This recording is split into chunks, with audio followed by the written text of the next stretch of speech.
Nothing wrong with some early demons in the pitch. Again, a little bit more away movement. Josh Davey backing up the one down the leg side with a slightly pushy one outside off. But Lancashire looking to get their first win of the season today. It's a strong gust, I have to say, that sweeps across Matty Hurst, or rather Keaton Jennings on strike, the left-hander, coming across from his right to the left. So definitely favouring the outswinger, Josh Davey.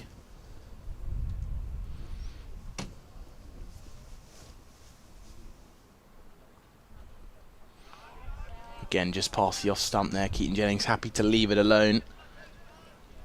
It's interesting. It looks like it's the kind of pitch where it will come onto the bat quite nicely. It looks like there's not huge, there's not a big layer of grass. It is clearly green, but when you get up there, it's been cut down quite short, which might suggest a little bit of pace, bit of zip early doors, but it might also drying up throughout the day. So, plenty of questions that will be answered over the day, I'm sure.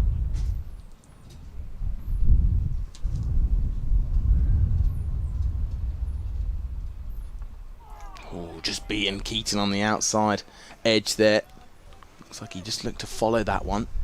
Yeah, he looked a little bit tentative with that one, but didn't know whether or not to attack it. Opted against it, and it's paid off for him. Yeah, it looks very green from up here, the pitch, but when you get up close, like you said, Charlie, it's a thin layer of green that can very easily dry up and maybe give the likes of Ajaz Patel a bit of room to work with. Not a bad start this from Davey. Again, a little bit of low bounce on the way through, which might interest Leicestershire for a short period before they'll start to be a little bit worried that it might get a little bit more tricky throughout their batting innings later on.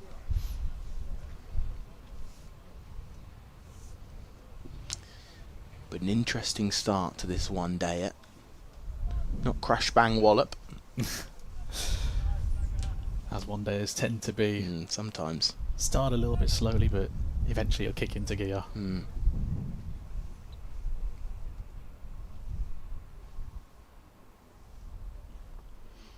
Yeah, that's a good angle from Davey. Unfortunately given wide again. He looks a little bit disheartened with that one. But he's quite happy with this angle across Keaton Jennings, who can often fall the culprit to the one that nips back in and strikes him on the front pad. And with a couple of slips in, it's clear that the current plan for Davey, try and find the outside edge, try and pull Jennings across his stumps, then potentially nip one back in at the pads.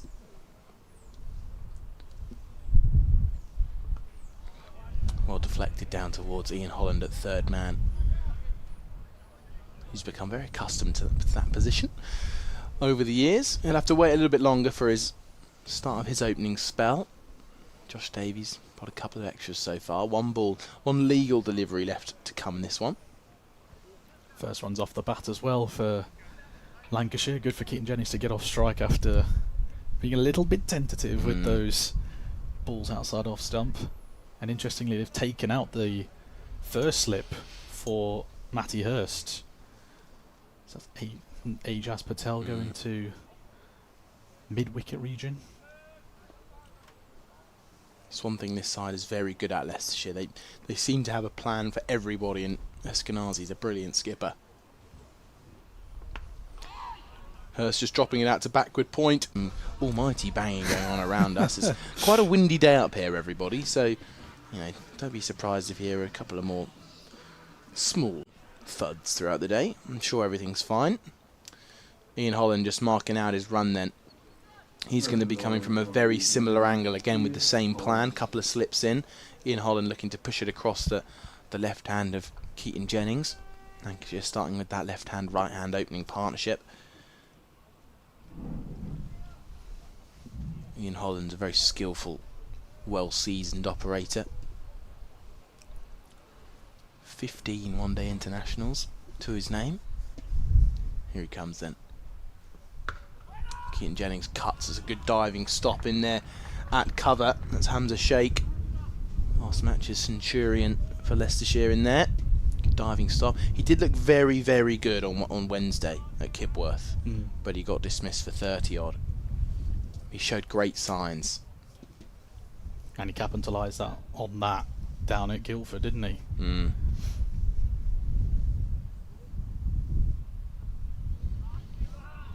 Again, Jennings just slightly more cautious outside that off stump with the 2 slips in. I imagine it's Rishi Patel and Ajaz Patel out in the cordon. It's an educated guess. Can't quite see the numbers. Ben Cox with the gloves on.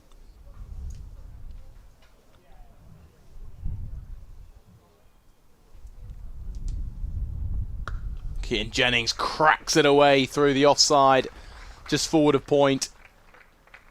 There's an early sign that any bit of poor length from the bowling is just going to be put away on this surface. Keaton Jennings climbing into a short ball just outside off, and that's his bread and butter really, isn't it? 7 for none. Yeah, that was a classy shot from Keaton Jennings. Sort of releases the shackles a little bit after being a little bit tentative in the first over, but yeah, it's a exquisite drive to get the first boundary of the game on the board. And that's the delivery there, which could start to cause Jennings a couple of issues. If Ian Holland can get a little bit more nip out of the surface, or maybe push it slightly more across him, that's when the 2 slips are going to be really in the game. But a good start from Jennings. 2 sides who looking to make up for a slightly poor 50 over campaign this year. That's another nice delivery from Holland. Just be prying away at that area, I think, for a while. Will Dutchie? Yeah, as you said, Charlie, just prying away at it, force Jennings to maybe take a risk or two, and that can bring those slips into play. Or maybe a miscue to one of these fielders on the offside. Short ball, and pushed away with the pull shot. And look at that race away across the outfield. My word, that was not too far short of a good length for me in Holland, and Keaton Jennings has picked up on it quickly. And there's some true bounce right onto that pull shot, which he pushes away with ease through the leg side. And looks like it's going to be a tough day to contain runs from the bowling perspective. But Lancashire in the second over, and they're 11 for none. Classy shot again from Keaton Jennings, and the outfield is quick. It has to be said here at Leicestershire, it is a very rapid outfield. We did have a bit of rain earlier today, well, on the way up here. We have some in the forecast as well. I don't know if that would be a huge factor. Oh, don't tell me that, Jez. I'm sorry, Charlie. This one's just been tucked away down the leg side. I think wide has been given by the umpire. Yes, it has. It looked like he might have just got a little tickle on that, Matty Hurst, but it's been given as wides. So it'll be 5 runs to Lancashire. They'll move to 16 for none. Ben Cox well out of reach to go and put in a dive down there. So 16 for none now. That had a lot of movement on it from Josh Davey. Obviously the clouds have come over, a bit more ideal for the paces, but maybe a bit too much swing that time from Davey.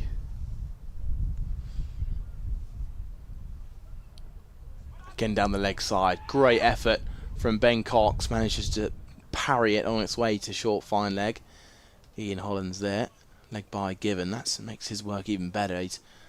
Looks like he's taken one on the finger ever so slightly. Took a nasty one on the wrist to Alex Green at Kibworth on Wednesday. But looks alright now. Don't want to take an early one on the digit before 50 overs of keeping ahead of you, my word. And followed by some batting afterwards. Definitely not ideal if that's a problem area for Ben Cox. But he looks to be okay. Yeah, he's worn it. That's for sure. Extra slip in. You can just see Rishi Patel entering the screen. It does Patel moving to that second slip. Jennings leaving cautiously. Ringfield on the offside with the 3 between backward point and mid-off. And there's that third man as well, Ian Holland down there. Short fine leg and deep square leg, the only men on the leg side. 7-2 field, trusting Josh Davey to keep it well outside off to Keaton Jennings. And he's done that pretty much for his spell so far. Forcing Jennings to be in two minds almost, whether to play it or not. Jennings just following one outside the off stumps. Good over from Davey since that wide from the first ball. He's brought it back well. It looks like he's enjoying bowling to the left hand of Keaton Jennings a little bit more than the right hand of Matty Hurst. Absolutely, he's getting some joy out of the ball, and seeing Jennings be a little bit twitchy with whether or not to play those balls outside off stump. He's a player, isn't he, Keaton Jennings, who one ball can make a bowler look like the best in the world, and the next ball make him look like a club bowler by clattering away through the offside. This one just nipping up and maybe striking him on the thigh pad there as it pops up into the offside. Jennings in a little bit of trouble down this end, not looking the most comfortable. Looks a lot more comfy to Ian Holland from he bowled from the pavilion end, but both batters prodding away at where that ball just pitched. Matty Hurst seemed in high spirits this morning. Yeah, he chatted to you, or well, said something to you, didn't he? Very briefly on the way off. He seemed very happy with himself. Be looking to get in the runs this morning, that's for sure. And Davey again continues to bowl to Jennings. He looks a little bit quizzical, requesting a wide from the umpire politely, who just motioned that just a bit of extra bounce out there. Well within the wide lines. That almost caught Ben Cox off guard as well. He's taken the glove off again, having a look at that left digit.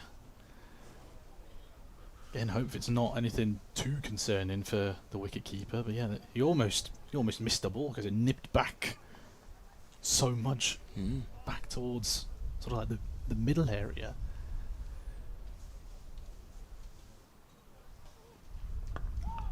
Davey again with some nice gentle away swing that Jennings gets on top of and blocks it out calmly to end the third over. Lancashire going at a pretty good rate, 17 for none from the first 3. Jennings sits on 9. Hursty yet to get off the mark. It's 8 extras so far from Leicestershire.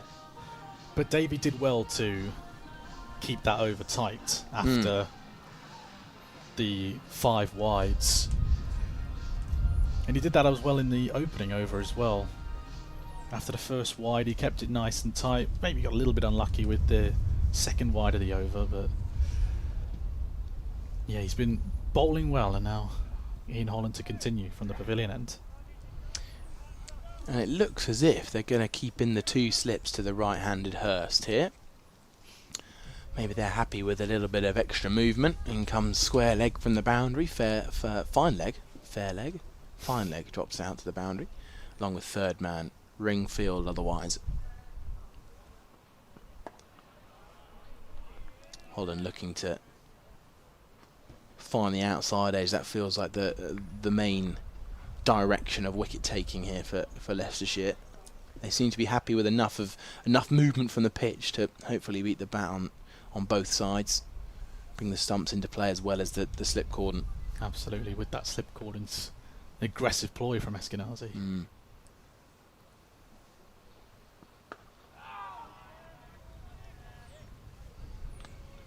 Matty Hurst just faced 4 balls now out of the first 20. And I wonder whether he'll just because of the time he's been out there now, just be wanting to get a few balls under his belt, get off the mark as soon as possible.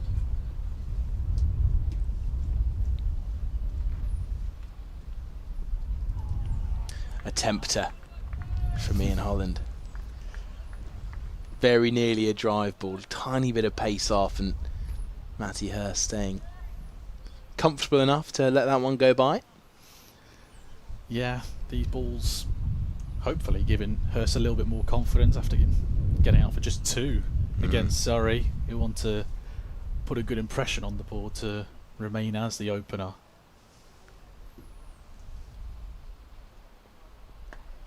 It's a good area, that, from Holland.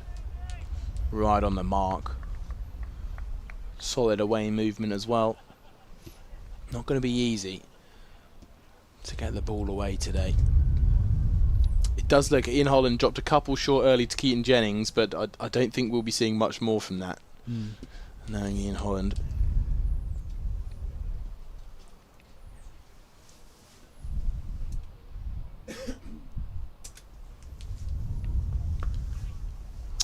And there's Matty Hurst off the mark. A nice tuck through square leg. Should be a single, quite a nice gentle one off the hip. Gentle shot there from Matty Hurst, but the wind is anything but gentle, I have to say. It's a blustery day out at Grace Road. And interestingly, they've taken out one of the slips here for Keaton Jennings. Wide first slip now. Solid from Jennings. So that ends the 4th over. Just the 1 run from it. Good comeback after his first over. Went for 8, Ian Holland. But now it sits 18 for none after 4. Yeah, good comeback from Dutchy, as they like to call him round here. And again, Ben Cox is checking out that left hand. He's been doing that a couple times already today. And the fact that he's checked it out so many times may be a little bit more worrying than first thought from Fox's point of view. Davey to continue from the Bennett end.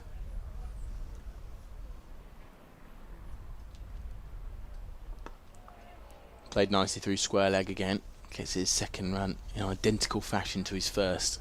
Matty Hurst. And Keaton Jennings, who struggled a little bit from this end, will now face up to Josh Davey. I'm sure we'll see the second slip come back in. Yeah, here comes Rishi Patel. Has a little low 5 with Johnny Tattersall, who is a brilliant fielder there at backward point. Really agile, really intent. Of course, he's also a keeper, so if Cox has persisting issues with that digit, then Tattersall can take the gloves. Good delivery from Davey. A sign of a ball that doesn't quite push across as far. Looks the perfect length from him. Gorgeous holds his line, doesn't it? Length. That was textbook pace bowler delivery, that. And well left as well by Keaton Jennings. A bit of a brave leave, that one. But again, if he plays at it, he could find himself nicking off. Davies really settled into his spell now. He looks in good rhythm.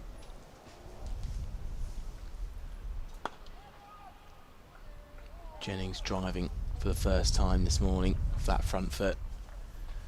Not quite timing it.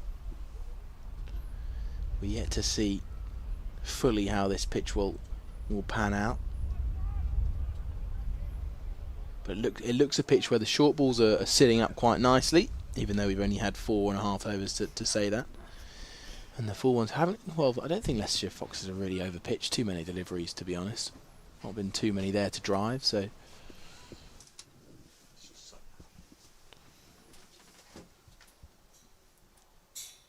Josh Davey continuing from the Bennett end.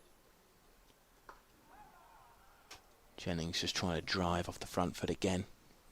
Not timed, fielded by cover. Maybe a sign of intent now from Keaton Jennings to maybe kick into a bit of a gear now. It's twice he's tried the drive. Hasn't quite come off just yet, but it's tempting him a lot now. Jennings trying to hold firm, trying to find a boundary through the offside. As Davey holds the ball, hides it out there.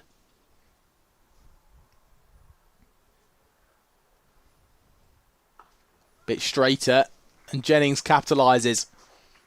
A little bit back of a length from Davey, and again, another boundary that Jennings finds off the back foot. That's his third of the day. First from this end against Josh Davey.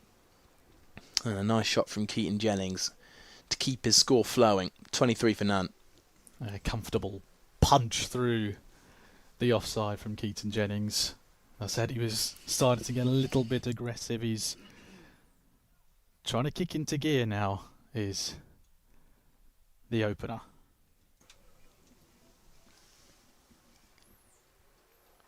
Bottom edge through to keeper Ben Cox, who does really well. He's been fidgeting around with it. Potentially a dodgy finger.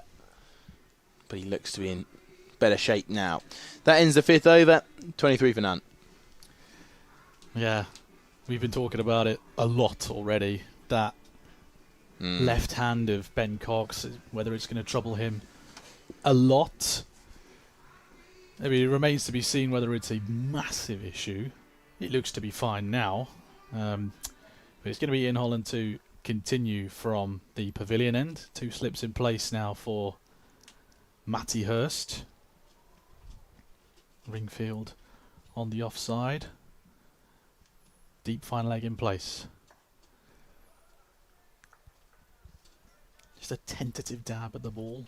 Straight to run De Zwart, playing his final game for Leicestershire this season. Nick Kelly will be coming back from his duty with New Zealand.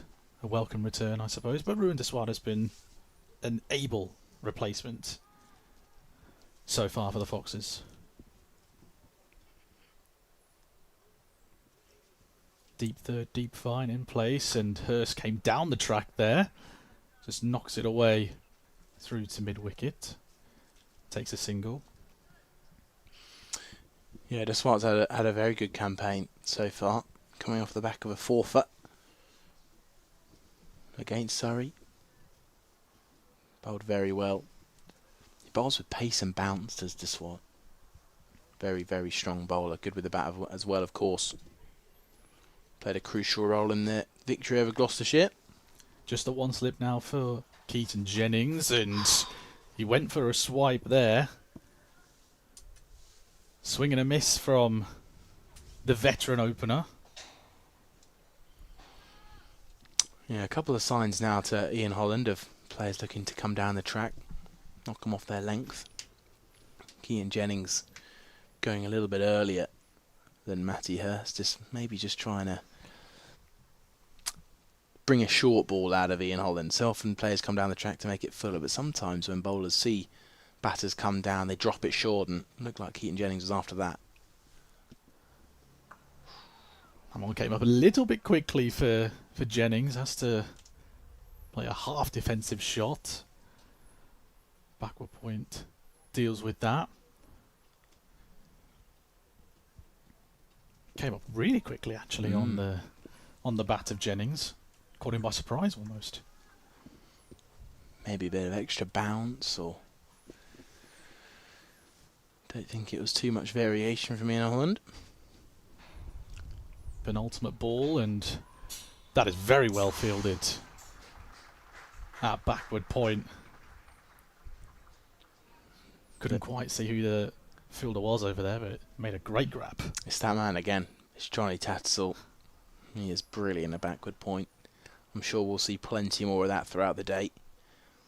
And Keaton Jennings looks like he's really trying to play away at that back foot cut. Good over so far from Ian Holland.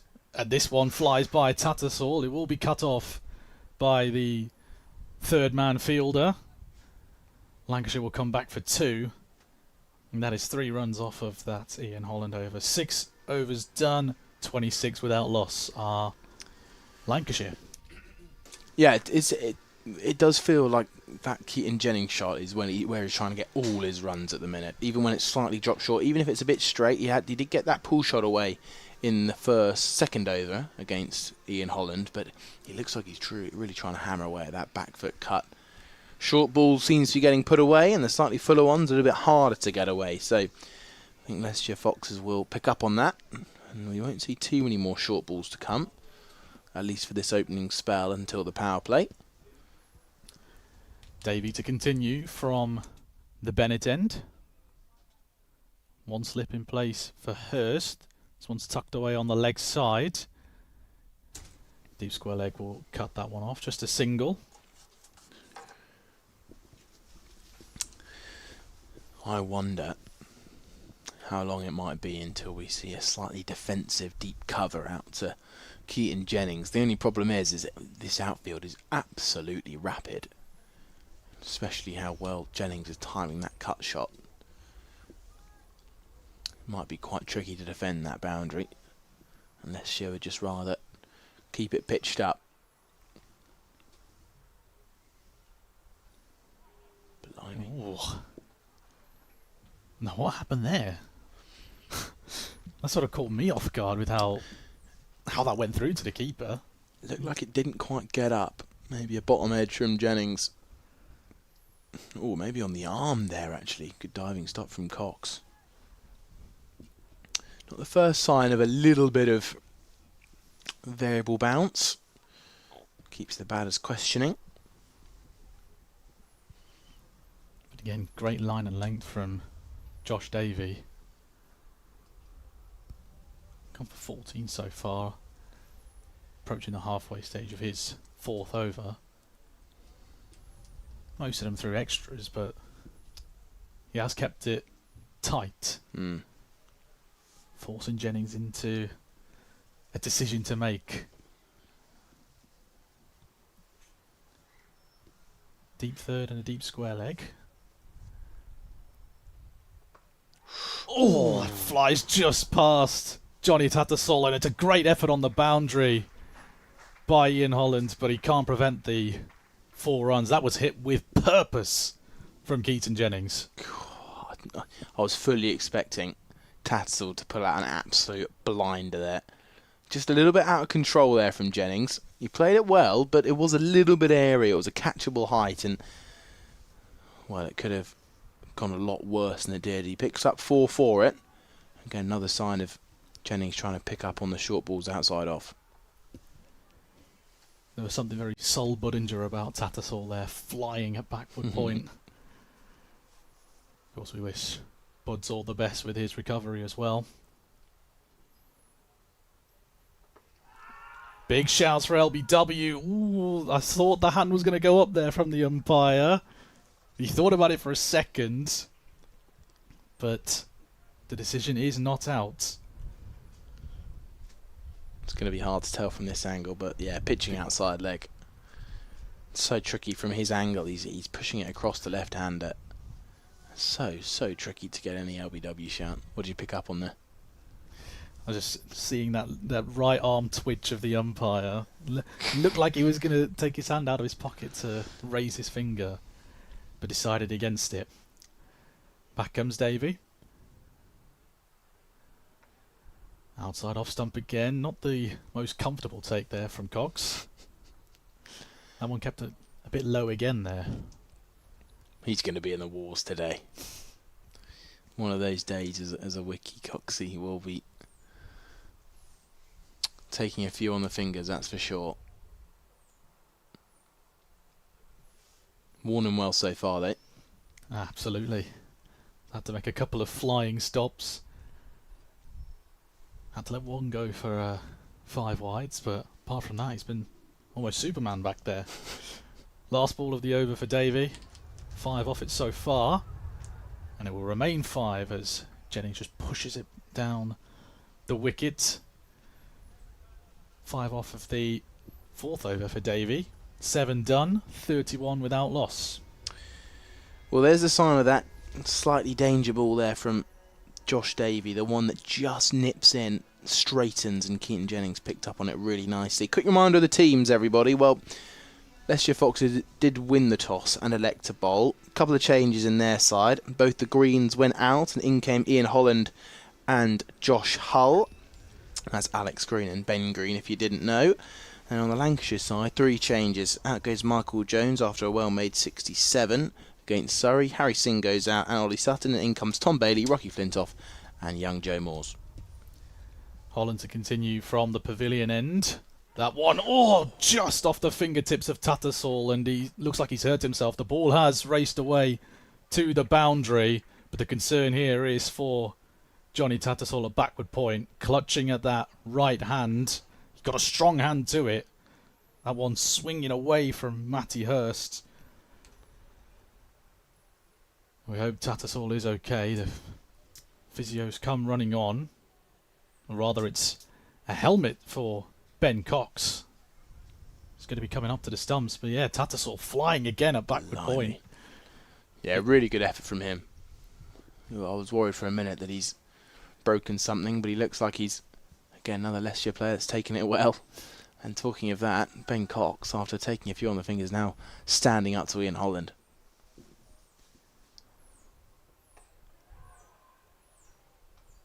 And already forcing Matthew Hurst just to stay in his crease, because in the previous over from Ian Holland, you saw him come down the track a couple of times to try and attack the US bowler.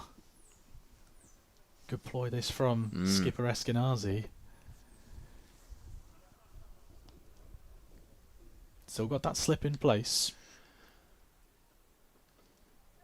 And that one goes down the leg side, wide called, and that will race away for another 5 wides. You wonder if maybe Ben Cox was back, he would have prevented that from going for 4, but as it is, just trickles away. Well, it's the balance he'll have to find, isn't it? And it's as soon as you come up to the stumps, you just ask the bowler, don't you, to not bowl that delivery. Better line there from Dutchy. Just a punch towards Rishi Patel. Especially so shortly after making the decision to come up to the stump, seeing Holland to chuck one down the leg side is... I can't imagine Ben Cox be too happy about that. And a player as experienced as Ian Holland shouldn't really be making those mistakes. I'll let you tell him that. Holland did get a fingertip to that one. Hit straight back at him by Hurst. Yeah, since that wide he's reverted to playing or going a bit more straight. Not causing Cox too many problems behind the stumps just yet. See square leg being pushed back out. And fine leg is coming into the circle. The slips come out now. And he'll occupy this mid-wicket region.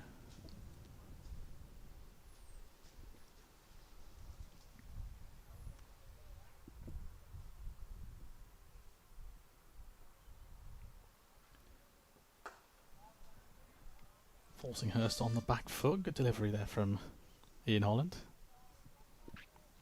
I'm getting the feeling it might have been a good day to lose the toss. Because when the toss occurred, the clouds were over. It was relatively dark and gloomy. That pitch, as you can see on the stream, is looking very green. It had bowl first written all over it.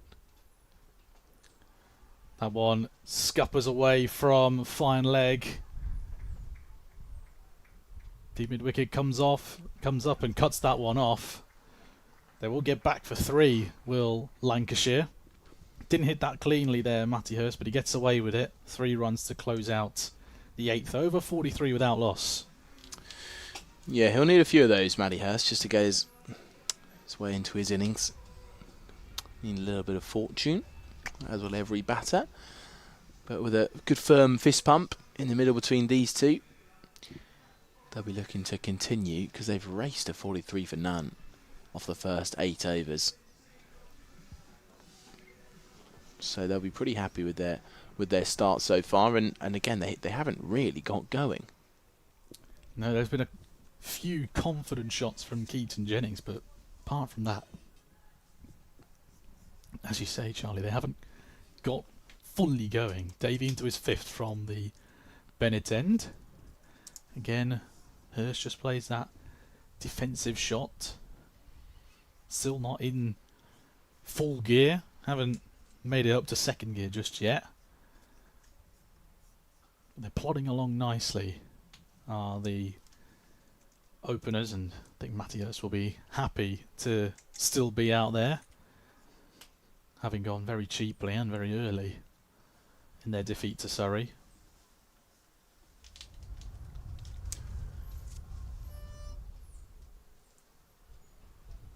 Slip in place again for Matty Hurst. That one's driven beautifully by Matty Hurst, and on this rapid outfield it's slowing up just a touch, and I can't really call it a rapid outfield now, can I? Slowed up right before reaching the boundary, so they'll only get 3 from it, but that was a lovely shot. Well, for anyone who's not been to Uptonsteel Grace Road, it is a ginormous outfield, and we're just situated to the left at the moment of this big pitch as we look on it from the pavilion end, and it is a long way out there.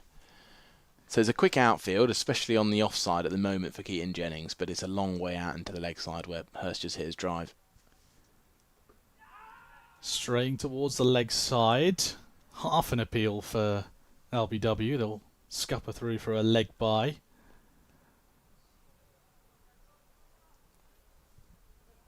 Only half an appeal there, because as you say, the delivery to the left armour, it's very difficult to get in line with the stumps. Whereas this is a better angle for Davey to think about the LBW call to the right-handed Hurst. A little bit more on, whereas from over the wicket to the left-handed Jennings, it is really just caught or bowled, really. Unless he can get one to nip back into the left-hander.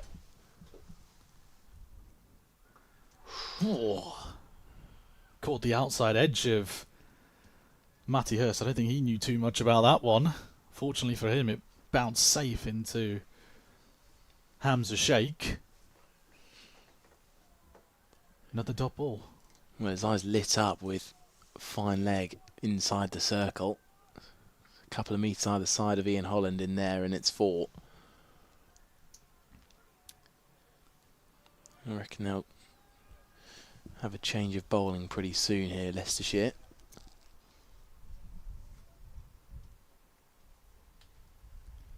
Deep square and deep third are the 2 on the boundary. Again, just a prod to cover.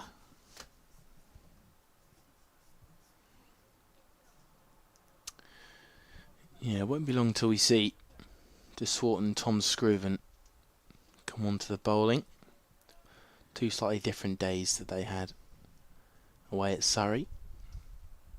4 for DeSwart, 0 for 41 from Scriven's 7. He's a very talented player, underrated batter as well as Scriven. Last ball then of the over for Davey.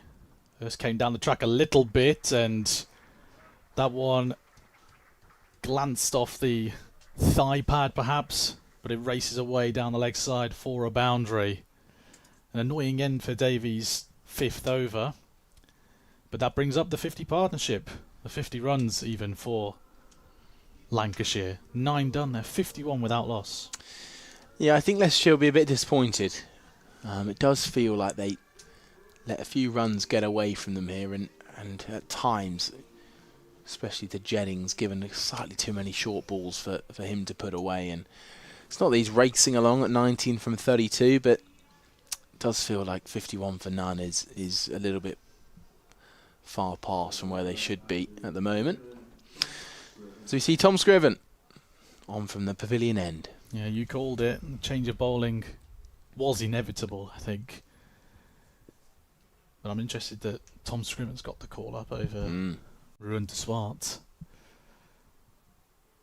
You say handy with the bat, he can definitely bowl as well. And he's a good fielder.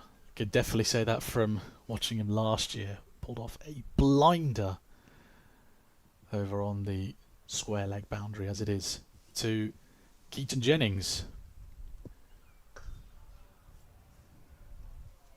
A bit more straight there from Scriven, bowling from the pavilion end. Feels like he's been around forever, Tom Scriven. Plenty of time with Hampshire and now with Leicestershire of late. 27-year-old. As we mentioned, very good all-round cricketer.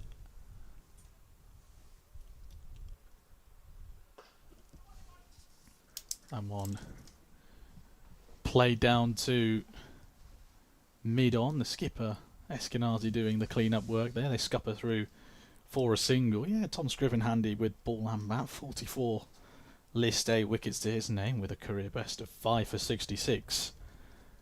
So he is a man that can pick up a crucial wicket here and there.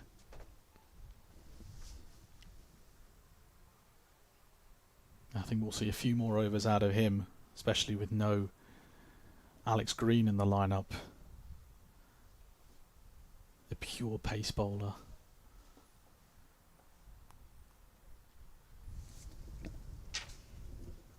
Coming down the track, he sliced this up in the air. Matty Hurst, it's a difficult one for Ruan de Swart, and in the end it's too far for him to worry about. A streaky boundary, but a boundary nonetheless. Yeah, rash shot there from Matty Hurst. A couple of times he's tried to really force one over the infield and not quite got a hold of it. And a little bit fortunate there for it to land safely. But a good sign of intent from the open. Scriven charging in again. This time Hurst stays put. Just cuts it away to Tattersall at backward point rather. Just looked a little bit frustrated there, Hurst. He didn't find a single out towards that deep cover fielder. 2 sweepers out. Almost a perfect mirror image, this field at the minute.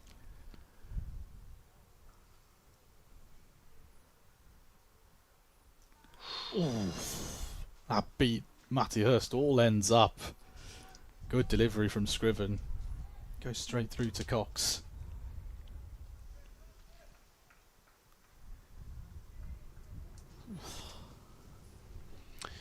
Yeah, still plenty of movement from this pitch. Leicestershire just looking to get a breakthrough before this opening partnership starts to really get away from them. Last ball of the power play. Tucked away towards the leg side. Cut off by Ajaz Patel. And that is the end of the power play. 10 overs done at Uptonsteel Grace Road. Lancashire 56 without loss. Yeah, very, very good start for Lancashire. They'll be very, very happy with themselves. 20 for Jennings, 18 for Hurst.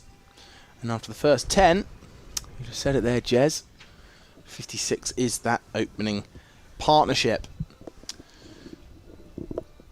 So we are going to see a bit of Ruan de Swart on from the Bennett end.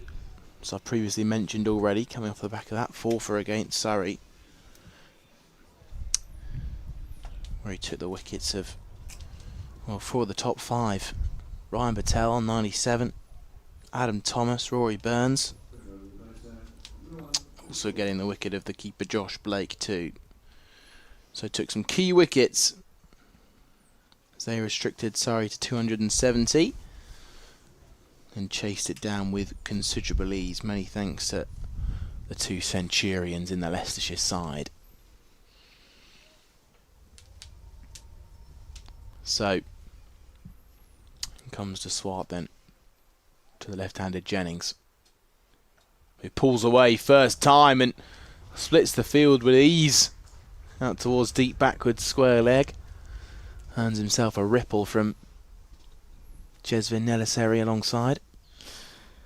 Yeah, not the best ball from Ruan de Swart, right into the swinging arc of Jennings. Can he just easily just tuck it away, split the leg side fielders comfortable. the dream start for Jennings. Up against his Swart. Can he come back? Mistimed cut shot. Well fielded actually by Tatzel. It looked a little bit awkward as it was bobbling along the square there. He's done well after taking a nasty one on the hand to Matty Hurst earlier in the day. Looks like he's still feeling it out just a little bit. Just having a look at his right hand. Similar to Ben Cox with his left hand, but he seems to be a bit more okay. Struck on the pad. Big appeal. It looks high. Or maybe even down leg as well. That the swap was just motioning there. Keane Jennings again struck on the pad. Not the first appeal on him today. Right on round the wicket. Oh, right on the knee roll. I don't reckon that was far away. Again, from round the wicket with a little bit of that in-swing, it's either going to be impact outside off or drifting down the leg side. Look close though.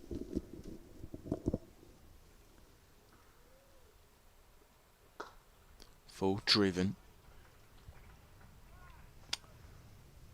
Well timed there from Jennings. Couldn't help but notice again the umpire was he had his right hand in his pocket and he moved ever so slightly to take it out. Again, I thought he was going to put the finger up, but he's got me a couple times now, that umpire. He really has, hasn't he? Been a bit fidgety whenever the ball hits the pads. Just adding to the drama here at Uptonsteel, Grace Road.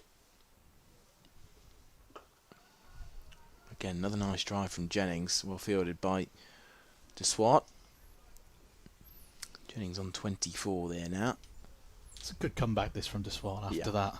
Very loose ball to open things up. Understandably, first ball can maybe get away with one or two loose ones. Didn't get away with it this time round, but he has come back strong. Well, this will be the ball so he can answer whether it really was a true good comeback. It's got to close out the over. And it's just beating a diving backward point. Ian Holland's down there. So it will just be a single. So yes, now I agree. Good comeback from De Swart. 61 for none after 11. Both these two batters getting into their stride now. It's good to see from a Lancashire perspective. Leicestershire looking for that breakthrough. Yeah, both of these eating up more and more balls, and they are gaining in confidence. Jennings pulling one very nicely through the leg side, and we've seen a couple of times already Matty Hurst trying to come down the wicket. Obviously in the previous over to Tom Scriven, who's going to continue from the pavilion end, he tried to attack the off-pace bowler. Let's see what Scriven can do to Jennings. Lofted drive over mid-on. That's a handsome shot. One bounce, skips away for 4. Thrashes into the picket fence. Almost knocks over a camera again on the way through. Good shot there from Keaton Jennings. It's a great sign of this pitch, which looks really nice to bat on all of a sudden. Look at that for a shot. Beautiful from Jennings. Stand and deliver from Keaton Jennings. He saw, as soon as he hit it, he knew that was racing away for a boundary. He hit that very well. Straight, push down the ground, just past that bowler's end stump. It's well fielded as well by Ian Holland. He's had plenty of work to do in the field so far. Another slightly full ball from Scriven that Jennings very nearly capitalised on. That was a glorious shot over mid-on. Again showing that the bowlers have very little wiggle room on that good length. Nice punch from Matty Hurst. He continues to tick over as well. Moves to 19. Jennings into the 30s. So a good start to this over for Lancashire. Very much so, and Tom Scriven isn't really finding the desired impact just yet. I wonder if that first ball sort of knocked him off course a bit with how confidently Jennings knocked that over mid-on. Eskenazi's just having a quick word with his bowler. Well, let's see what the result of that conversation will be, where he'll go next to Jennings. Short, pulled away, and that's in the gap. It's going to be 4 more. Turning out to be a pretty expensive over this now for the Leicestershire Foxes. 10 runs from it with 2 balls to go. And Keaton Jennings, well, he's really tucking into Scriven here. He'll be looking for a strong reply. Yeah, on to 34 now. It was another confident shot from Keaton Jennings. And that mid-wicket has been pushed back to the boundary rope. Just back of the length that Jennings tries to squeeze through that backward point gap. Can't quite get there. Yep, of course, fielding restrictions done as we're past the 10 over mark. 2 overs in now, and the deep men at the minute for Leicestershire are fine leg, square leg, mid wicket, deep cover as well. So 3rd man inside the circle, which you can't help but think Jennings will try and exploit. He tries to cut through that point region and fielded by Tattersall, who's covering up a bit of a hand injury. As you see him just flashed out of it there, so let's try not and talk about that because I don't think he'll want us to talk about it. 71 for none at Lancashire after 12. Yep, and they just keep plodding along. A healthy run rate, 5.9 at the moment. Jennings, the really good set batter at the moment, 34 or 45. Hurst is also there just helping out with 19 to his name.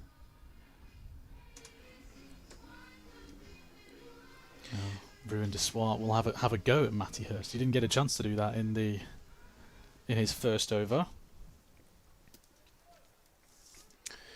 Well, let's see what problems de Swart can cause. Very straight at not the first ever so slight leading edge from the bat of Matty Hurst. Really likes to use his wrists and whip it away through the leg side and tuck into any balls that are slightly too straight. But it can be an area where he can become unstuck. Saw those flowing wrists go after a ball from Ian Holland. He luckily got away with that one as he skewed it away into the offside. Inside edge from Matty Hurst. A bit of seam movement from de Swart. As he looks a little bit more interested with each delivery. You mentioned he came back well after giving a ball first up to Keaton Jennings for him to tuck into. Then he built up the pressure off the back of that. So Matty Hurst will be thinking about where he can find his next run, that's for sure.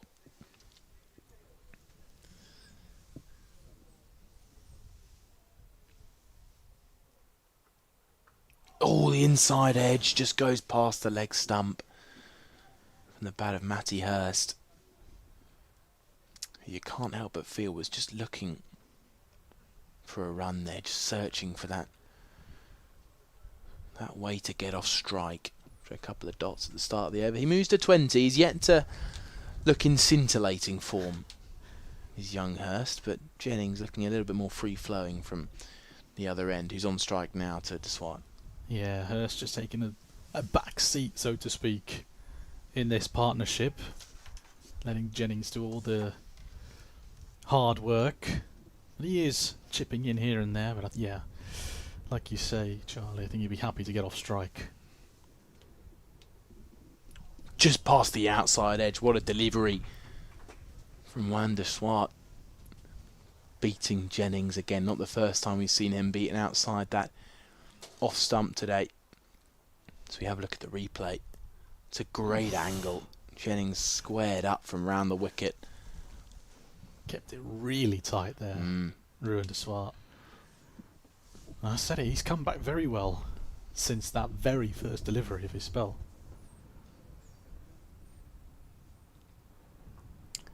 Again, just slightly squaring up Jennings. Off that good length. He looks like he's getting some strong away movement. Matty Hurst walking down the track to have a little discussion with Jennings. He's just having a little think to himself. Wonder what that discussion's about. Just be discussing the movement from De Swart and where they can find their next run to keep the scoreboard ticking over. And down the track comes Jennings in reply, and it pops up off the pad. So it'll be leg buys. Just one of them. So it's picked up in the leg side by Josh Davey, who had a pretty decent opening spell earlier on, but they've since rinsed the changes, have the Leicestershire Foxes, with a new bowler on from each end. Tom Scriven will then continue. So we have a look at that run rate. It seems to have plateaued at about the sixes. It's very common. I'm sure it will go up and down at about that level until over 40, and then Lancashire Lightning will be looking to up the rate. Yeah, the final 10 overs. Usually the point where teams will try and kick it into gear. If the set batters are there, they'll try and take another step forward towards putting up a bigger total. Yeah, this sort of middle overs period is where we're going to see just a couple of taps for singles, some pushes for twos and threes. Well, classical 50 over cricket. Absolutely. That's what we're here for. Nice gentle crowd in today, enjoying the 50 over format.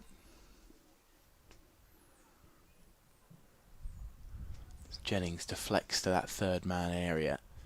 And now the keeper's up. I'm sure there'll be a little bit more pace off from Tom Scriven, but that's definitely going to be an area where you're going to see Keaton Jennings try to fire runs, and he's just scanning it right now. He's looking down, he looks at it again, there you go. He's really looking at that third man area, which Tattersall will be trying to defend with his normal jumpiness. Pulls away this time though. Through mid-wicket, it's mid-misfielded by the skipper, Eskenazi. He'll be frustrated with that one. Tom Scriven, I have a feeling, would have been frustrated if it was anyone other than his skipper. I was going to say, yeah, very unlike Eskenazi that, to let that one go through him, and I think Tom Scriven would have a right to be annoyed, but maybe he'd face something back from the skipper.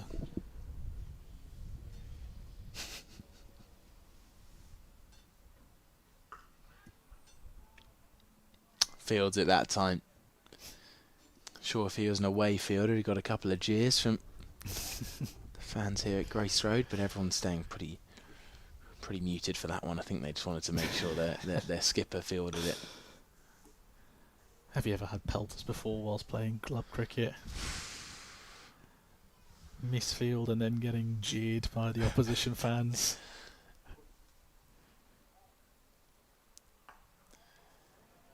As Matty Hurst finds a single out towards square leg. It'd be good to hear if you've ever been jeered, Jez, but the only time I can remember is when a fielder I was actually off the pitch. Not necessarily doing the jeering, but playing against someone who was on the boundary right in front of us who dropped a bit of a sitter. It's always a bit of a tricky comeback then to how you approach that next confrontation. He took it well there. Nice drive down the ground from Jennings.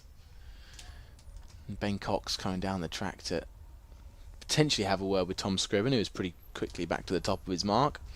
Yeah, the only slight concern I have is if Jennings just try and force a way through that third man area. Sometimes it's quite common you see batters try and cut balls that are too straight and get a feather behind or play a false shot or equivalent.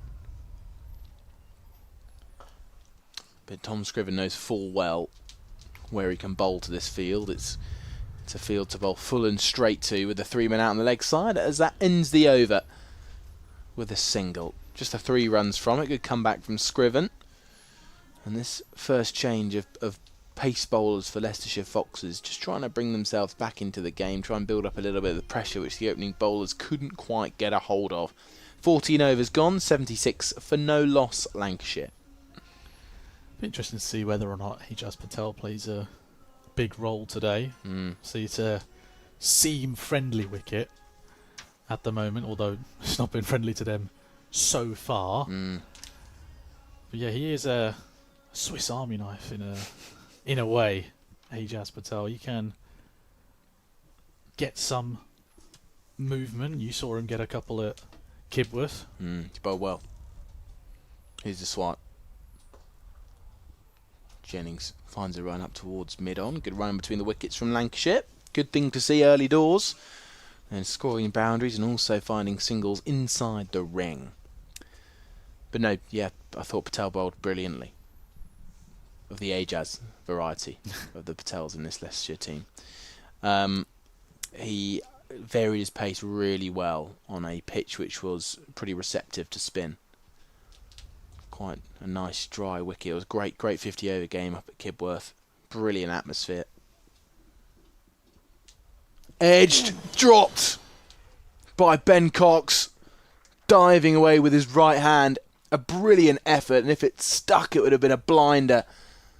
But Deswart, with hands on heads, gives a little ripple of applause to his keeper, who has been a bit in the wars today. He's done some brilliant keeping behind the stumps.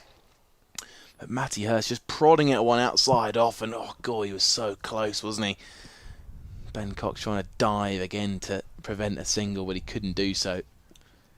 Got a strong hand to that, really, Ben Cox. I'd argue he probably should have caught that. Oh, again, you can tell him that, Jez. That looked pretty tricky. Jennings again advancing down the pitch. This seems to be a clear strategy for Jennings up against Randaswat, who's hammering away at a good length. He's really getting settled into his rhythm there, Deswat, and Jennings trying to knock him off it by walking down the pitch at him. I'm sorry, Jez. I can't quite agree with you there. I think that was a very, very tricky chance for Cox. You think so? Yeah, I just think that because of slight variable bounce, he's having to stand relatively close on quite a quick track. And Deswad is bowling with good pace, and that would have been a very good catch. Jennings pushes it to backward point for no run. But you would have caught that, is that what you're saying? Oh, I don't know if I would have caught that. I think an athlete might have caught that. Okay. You're not an athlete? Certainly not. I think my athlete days are long in the past, hence why I'm sat behind a microphone. Yeah, some great athletes behind microphones.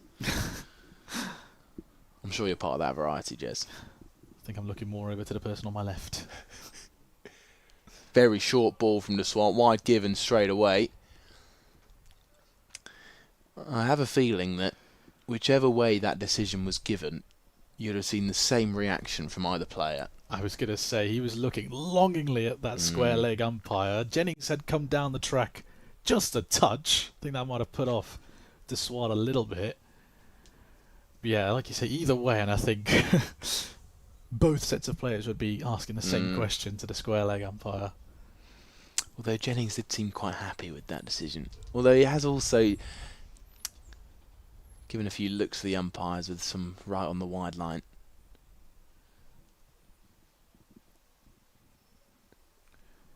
Cut away. Nice shot through the covers. Fielded out in the deep. With ease. As Jennings finds another single. He moves to 38. That score now 80 for none. It's been a brilliant start this from Lancashire. And one thing I have seen across the Metro Bank One Day Cup so far this year, Jez, is teams have found it relatively easy to get settled at the crease, but they found it tricky to accelerate. Often due to various pitch deterioration or as such. Hurst drops it into the offside, no run. This pitch looks a little different. This looks like the kind of deck which could actually be quite nice for batters to really cash in on. Yep. As that ends the over, it is 80 without loss, Lancashire. Yeah, 15 done. To go back to your point, I think the prime example is Lancashire themselves in their last game against Surrey. 3 batters hitting 60 or more, and they still couldn't motor on past a relatively meagre total of 270. Yeah, I was at Utilita Bowl a couple of days ago for Hampshire against Middlesex, and all the top 4 for Middlesex got past 50. And all getting dismissed. Just not being able to kick on, but they did end up pummeling Hampshire. Tom Scriven to continue from the pavilion end. And they try and scamper through. A quick single, question asked at the square leg umpire. He's rushing in to pick up the bails. Matty Hurst cleanly in there, but you said it a couple of overs ago. Keaton Jennings eyeing up that third-man fielder, just prodding it down there, and Hurst was sprinting to get on strike. Yeah, again, as I said earlier, he's just got to be careful. It was quite a straight ball. Snuck through to a single, though. Straighter one from Scriven, just tucked back into Ajaz Patel at mid-wicket. Apologies if you're experiencing any sort of issues. I know I've been told the replays aren't working completely, but the team is working hard to repair it, so apologies for that. We'll guide you through as best we can. Scriven again bowls a bit of a straighter one, and Hurst just prods it away to cover. The clouds have rolled in and changed the scene quite dramatically, I've got to say. Just a couple of overs ago we had bucket loads of sunshine, and now looks a bit gloomy now, doesn't it? Yeah, a little bit. There's a few signs of light in the distance, but yeah, the grey clouds are beginning to loom. Not to worry though. Hurst tried to come down the wicket. That is a great take from Ben Cox, and it's actually been caught brilliantly by the keeper. What a take! Tom Scriven breaks the partnership.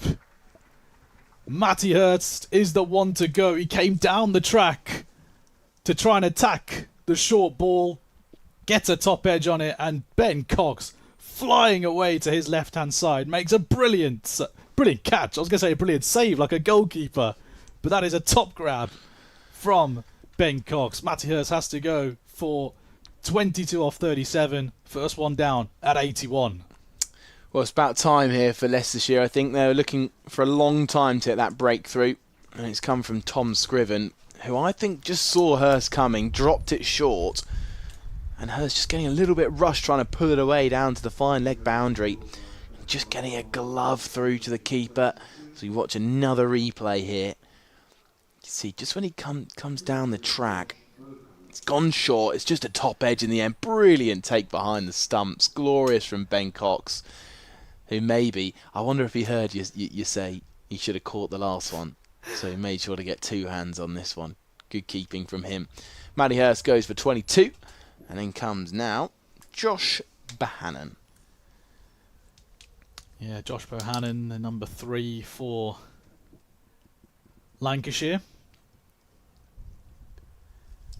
Very experienced in the List A format. 1,473 runs to his name. Picked up 40 against Surrey. Provided ample company to Keaton Jennings down in Guildford, and he's going to have to do it again today. Although this time, Matty Hurst has left him with not as much to do from a building block point of view. Well, a long time to bat though for Bohannon, that's for sure. He's got 35 overs to get into his innings and score big. One straying slightly towards the leg side. First up for Bohannon. He just knocks it to Ajaz Patel at mid-wicket. This has been a good over from Tom Scriven. Just the one conceded, and of course getting the partnership break-in wicket. Can he close it out with another good ball?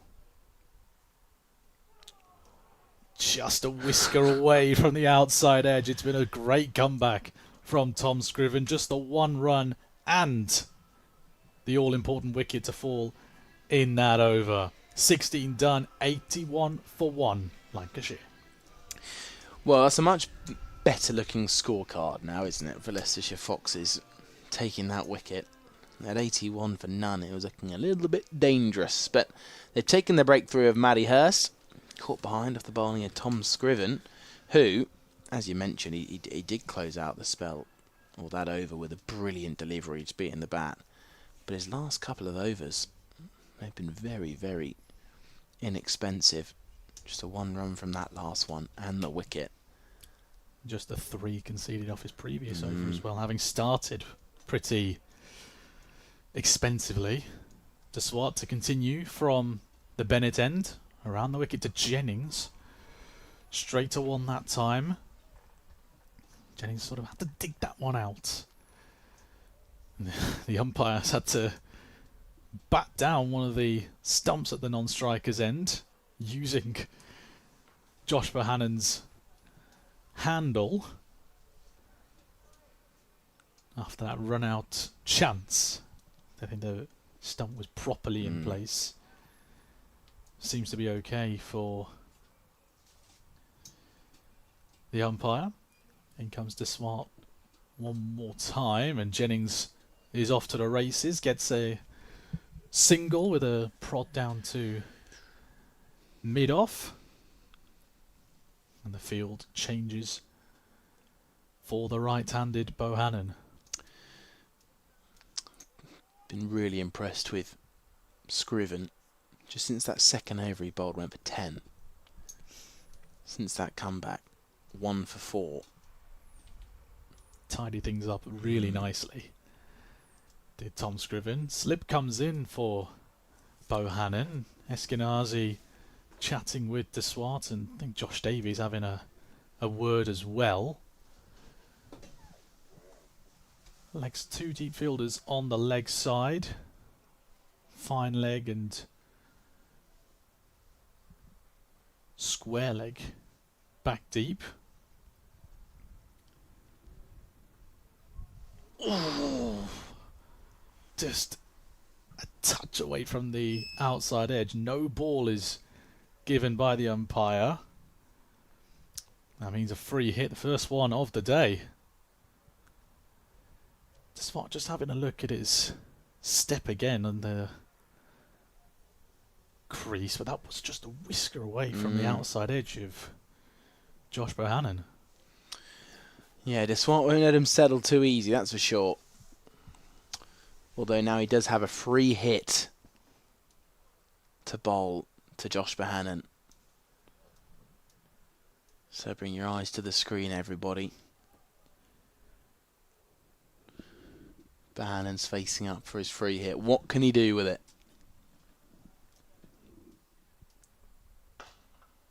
Can't dig that one out. It's a good delivery from Deswat, right in the block hole. And Bohannon can only find mid-on, no run. Great reply to the free hit. Bit underwhelming. From a batting point of view, maybe, but from a Leicestershire persuasion, that's a perfect. It is. Perfect free hit. I think even a Leicestershire fan doesn't mind seeing a free hit go for an interesting 6. Bohannon coming down the track, and Deswat wanted to throw that back at the stumps. He caught Bohannon and offers his hand of apology. Fortunately, nothing too serious.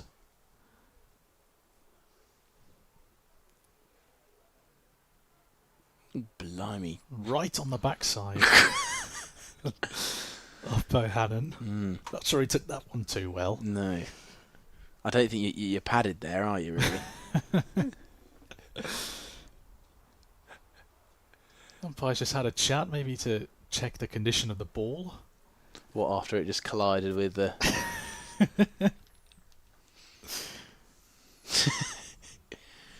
Sure, it'll be alright. 2 balls to come then for Ruan Deswat. Tucked away on the leg side by Bohannon. He's off the mark, finally. With a tickle down to deep fine leg.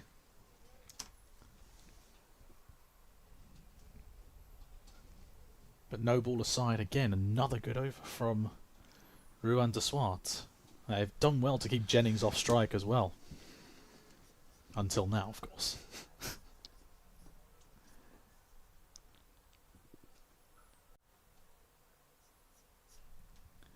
Last ball then. Jennings plays that one down to third man. Gets a single to retain the strike for the next over. 17 done at Uptonsteel Grace Road. 85 for 1. Jennings 41 off 60. Bohannon 1 off 6. Well, you mentioned it was one de Swart's last game in a Leicester shirt this year. Well, he's one of 13 bowlers in the tournament so far to take as many as 5 wickets. Coming off the back of that 4-for, bowled very, very impressively at Guildford, as you mentioned. Took some key wickets as well. Wicket taker Scriven to continue. Cox again up to the stumps. Jennings drives that down to mid-off, cut off by Ian Holland. But yeah, since the wicket, they've been keeping it nice and tight. Have the Leicestershire bowlers. These two in particular, Scriven and de Swart, kept Jennings particularly quiet.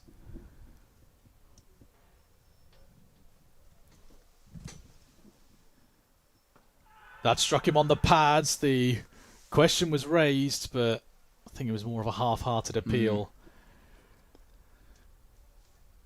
Not outs from the umpire.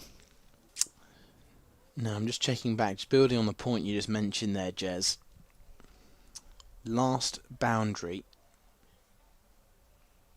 Just while I do the maths here, bear with me, everybody.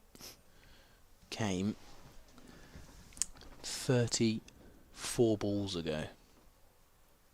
Lot of pressure being applied by the Foxes bowlers. But as the commentator curse strikes again, Keaton Jennings, after 35 balls, puts one away through through mid-off. Gorgeous drive that from Jennings. Yeah, there hasn't been a boundary in 0 balls. Great shot from Keaton Jennings. Again, not the first time we've seen that cover drive today, and he looks a man. Well, I'm not going to say it. I'm not going to curse it, anything again.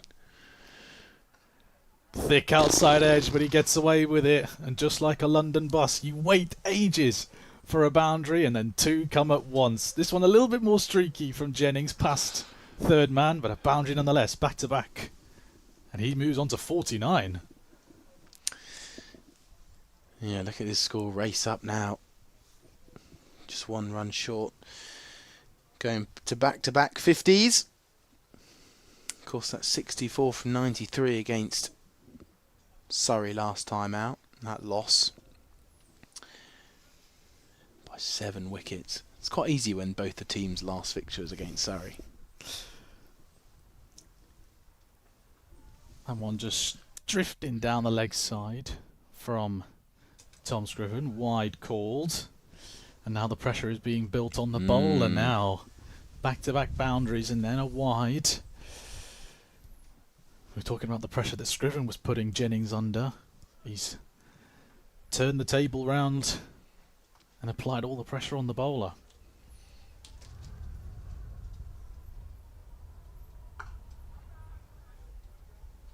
Confident no-run squeal from Keaton Jennings. I think he'll be eager to get to that 50 mark again.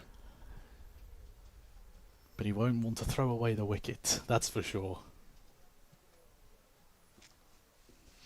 No, he deserves 50, does Jennings. It's been the real focal point of this innings so far for Lancashire. Final ball of the Scriven over brings up the 50 for Keaton Jennings. It's a solid drive back down the ground. Comfortable from Keaton Jennings, and he raises the bat as he gets his second 50 in a row. Back-to-back games with a 50 for Keaton Jennings. And at the end of the 18th over, Lancashire are 98 for 1. Jennings 53 off 66. Bohannon still on the 1 off 6. Terrific knock from Jennings so far. He's really capitalised on any width. Any time Leicestershire bowlers have overpitched or bowl too short, he's been so quick to jump on those short balls especially, and as he's grown into his innings, he's started to be a lot more impressive off the front foot as well. A couple of lovely shots down the ground. That one was picture perfect to go along with his lofted one over mid-on. The bowling of Tom Scriven, that came in his second over. Rishi Patel dived in vain there. It was a good effort from him.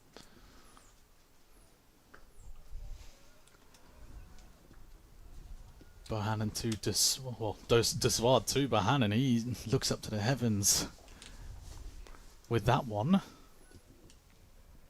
Maybe a bit of frustration building for him too. Not quite being able to get that elusive wicket. He's often seen as a wicket taker. Miranda Swart.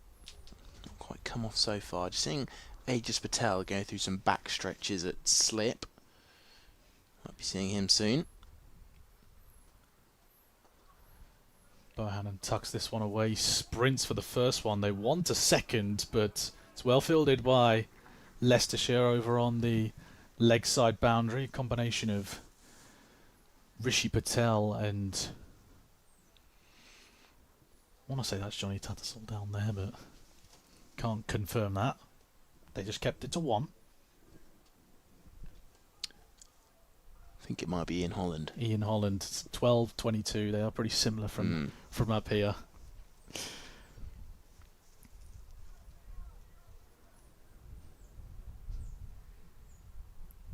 Just the 1 run away from 100 now. Lancashire. Jennings on strike. Another confident defensive block.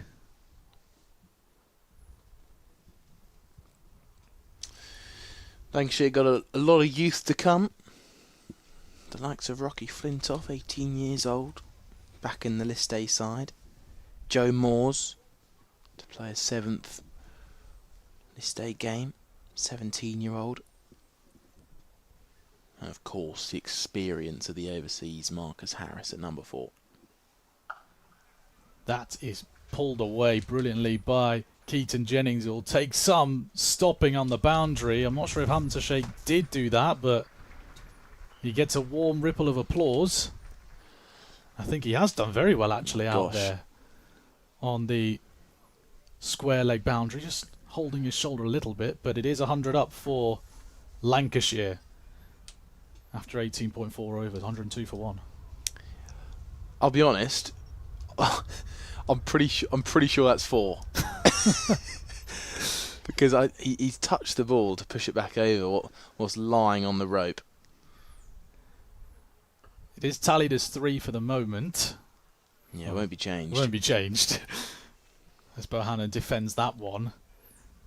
I think he got away with that one there. Well, I mean, if Bohannon gets out in this last ball of the over, when he arguably shouldn't have been on strike, let's not go into it. Right decision from the umpire. That's some murky waters there. Don't want to be swimming in those. Final ball then of Deswart's 5th over. Bohannon knocks that one to mid-on. Scampers home for a single. Retains the strike for the 20th over. 103 for 1 after 19. Yep, just one over to go to that 20 over mark. And Lancashire, well, they'll be happy as we look towards those green huts over there that are on the... It's going to be on the offside boundary from this end for Josh Bohannon. I believe that was the Pioneer Pint Pods Are they? last year. Lovely spot to enjoy the cricket from.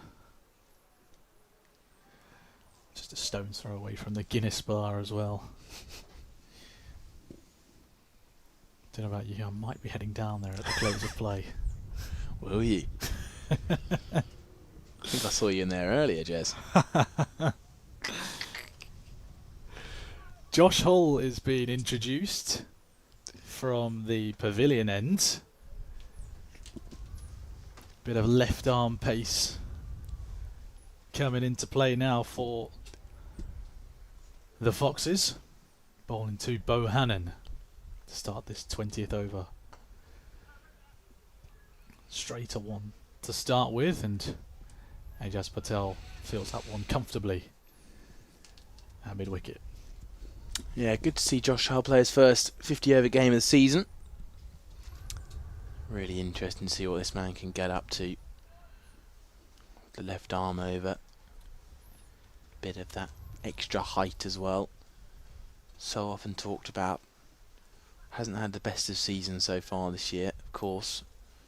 Looking to make an impact in this competition. That one flicked away down to fine leg from Bohannon. He'll get off strike. Yeah, Josh Hull missed the One Day Cup last year due to his exploits in the 100. So this is the first action in the 50 over game for a while for him. But he brings the height that Alex Green also has. Pretty much a like-for-like replacement in that regard. But a different variable being the left arm seamer. Jennings just has to fend that one off. Left arm to left arm.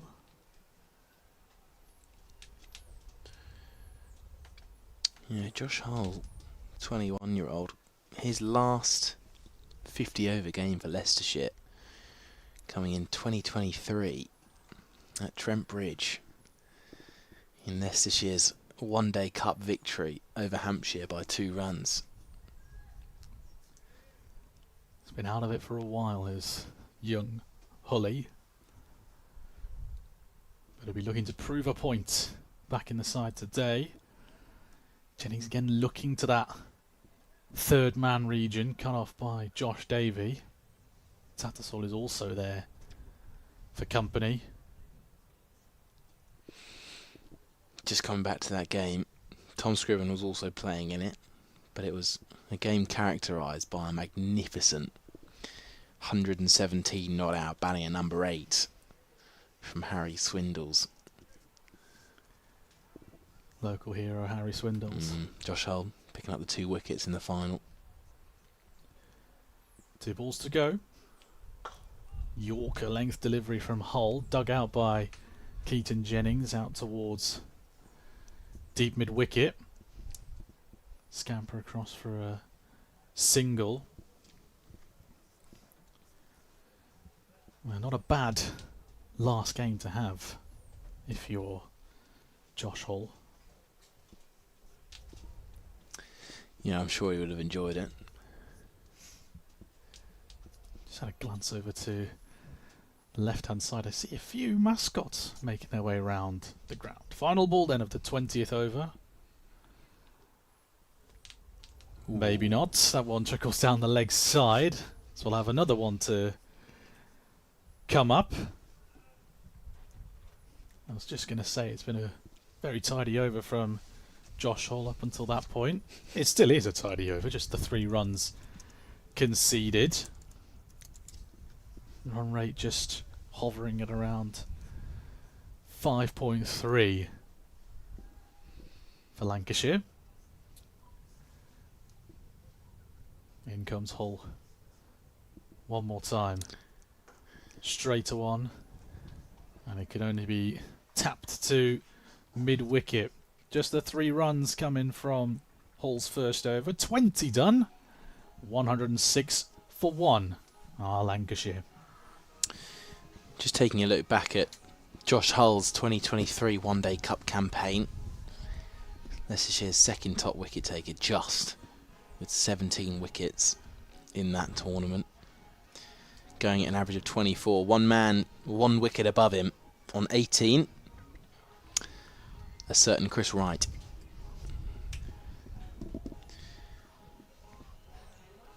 So Josh Hull's first List A experience since 2023, which is actually his only experience in the competition. Made his debut in the format in that tournament. But now we're going to see a bit of Ajaz Patel on from the Bennett end. And he'll be looking to change his pace up, dart a few in, trying to get accustomed to the best pace on this surface. Wouldn't be surprised if we see a couple skid through from the New Zealander. Cut away, instantly past a diving backward point. And Rishi Patel can't get a hand on it as it races away for 4. And Keaton Jennings picking up on some early width from Ajaz Patel. He moves to 61. Yeah, similar to that first ball from Tom Scriven, just a loose delivery from Ajaz Patel. Offered the width to Jennings and he slashed it through backward point. Getting a little bit shorter from Patel as Jennings finds a single out towards deep cover. Swart does the fielding. It's been a bit of a shift around of fielders, I think. I'm just trying to search for the man who has a slightly dodgy finger. It's Johnny Tatzel. He's been moved. Actually, he's at cover for the right-hander Bohannon. And so often he's been the man at backward point, and it's now Rishi Patel, and I just wonder whether Tatzel's finger just might be a little bit sore. So that's whipped up towards mid-on for a single. And I think he might have just had a word with Eskenazi, his skipper, and said that I'm not sure how much I can do at backward point. And in goes the nimble Rishi Patel.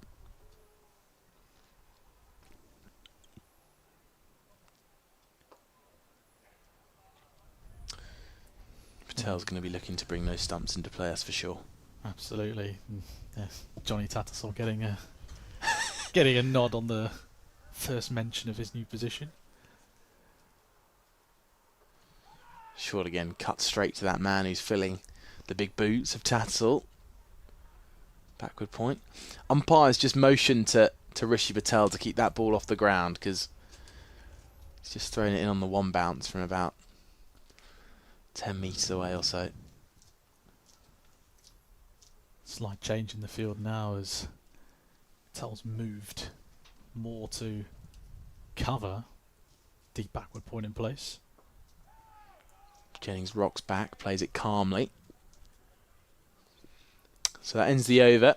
112 for 1 after 21. We're going to see some more of Josh Hull as the tunes ring out around Uptonsteel Grace Road. We're in the box next to the DJ actually today. Jerome had a chat with him. Do you reckon we can put a request in or two? Depends what you're saying. I heard you singing along earlier to a rather embarrassing song, Jez. Judging by that, I don't really want you giving the recommendations, unfortunately. Oh, come on. Josh Hull to continue with his left arm over. Flowing drive from Bohannon, straight back over the bowler's head. A commanding shot. 1 bounce and 4. A glorious cricket shot from Josh Bohannon, who waits for it, with a big swing of the bat and a hold of the pose, wraps it into the sight screen for a well-made 4. 116 for 1. Another one of those stand and deliver shots from the batters. Saw one from Keaton Jennings earlier and Josh Bohannon following suit.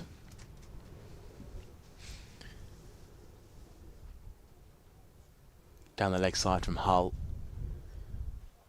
He's been a bit of a culprit for that so far in his spell. Just did a few down the leg side now. Just honing in on his line. Again, another right-hand, left-hand combination for Lancashire.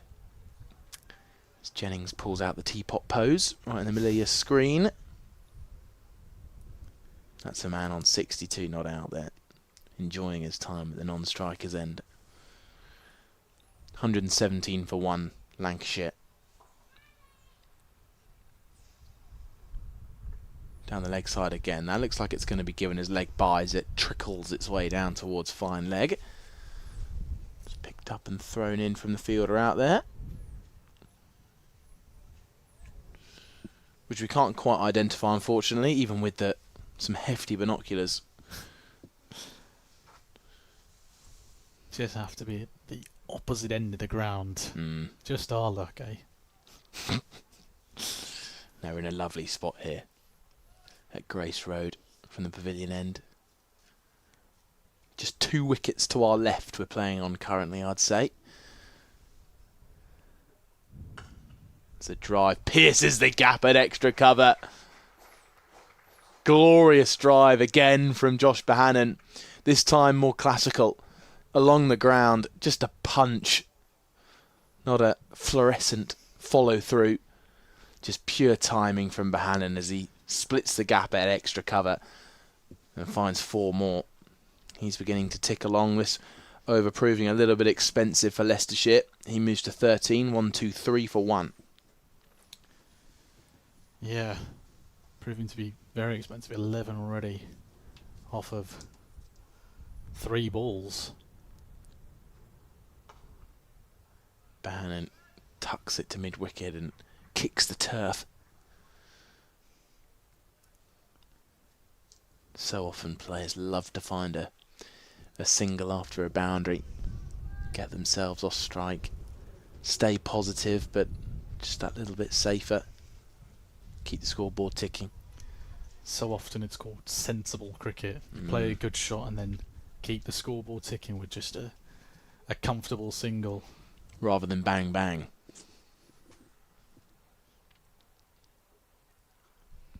Fine edge down towards third man. Under control though from Bohannon.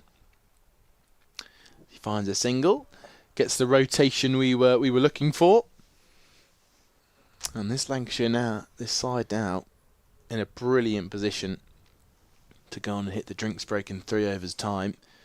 They'll be looking for minimal damage, but you've got to say Leicestershire will be looking for 2 wickets before that point. If they can do that, they'll be in a much happier position. Absolutely, and the key one is a man on strike for sure. Flowing drive again, but carefully placed through cover. Picked up by Hamza Sheikh on the offside boundary. That ends another over from Josh Bohannon. An expensive 1-2, 13 runs coming from it. And Lancashire now 125 for 1. Yeah, I just wanted to have a look at Hamza Sheikh because on the boundary when he fielded or prevented the boundary, in inverted commas, he looked to have been checking out his right shoulder. Oh gosh, everyone's in the battles here at the minute. He looks fine though. I think I don't see any wincing of pain or anything of the such, but he was checking it out after making the stop. One thing's for sure is that Leicestershire are going to need some runs as Lancashire tot up this total. And Hamza Sheikh, coming off the back of that century, will be looking to be the man as Jennings calmly pats it back for no run.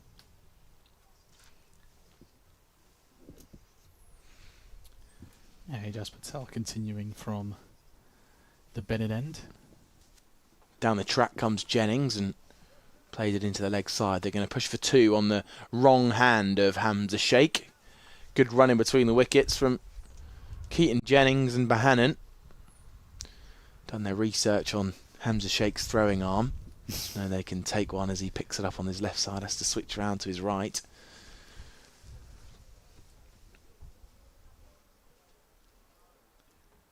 Oh, gives himself room there, Jennings, and can't quite get a hold of it as he shows off his hockey skills. Today you hit it to a field and you just hope he's not ambidextrous. So many fielders nowadays. So good with both hands. As Jennings finds a single out towards the square leg. It's quite a common drill you see the players doing, actually. Throwing wrong-handed. And some people just look like they've never picked up a cricket ball before. And others are whipping it in like a bullet. It's always better than their strong hand.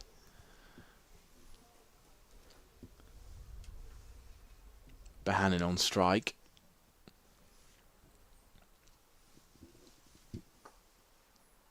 As he plays it to mid-wicket. Picked up by the skipper for Leicestershire Foxes. You can't help but feel it's getting a little bit flat out there. Leicestershire needs something to happen, and they got their main man from New Zealand on to make it. It skids through, and Bohannon skips his way through to a single out towards deep cover. 4 runs coming from it. 129 for 1 now. Lancashire, as they tick along to that drinks break. Yeah, just 2 overs out now from the drinks break, and Lancashire will definitely be the happier of the 2 sides so far. Leicestershire haven't made any deep inroads on the Lancashire batting lineup, just the one scalp, courtesy of Tom Scriven, and a superb catch behind the stumps from Ben Cox. Will Josh Hull be the man to get the second strike?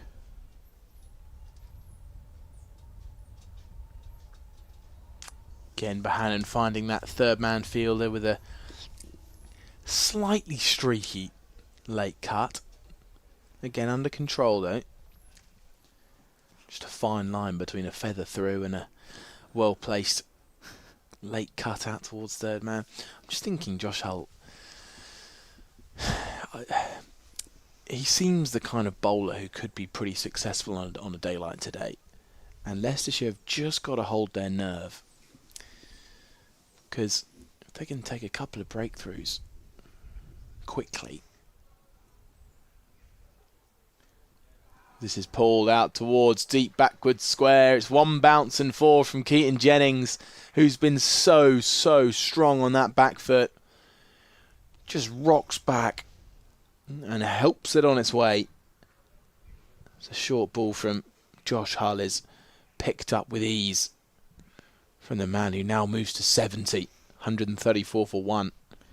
In fine touches, Keaton Jennings, and from a Fox's point of view, you got to get this man out as soon as possible.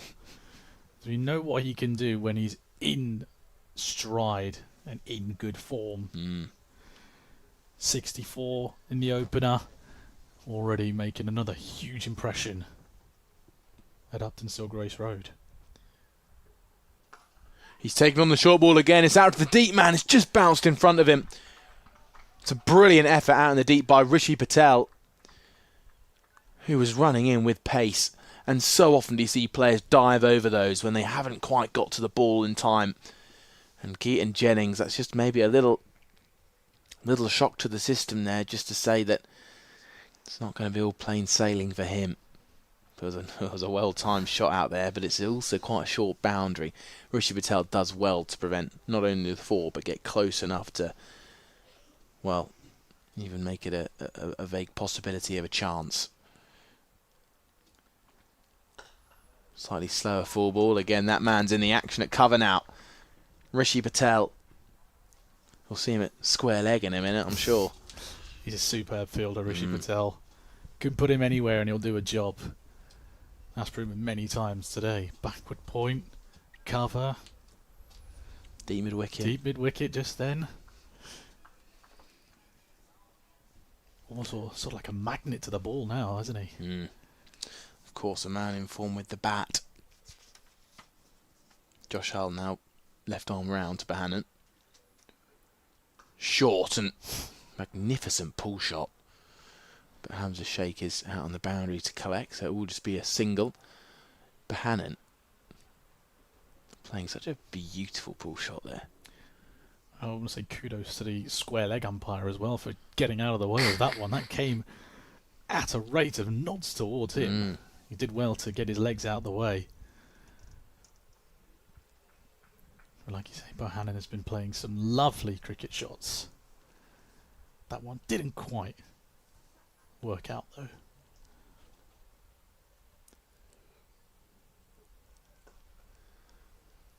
tucked neatly from Jennings out towards deep square leg. So that ends the penultimate over of the first 25.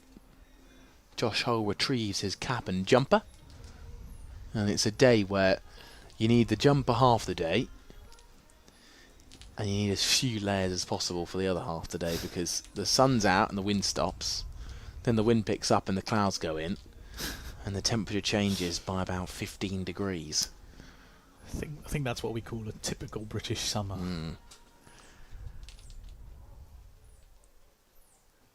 Always likes to play tricks on us, the weather. Hey, Jez Patel then. Can you make something happen? Round the wicket, little strike on the pad as Ben Cox throws it in at the non-striker's end, and no chance of an overthrow. I've been a big fan of spinners bowling from round the wicket in this tournament, but I think the fact that Patel hasn't gone to it early does tell you there's not a lot of spin in this surface. And so this is when it makes this angle to the right-hander that bit more dangerous, because the ball that just skids on,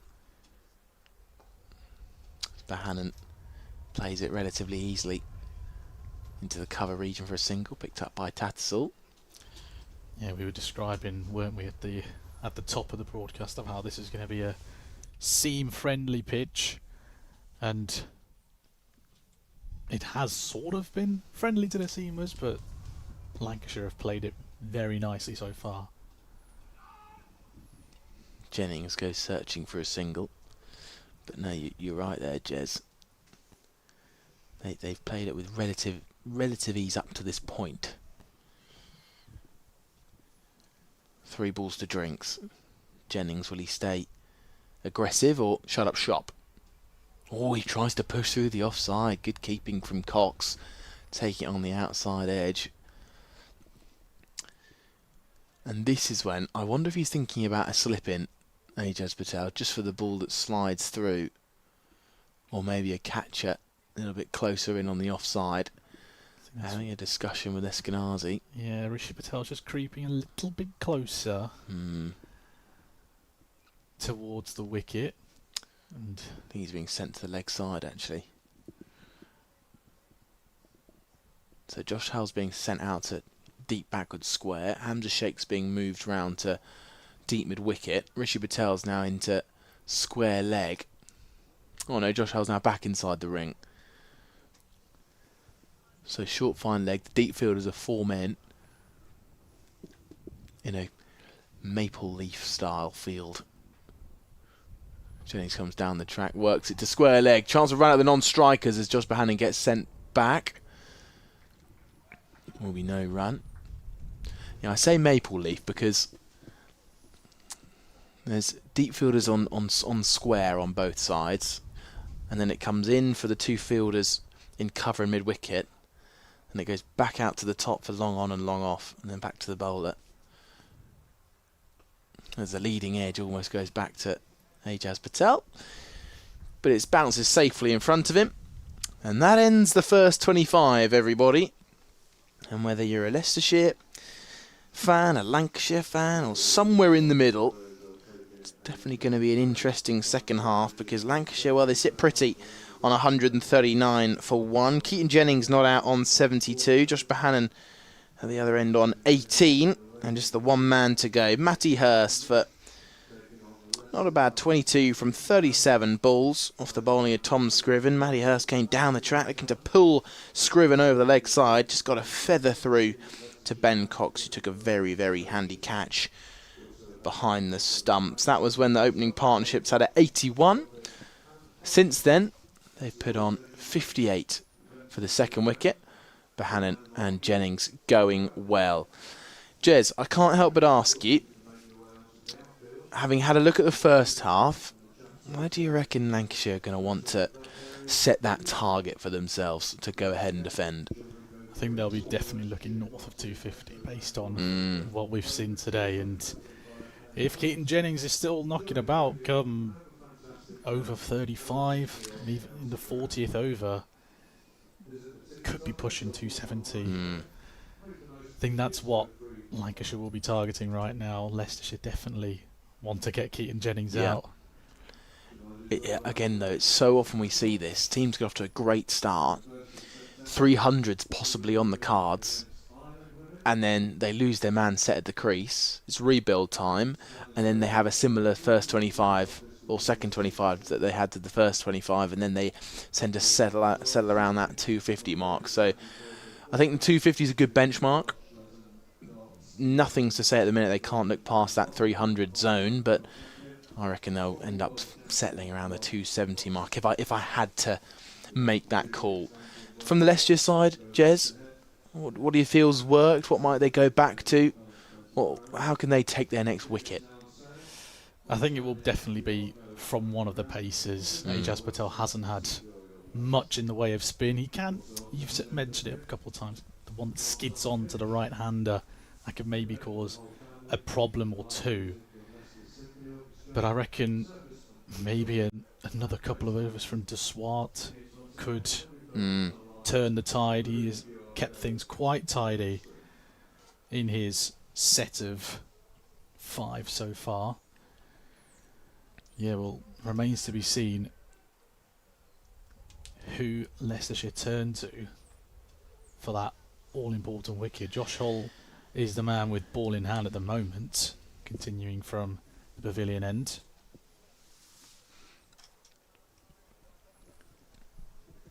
He'll be coming around the wicket after the drinks break. Bohannon on strike.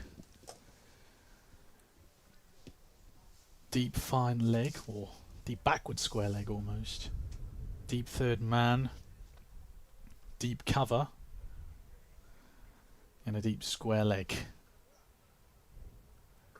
Hull around the wicket to the right-handed Bohannon. He just prods it down to backward point.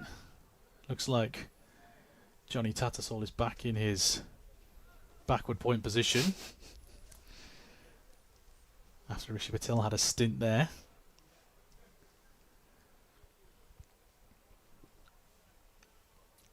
That deep backward square leg is being moved over more fine to become a proper fine leg fielder. Deep fine leg. Deep square leg just moving across the touch as well.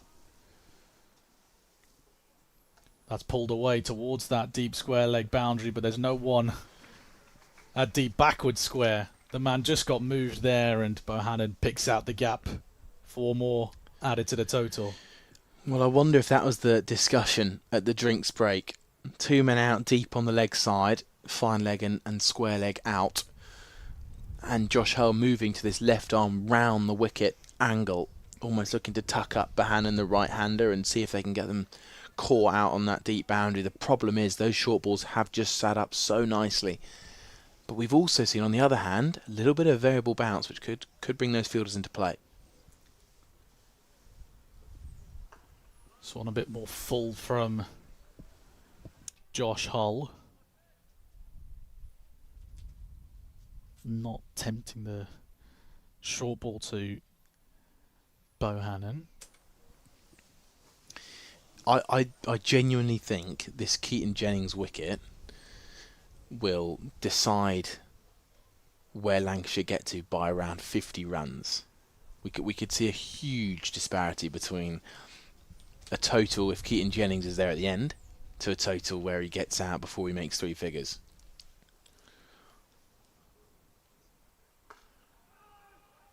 Strong shout of no from Josh Bohannon. I will have to agree with you with that, Charlie. He is such a pivotal player in this Lancashire batting lineup, but there are also still plenty of batters to come. Arguably, some are more inexperienced than others, but say Marcus Harris comes in, I think Lancashire is still in a pretty good position to very true. attack a bigger total. Bohannon just guides that one through to deep point, single, and brings that dangerous Jennings back on strike. 72 off 89 is the opener.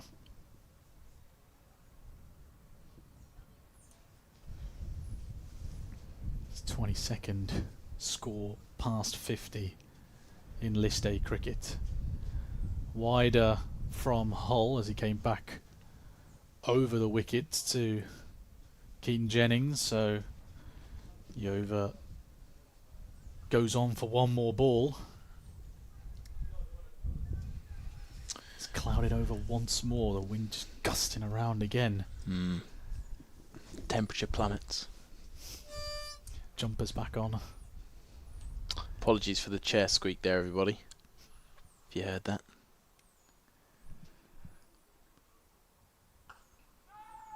Jennings wanted to cut that away, but he can only get it to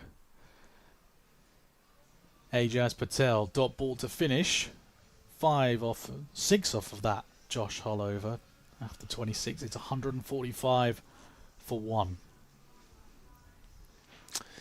Well, it tends to really lie on these two now. Yes, Lancashire have got a lot of batting depth, but when a new batter has to get settled, it's just going to delay that point where Lancashire can start to kick on.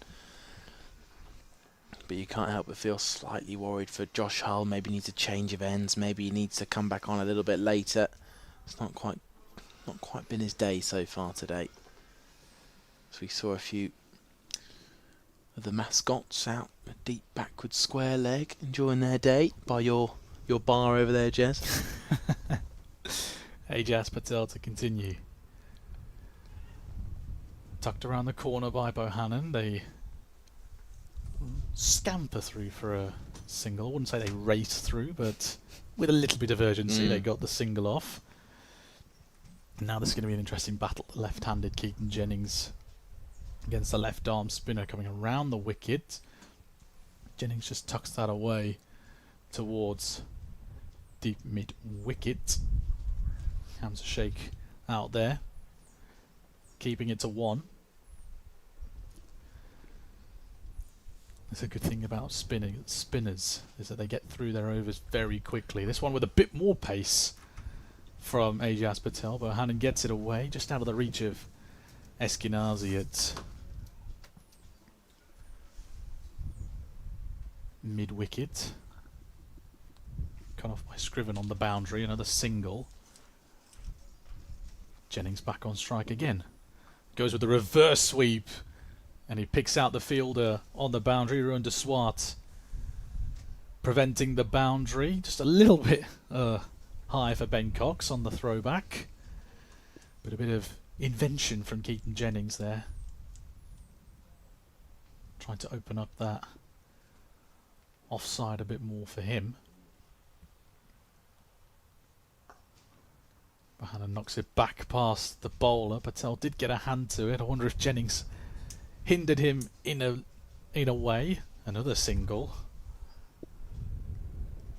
Just prodding along now, and that is in fact the 150 up for Lancashire on the penultimate ball of the 27th over. And they'll finish the 27th with a dot ball. 5 runs from Ajaz Patel. 27 done. As I said, the 150 up in the 27th over. Well, they're in a brilliant position now, Lancashire. And each over that goes by without Leicestershire making that second breakthrough, it's putting them into a better and better position. It's that man, Keaton Jennings, on just under half his team's total. Bohannon's looking pretty good from the other end as well. Some of his boundary shots have been terrific on the eye. But we see the change of bowling you asked for. You wanted to see a bit of pace back, Jez. And the opening bowler, Ian Holland, he's on now. Yep, Dutchy bowling from the pavilion end. Cox up to the stumps once more. This one straying a bit towards the leg side. Bohannon tucks it around the corner, gets a single for his effort. Davey just cutting that one off. Just winced a little bit there, Josh Davey. I'm not sure if that was anything serious, but Just caught my eye out there. He's feeling something in his groin. Well, this Leicestershire team have played 3 games in 5 days. Well, this is their third, sorry, in 5 days.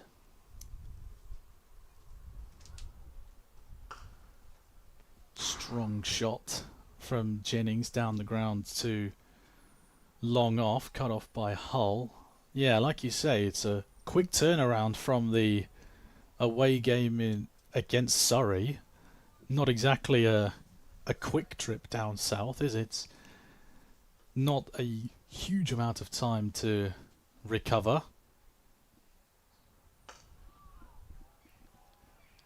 And we've seen a couple of players be rested after playing the opening 2 games. Both the Greens, Alex and Ben, have been given a day off today.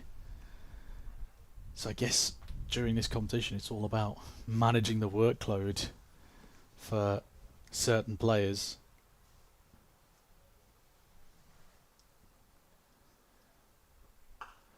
Bohannon tried to give himself a little bit of room there. They push hard for the first one. They would come back for the second. They get through comfortably. Rishi Patel down at deep cover, doing the fielding, or coming round from long off, I should say. Little delay for a bit of shoelace tying from Keaton Jennings as the sun peeks out from the clouds. Lots of blue sky directly above, although some slightly it's not ominous. They are grey in the distance. They do carry a little bit of grey to them, but like you say, not ominous enough to cause any concern. Yeah. Plenty of breaks in the clouds. Absolutely. You'd make a good job as a weatherman. Thanks. Ramp shot from Bohannon. There's no one behind the keeper, and that will race away. 1 bounce 4. Inventive shot from Josh Bohannon. Just releasing the shackles a touch from this Ian Holland over. Yeah, he's been really impressive, Bohannon. And that's the first real sign of innovation, as you mentioned there. And it's come off first time of asking, and he's now played the perfect mixture of traditional and modern white ball batting. Final ball of the Holland over, and that's a strong punch down past the bowler. Long on comes round to cover it off. Just a single to close out the 28th over. What's that?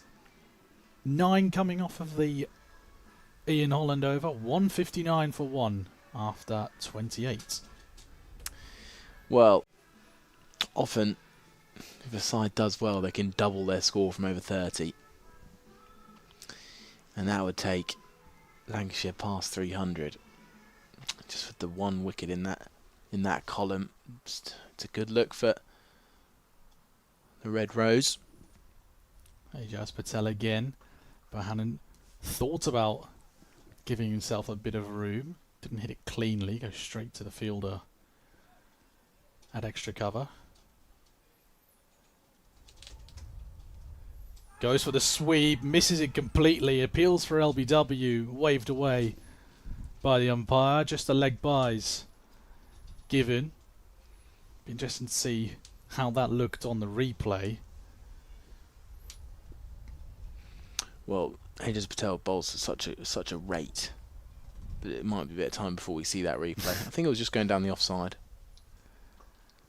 Jennings on strike, plays that one into the leg side. Hamza Sheikh coming over from deep mid wicket to cut that one off. And like you say, Charlie, these spinners motor through these overs. Diving Eskenazi can't cut off the ball inside the circle. They get another single.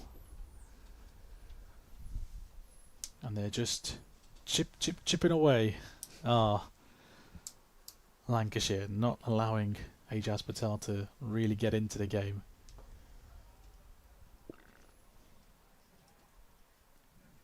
Just a 3 runs so far from the veteran New Zealander. Last ball of the 29th. Make that second to last ball of the 29th. That one straying a little bit down the leg side. To Keaton Jennings. Ooh. Just goes with the little swat down towards fine leg. Another single to close out the 29th. 164 for 1. Lancashire. Jennings 77 off 97. Bohannon 35 off 41.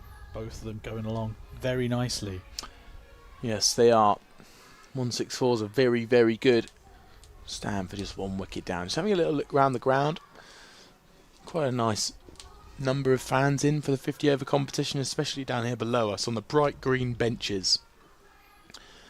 Packed out there in 2 rows.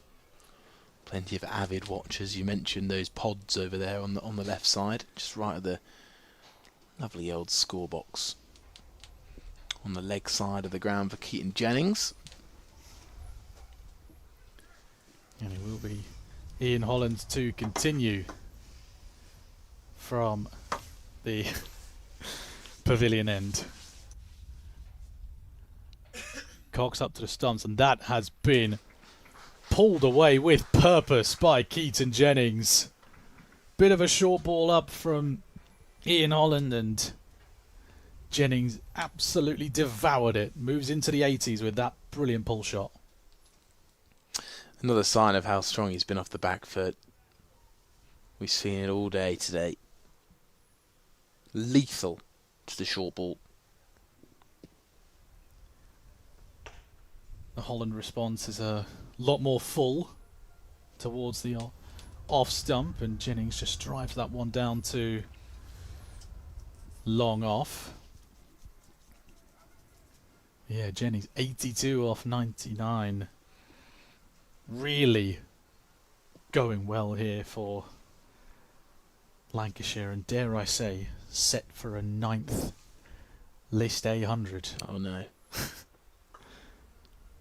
But Hannon can't find the gap. Jez, you've just sent a whole load of Lancashire fans up the wall there. You've said it now. Every time I can only think of that iconic clip of Mark Nicholas and Shane Warne. Of course. Never been out in the 90s. That one's come off the toe end of the bat, and again, no one behind the keeper.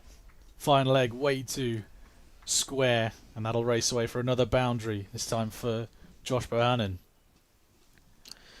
Yeah, first real unconvincing shot from Bohannon, but you can see what he's trying to do. Just a one-man back on the offside boundary, trying to give himself that space to work it over the ring field on the offside.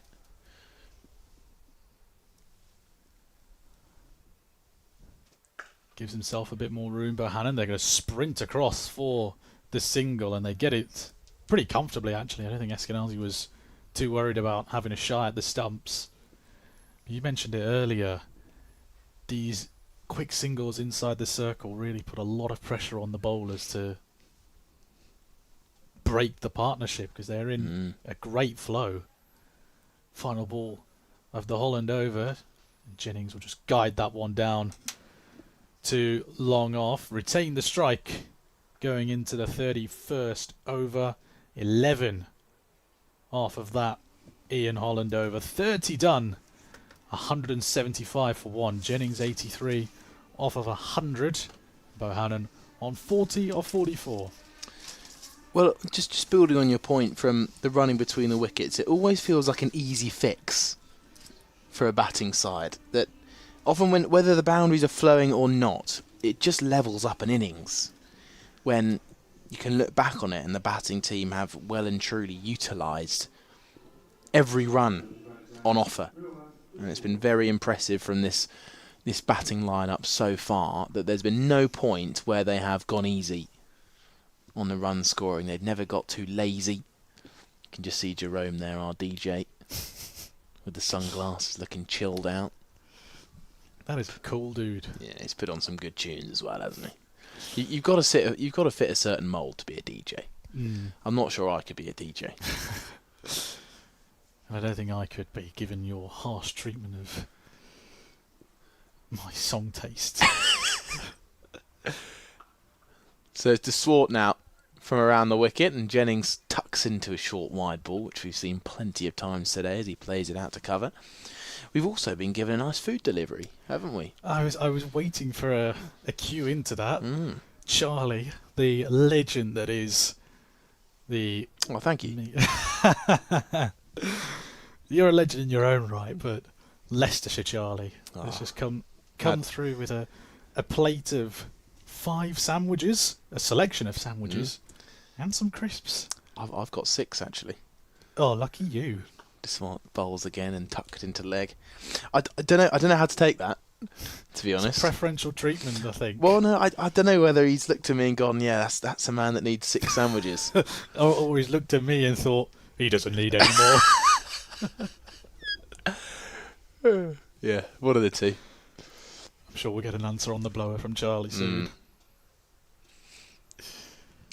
Yeah, I think he's giving you a few more crisps though, which I definitely will not complain about. Okay. Well, if you hear some crunching in the background, you'll know who it is. Bohannon sits on 40.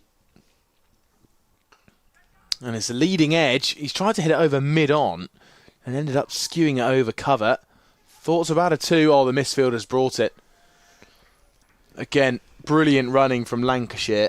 It's because they pushed that first one hard. A lot of batting teams that have settled just for single, jogged through, but they're in a position because of how hard they ran that first run to go and take on that second. And it's something the Leicestershire Foxes can look at from this batting innings and think that they need to make sure they do the same.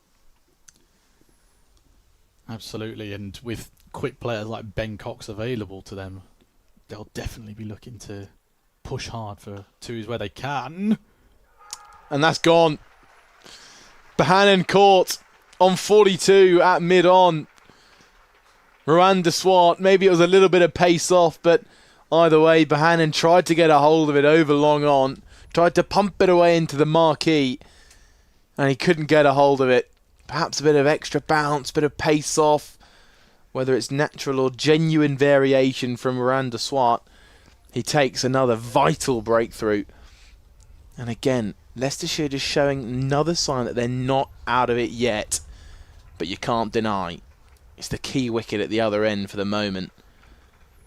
And Keaton Jennings, but another key wicket is the Australian. Marcus Harris comes out to join him. Fresh off the back of that half century, made 60 away at Surrey in that loss. But 178 for 2 now, and it's a slightly different reading of that scorecard. Yeah, big breakthrough. I did say at the drinks break that Ruan de Swart could be a key factor in the second half of the innings, and he has proved to be just that. It was a good strike of the ball from Bohannon, but he didn't get enough of it to take it over the mid-on of fielder.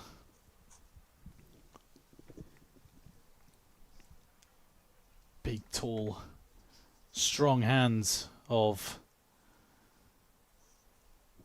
Was that Josh Davey back there making the grab? It was... Oh, you've asked me too soon here. Tom Scriven. Tom Scriven, that's who it was. Again, it's the 8s that are a bit hard to distinguish from here. 38, 88, it's a bit hard to see from here. You've got to cut us some slack. Oh, give me a break. I think you might need some glasses. Don't say that. Miranda Swart then to continue post-wicket. You did say, Jez, bring on de Swart, and well, he's proved you right with that breakthrough. Harris leaving one alone outside off to start with. Feels an age since we've seen her leave. It's quite refreshing to see one played with ease. Maybe we'll see a slip or two come back in just to put a bit more pressure on the Lancashire side. Again, it's a thing we said earlier. One common thing about this Eskenazi side is when a new batter comes in, they never shy away from bringing the pressure back on, bringing a few fielders up.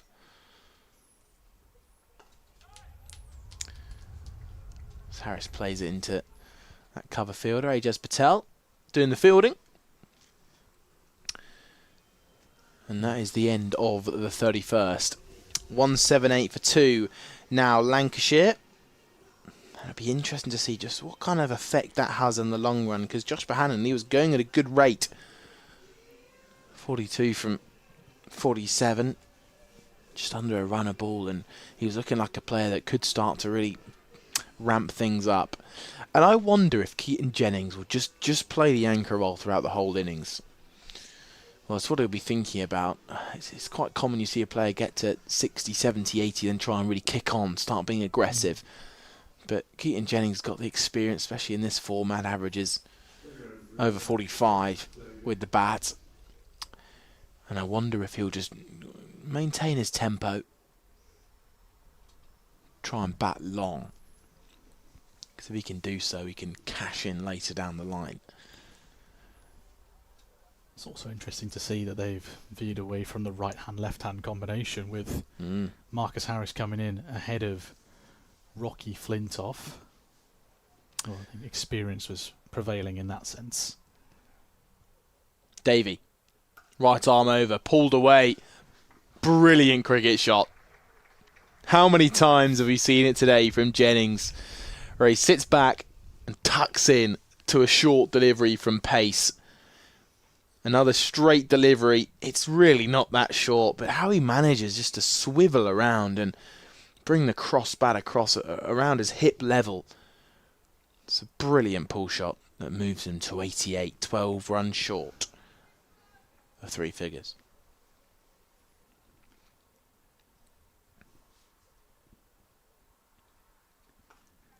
Slashing drive. That's going to be 4 more added to Keaton Jennings. Back-to-back boundaries for him as he moves into the 90s.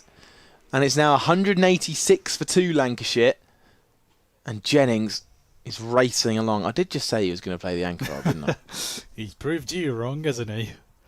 You were talking about players getting into the 60s, 70s, 80s and thinking about motoring on to 3 figures. You thought Jennings would play a little bit more sensibly, but from the first 2 balls, he is well into gear and he wants to get those 3 figures ASAP. Well, it's the second time he's proved me wrong today. Maybe he's listening to you, thinking, I want this guy to shut up. God, felt like an attack there, Jez. Davey. Continuing from right arm over. Jennings finds a single in the ring. A perfect display of batting. That's the sensible cricket on display once again. Get the double punch with the boundaries. And then just keep the scoreboard ticking. Comfortable single, no need to put Harris in any sort of danger or put himself in any sort of danger.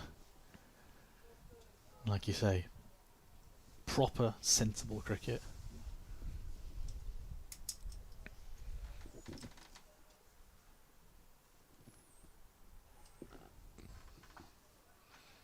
Harris guides it to backward point. Oh no, Keaton Jennings has a chance to be run out on 92. Oh no, the run out's been fluffed. Josh Davey at the bowler's end. He had a chance to take off the bails. And I think he's managed to throw it over the stumps from about a foot away. So he dives in. Oh my goodness. I reckon he was actually an inch away from actually making contact with the stumps. And he's managed to lob it over the wicket.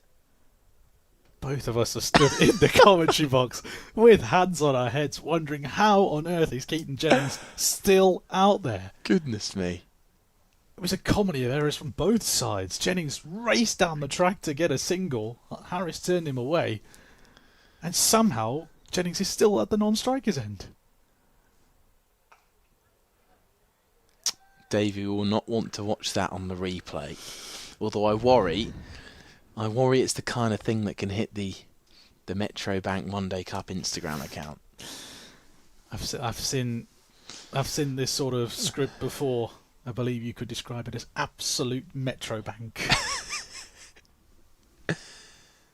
That sounds, well, either very exciting or a bit underwhelming. One of the two.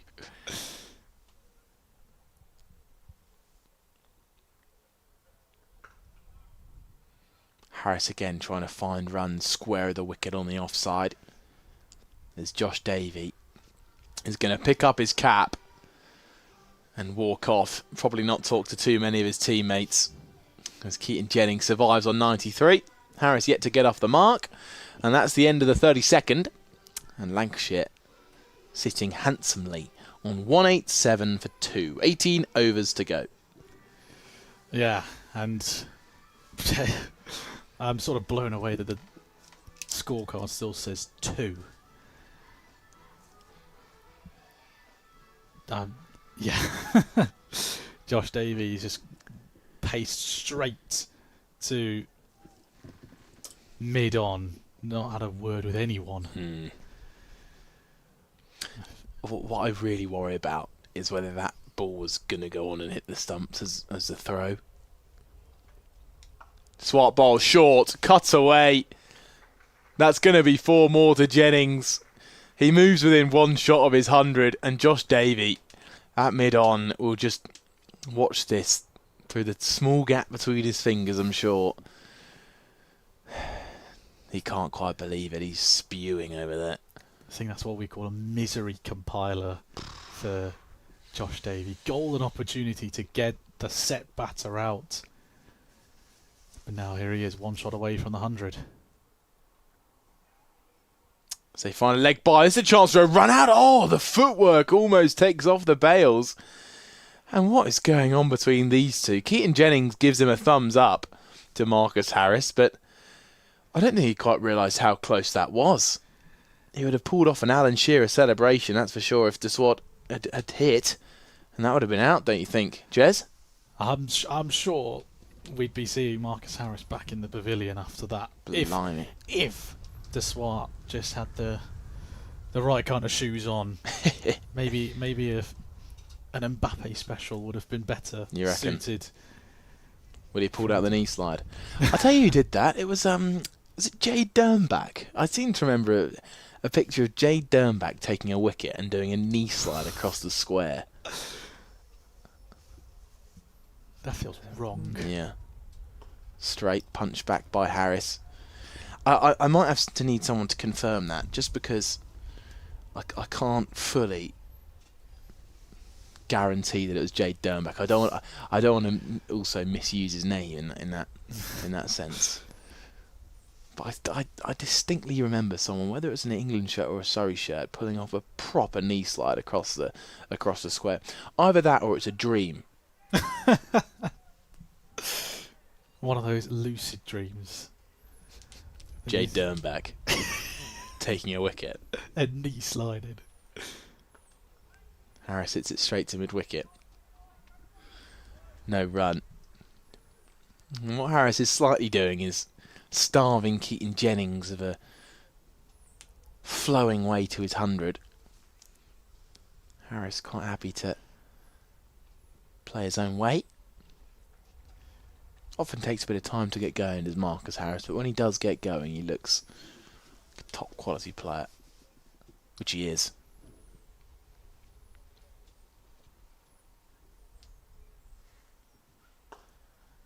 Driving down the ground, again finding the bowler. A little bit of frustration from Harris, who always has that wristband on his top arm. This one looking a little bit uncomfortable. I was hit with power back down to him. Timing too. It's a couple of times now that the ball's come straight back at the swat. This one came with a bit more power, and this might be a little bit more concerning than first thought. on that bowling hand of Ruan de Swart as well, more importantly. Well, let's see how long it takes for him to recover from that knock on the hand. It looks like he's going to continue. Maybe it's a dodgy nail or something. They're all looking rather inquisitively at that hand over Ruan de Swart. Bowlers Union coming together just to make sure the South African's okay. First person Josh Davies talked to since the run out. Round the wicket to Harris. He takes a single off the final ball of the over. So Keaton Jennings will have to wait. And it's 193 for 2 at the end of the 33rd. And these two just looking to set that platform again. After Josh Bohannon went for 42. And that was 178 for 2 and that wicket fell just 3 overs ago. Yeah, Marcus Harris off the mark, and incidentally, he just needs one more run to reach 2,000 runs in all formats for Lancashire. How long you been saving that? Not too long, since... You've given the stat to me now. I'll let you say it, Jez, don't worry. That is if he gets to 2. And the honour's all yours. Can't take that from you, Jez. Davey continues his spell then, after that calamitous moment in his previous over. Stephen Eskenazi doing something that would get you sent off in football now, talking with your mouth covered. Or was that just in the World Cup that was a rule? You're the football man.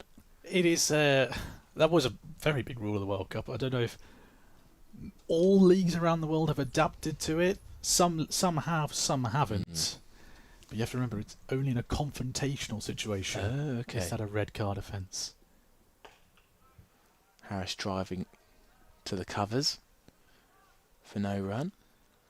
You sounded like a referee there. You sounded like, sometimes they have the pundit that is an ex-referee and they go to the ex-referee to discuss a VAR moment. Yeah. You sounded like him. Well, what can I say? I've been watching a lot of football. I've picked up the terminology here and there. Probably should do the same with cricket, shouldn't I? Yeah, well, I think I'm a bit too engrossed in this game, I think, to spend my time reading up on VAR. Pulled away, down towards fine leg. It's going to take some stopping. Well, it doesn't. And it's 4 more to Marcus Harris, who brings up a special milestone in List A cricket. And it seems to have gone from my memory. Jez, could you fill this in, please?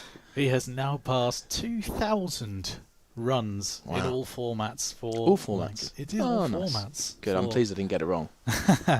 2,000 runs in all formats for Lancashire. The veteran of the game.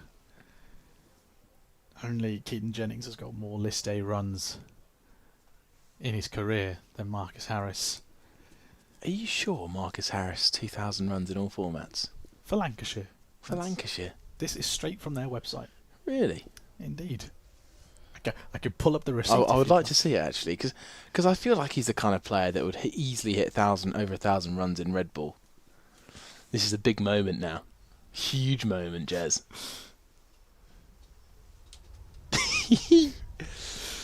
Well, just bear with us, everybody, while we try and sort out the correct milestone. I don't want to have doubted you, and it proved to be correct.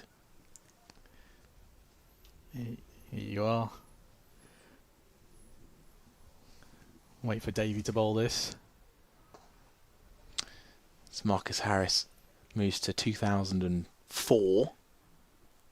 Runs across all formats. Indeed. This is quoted from the Lancashire preview for this game. How stat. Marcus Harris needs 2 more runs to reach 2,000 in all cricket for Lancashire. Wow. The Australian Overseas Star has posted 1,998 runs in 27 appearances across the formats, including 12 50s and 5 hundreds. Thank goodness I remember that correctly. I didn't doubt you. Jennings, 97. Driving straight to cover And well, he's got another ball this over, although he has really been started the strike of late. Yeah, Marcus Harris been eating a couple of balls. Only one real punishing shot from the Australian. I wonder if that's affected Jennings in any way.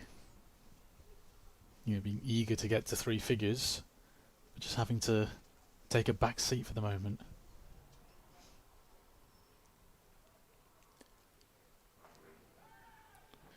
And you'll have to wait a little bit longer. So he finds the man in the ring at backward point. Keaton Jennings will remain on 97, with 1 over to go until the 35 over mark. And then Hampshire are going to be... Hampshire? Gosh. Oh dear. Where am I? Where am I, everybody? Lancashire will be in a good position to push into those last 15. Put those dance moves away, mate. Listen, the DJ has just put on another one bites dust. You can't help but get a little bit jiggy to it. I'll have a word with Jerome, actually, after. Just because this is a tune you put on after a wicket, isn't it?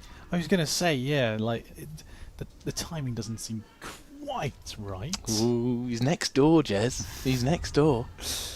Hey, good music is good music. Okay, all right, I'll trust you with that one. So, Jennings sits at the non-strikers on 97. Marcus Harris will be on strike to Ajaz Patel, who comes on after a good spell from Deswan, who took the wicket. Josh Bohannon. And now Patel back onto the left-hander. Harris happy to pat it back. There's a delayed announcement of the new bowler rings around the ground.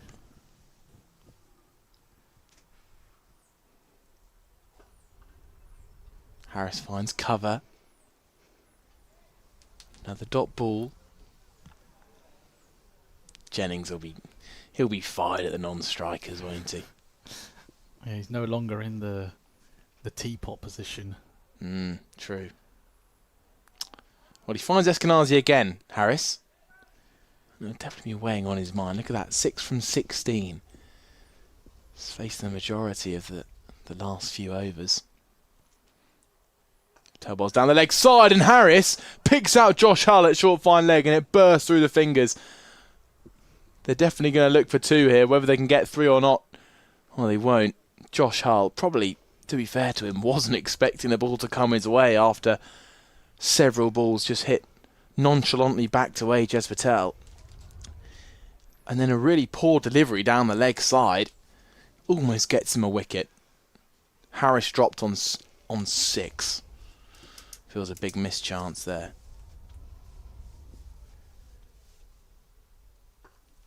And Harris finally gets that single up towards long off.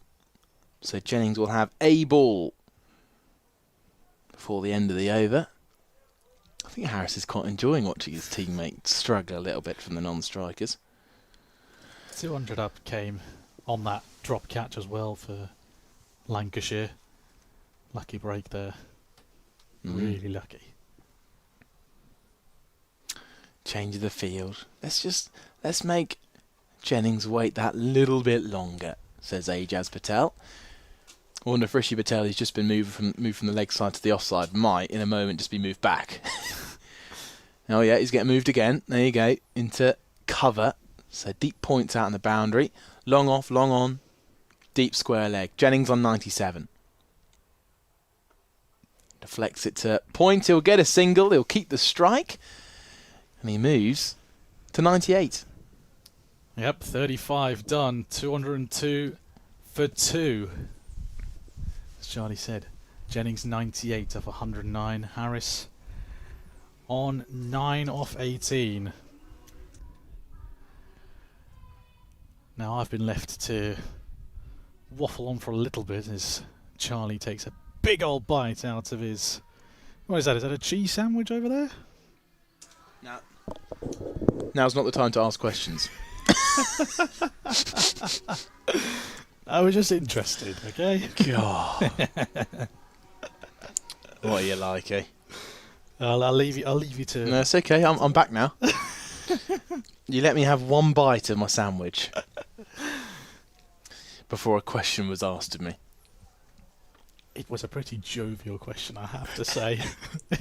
But borderline rhetorical, even. Josh Davey to lead us off from the pavilion end. It's a streaky shot from Jennings. Down towards third man. He'll get the single. And he moves on to 99 now.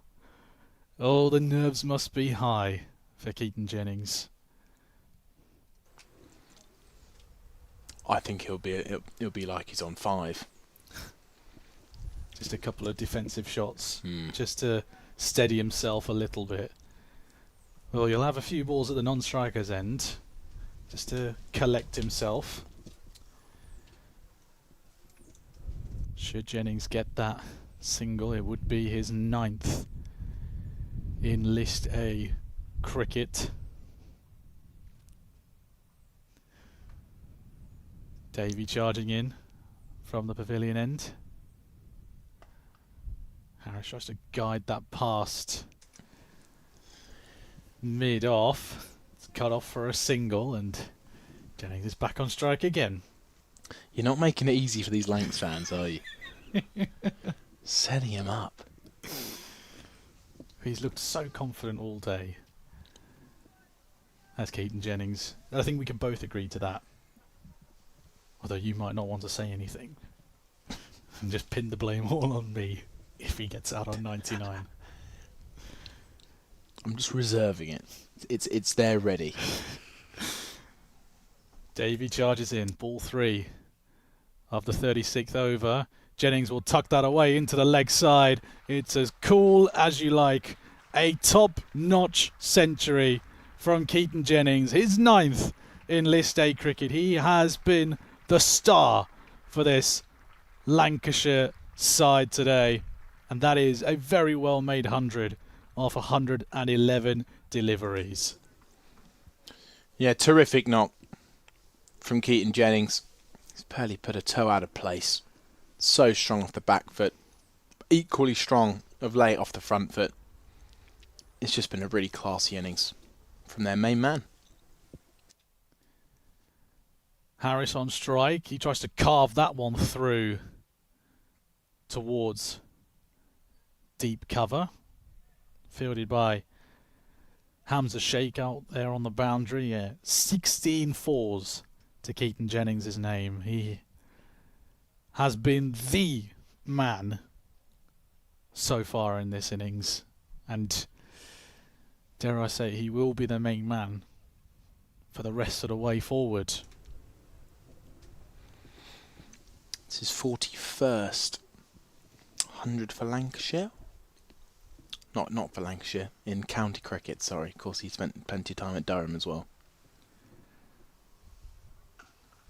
This one is pulled away into the leg side. It's split the two fielders. That is a top shot. Again from Keaton Jennings. That is a man on form. Beautifully pulled that away. Split the two leg side fielders with precision. And he moves on to 104. Yet again, another pull shot from Keaton Jennings. Even balls that haven't actually been that short, he'd still put that shot away with ease. It's been a masterful knock.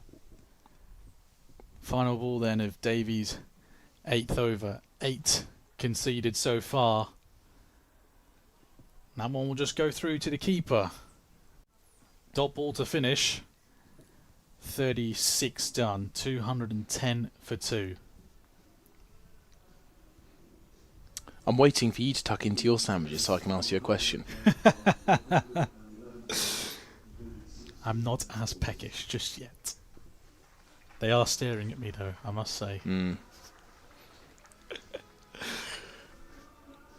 210 for 2 then Lancashire.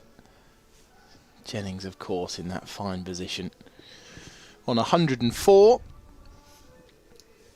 Harris, the non-strikers, on 11. The 2 wickets to have fallen today. Josh Bohannon going for 42 from 47 balls. and Hurst going for 22 from 37. Also a reminder that Marcus Harris dropped by Josh Hull on 6 at short fine leg. Could that prove to be more costly than it already is? Quite possibly. We'll have to wait and see on that one. It is Ajaz Patel again from the Bennett end into his 7th over. Marcus Harris on strike once more. Goes with the reverse paddle, and this will be a foot race down towards the boundary, and it is kept in play really nicely by the substitute fielder Sheridan Gubbs. And they just limit that to just 2. They haven't been short of drama, these two, have they? Between the wickets. I mean, Marcus Harris was well and truly ready to turn around for the 3rd run and got sent back, and he didn't actually get very far. It's still quite tight running back. Tries to beat Ajaz Patel with a straight drive back. Yeah, for 2 vastly experienced players across all formats, the running between the two hasn't been the toppest of the notches. But Harris breaks the shackles with a huge swing. It sort of dies on its way down towards the deep mid-wicket region. And they will only come back for 2, but maybe a sign of intent from Marcus Harris. Well, using the words of Jez alongside, I wouldn't say that shot was quite the toppest of notches. It looked like it was going a mile from up here, and this time round he opens up towards the offside, can only hit it straight to the extra cover fielder. 2 to come.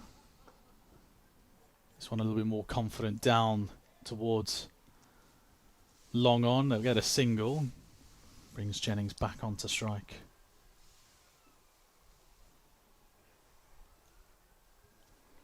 Maybe Ajaz Patel thinking about a change of angle.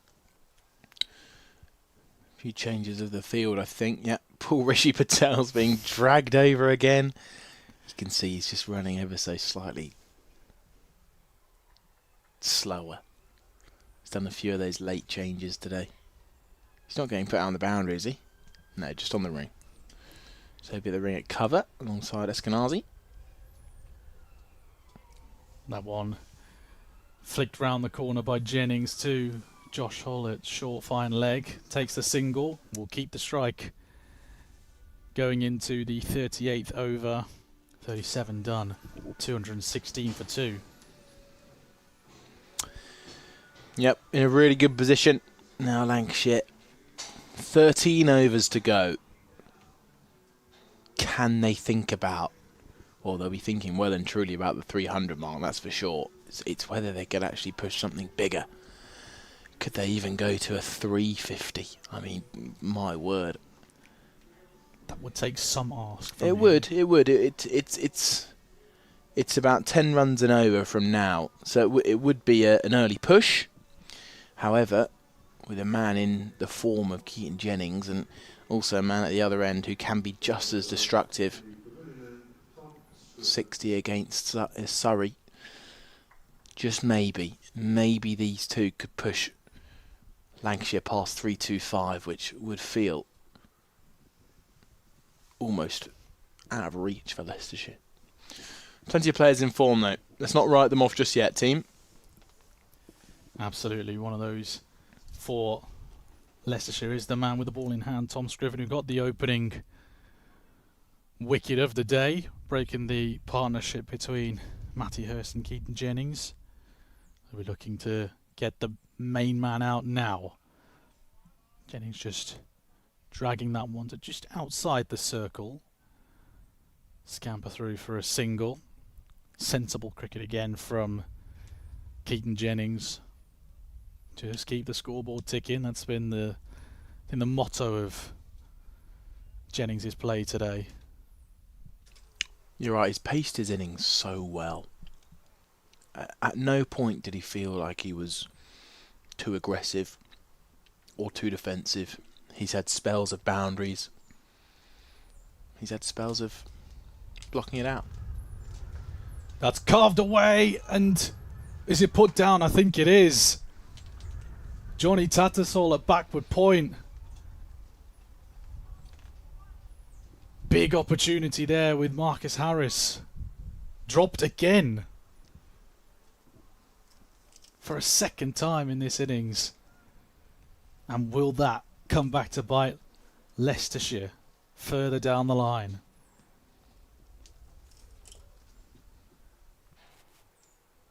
Harris goes for a big swing over. Long off, and what a strike. The first maximum of the day.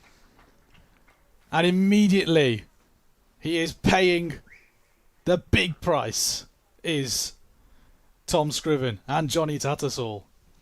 Well, you should have seen his reaction. Tattersall at backward point, as you can imagine. As soon as that ball went sailing into the stands on the full, Tattersall's head dropped. He's now doing his laces. Can't be easy just after a drop. It was catchable. It was definitely, it was coming quick. It was coming with spin, with dip. Really tricky to take those catches at backward point, but Johnny Tattersall is a top quality fielder, and he would have backed himself to have got his mitts on that one and got it to stick. So he'll be gutted about that. You can see in his body language it's well, it's not positive, that's for sure. And a few of the Leicestershire fielders now just looking a little bit lethargic, perhaps. Eskenazi still running in to have a conversation with his bowler. Still looking to make plans. Scriven dropping Josh Hull out towards long off. But yeah, you're right. Josh Hull was the man to drop Harris on 6. Tattersall now put him down on 16. Can he make them pay? That's cut away.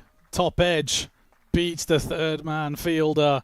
That's another boundary for Marcus Harris, and the pain just continues to grow for the Leicestershire fielders. Twice they've dropped Marcus Harris, and he's really making them pay. Well, it wasn't the most convincing shot, was it? It was more of a leaky one, followed up after a huge 6 over mid wicket, one that runs away. It'll almost be as painful, if not more painful, for the fielding side. Cuts that one through the gap again, and the misery continues to pile on Johnny Tattersall as he has to go fetch the ball from the boundary that's pierced through the gap between himself and the third man fielder. That's 3 boundaries in a row for Harris, and all of a sudden he's on 30 off 29. Well, Harris was, I think, 6 or 17 balls at one point. And now he's going for 1 a ball, 30 off 29. 24 from his last 12 deliveries. And this is a painfully expensive over for Tom Scriven. 15 so far with 1 ball to go. Third man has been pushed out to the boundary. Last ball of the Scriven over. Harris just dabs that one away, and he'll scamper through to take the single and keep the strike at the end of the 38th over. 2-3-2 for 2, and that is a big blow to Leicestershire's chances, really. Yeah, they're not making it easy for themselves, unfortunately, and I think Josh Hull will be gutted to have let that one go through his hands, which is arguably a much easier chance than the Tattersall one. But equally, 2 positions where it's not easy to take a catch, the ball's spinning and moving at a fast pace, but 2 good quality fielders that would have looked to have caught them both. So, as we say that, Josh Hull's going through a warm-up, so we'll be seeing him shortly. Ajaz Patel back on again for his 8th over. 0 for 30 so far, his figures. He's kept it tight as Ajaz Patel, but hasn't really caused too many problems for the batters. Harris on strike then. He'll push that into the leg side. Thought about a second there, did Marcus Harris, but Keaton Jennings didn't even bother to look back at his Australian partner. Run rate is now ticked over 6 after that flurry of boundaries from Marcus Harris. Jennings comes down the track. Didn't time that one cleanly, but he gets it down to long off. Gets a single for his troubles. He's going through a rotating phase now, Jennings, isn't he? He's really fluctuated between flurry of boundaries and easy rotation. Harris tried to send that one back past the bowler, but didn't get a clean hold of that one.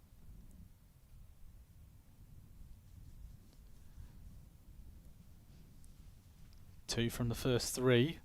As Harris comes charging down the track, there's a chance maybe down at long off, but there isn't, because Harris has cleared the rope once again. A second six in the innings for Marcus Harris, and he moves on to 38. Yeah, it's not a huge boundary out there as well. Both the straight hits considerably shorter than the square ones. And he sends this one down the ground again. This one comes at a canter to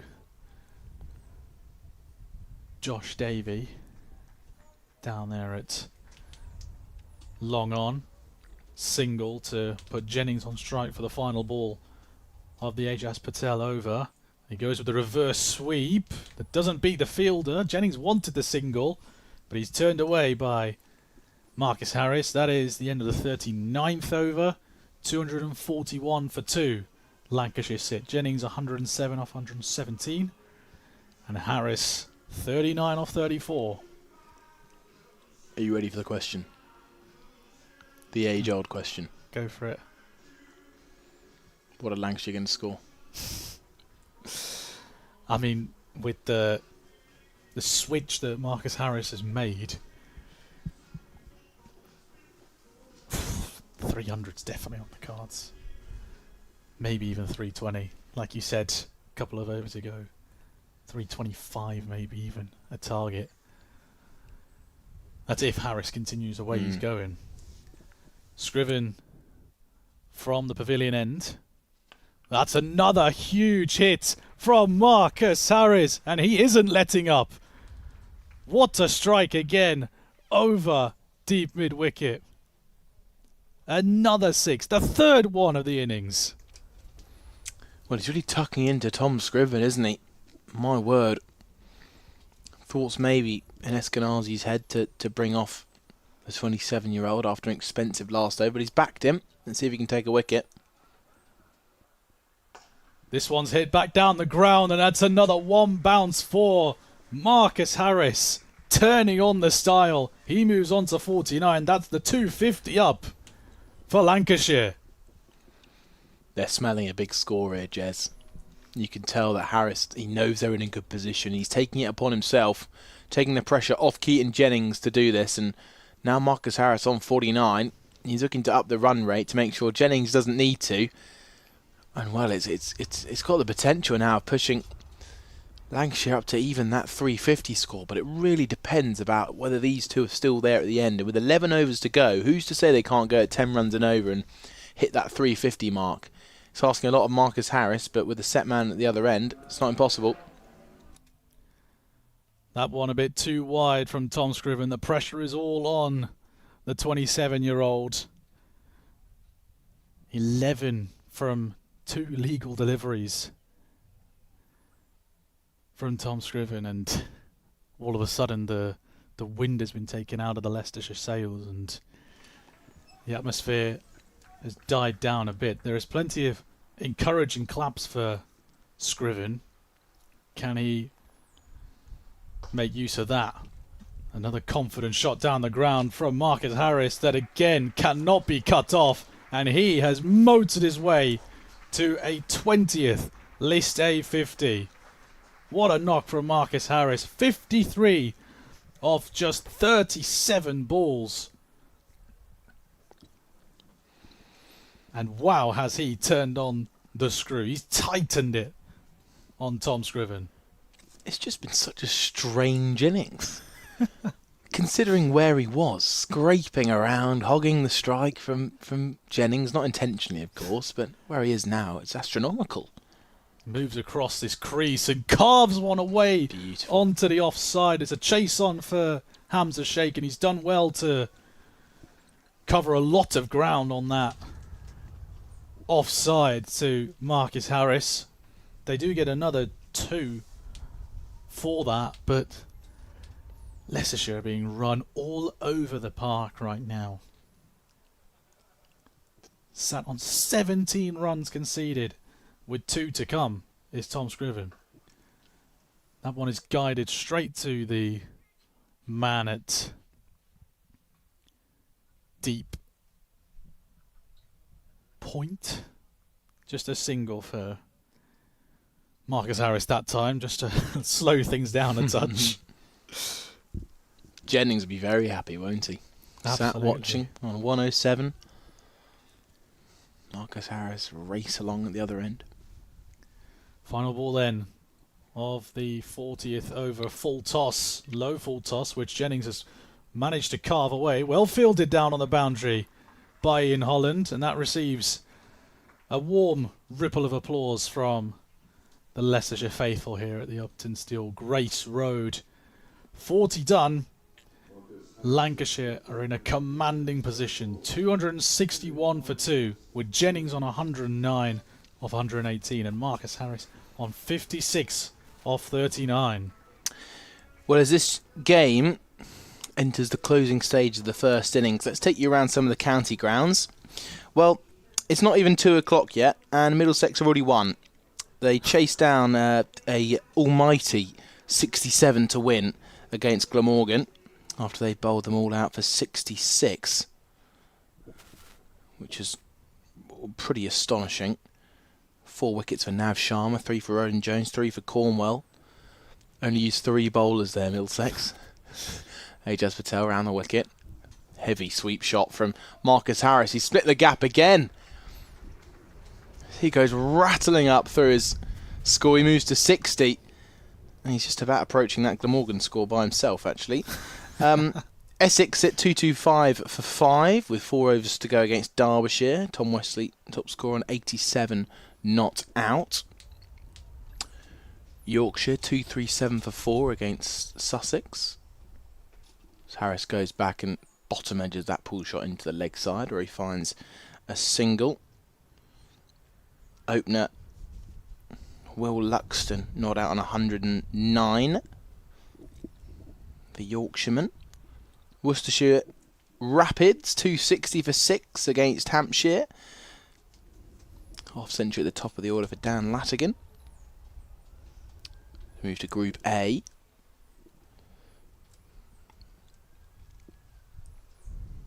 Down the track comes Jennings, meets it on the full. Gets a single into the leg side. North East with 84. For Kent, they've just lost their 8th wicket. They're now 196 for 8 in the first innings against Gloucestershire. Of course here, Lancashire in a brilliant position, 266 for 2. 267 now with that single. Somerset in a good position as well, we'll get on to in a moment. Against Warwickshire. Again, down the track comes Harris. He might have hit the gap here. Yes, he has. He moves to 65, gets another one on the full toss, and well, Leicestershire Foxes are reeling now at 271 for 2. Poor ball ready from Ajaz Patel. A full toss, just inviting Marcus Harris to come down the track and just tonk it past him for yet another boundary. That's 6 fours for him to go along with his 3 sixes. Over the wicket now, Patel. And Harris, he's hit it over long off for a huge 6. He's thoroughly enjoying himself. He's hit it 7 rows back over long off. And why talk about the other grounds when it's all going on here, Jez? Marcus Harris is keeping all of the entertainment over here, and he has now surpassed the Glamorgan total by himself. Moves on to 71. This is astounding. Knocking on Keaton Jennings' score now is Harris. He tries to work his way through the offside. Appeal for a stumping. Ben Cox thought it was pretty close, as do most keepers when they appeal for a stumping. But just a dot ball to end that Ajaz Patel over. So it's 277 for 2 with 9 overs to go. Just to finish the around the grounds. Oh, Somerset have just lost their 4th wicket. 261 for 4. Josh Thomas just fallen for a 38 ball 50. But Lewis Goldsworthy's not out on 76. Tom Lammonby being dismissed, run out for 85. And then just the final game of the One Day Cup men's competition. Northant Steelbacks at 233 for 6 against Surrey. Half centuries for Bartlett and Nathan McSweeney.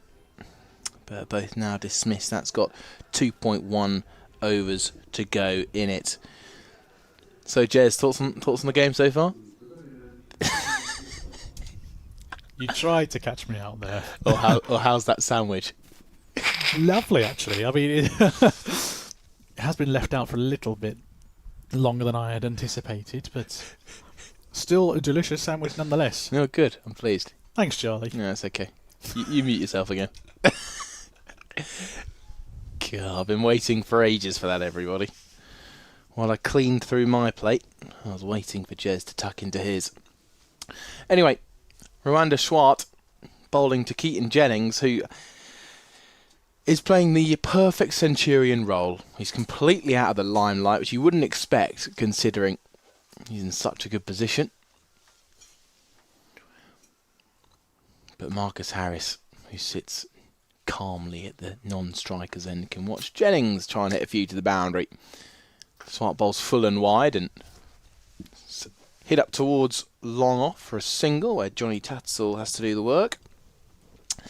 Bit of bad news about the 100, unfortunately. Manchester Supergiants against Birmingham Phoenix. That game being abandoned without a ball being bowled. Must be a bit rainy up in Lancashire. And the start is delayed to the men's game as well in the early afternoon. Back to here, though. To Swart bowls just outside the wide line. It looked very close there to being given a dot ball, but it did look just outside, didn't it? It did, just a tad, and Rwanda Swart was given a longing look at the umpire. He does that a lot, doesn't he? Yeah, it's very intimidating towards the umpire. Ooh. Just the long stare at both umpires today, actually. Down the track comes Harris. Picks out the only fielder in front of square on the offside. As he shadow bats a lofted, over-cover drive into out, which would be incredibly impressive if we see him pull it off. I'd like him to pull it off now, because that is one of the most elegant shots someone can play. I thought you'd be tucking into your second sandwich by now, Jess. I've cleaned through a few. I'm just biding my time. Okay. Marcus Harris goes for an almighty heave. This is going to be caught. And it is. Ben Cox with the catch. An enjoyable cameo from Marcus Harris comes to an end. And to call it a cameo is a little bit unfair, actually. It was a brilliant innings. 71 from 46 balls he falls for. And that's the third wicket that goes down for Lancashire. They're now 279 for 3.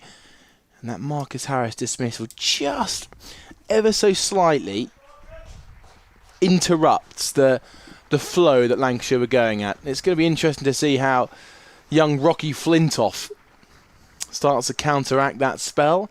And at 279 for 3, with the overs left to go, 8.3. It's a very interesting position we're now in here, Jez. Absolutely. I mean, Keaton Jennings is still there, and he's going to have to take on a bigger role, I think, with young Rocky Flintoff next to him. It's only his 9th List A appearance in his career, the 18-year-old. Two players on the opposite ends of the experience spectrum, with Keaton Jennings and Rocky Flintoff. But there's plenty of promise inside the young Rocky, captaining the England under-19s very recently. Now he's back with his county, trying to pick up where Marcus Harris left off from. 71 off 46, striking at 154. it feels unheard of in the one-day game. But fair play to Ruin de Sward as well. 2 for 29 from 7.3 overs. He's been very good with the ball, going at 3.86 economy-wise. Definitely the pick of the bowlers so far today. Well, Rocky Flintoff's return to the Lancashire side starts with a nice on drive down the ground, picked up by Johnny Tattersall. So Rocky Flintoff off the mark first ball. And well, his last List A game was for an England select side against the Pakistan Shaheens at Hove. That was in July of last year. And his last first class game was in February of last year for the England Lions at Sydney against Australia A. Nice drive through extra cover from Keaton Jennings. They're just going to think about one. But Rocky Flintoff, after really bursting onto the scene, still only 18, this man, picked up that maiden half-century in List A cricket. A score of 88 against Middlesex in 2024 as a 16-year-old. He's an astonishingly talented young player.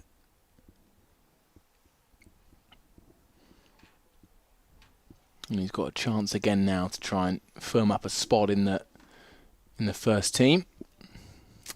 As I think Ian Hollins just stopped Ruin de Swart there to say we're not quite happy with your field. And he gives him the thumbs up because I think there might have been one too many fielders outside the circle because they've just brought up third man. Yeah, we are into the third power play, of course. Fielding restrictions back in place. Very short. Rocky Flintoff just guides it down without risk out towards deep, fine leg. So the right-hander gets his second single from his second delivery. And Keaton Jennings will go to the striker's end, but he'll be very quickly at the non-striker's end because that is the end of the over. 2-8-2 for 3 with 8 overs to go. And again, if you add on that 10 runs and over from now, that brings Lancashire to 360. Although 10 runs and over now, Marcus Harris is no longer there. Feels a bit longer, a bit further away, I'd say. Only a tad. But with these young talents that they've got, who knows what's on the horizon for Lancashire today. Joe Moores is a very, very handy player to have coming in a bit later on. As Rocky Flintoff plays it into the offside, not fully intentionally. As he looked to try and manufacture it against the spin into that big open leg side gap. All three deep in front of square on the leg side. Goes back and cuts the ball out towards deep cover. He's always looked a player that's well beyond his years. There's Rocky Flintoff.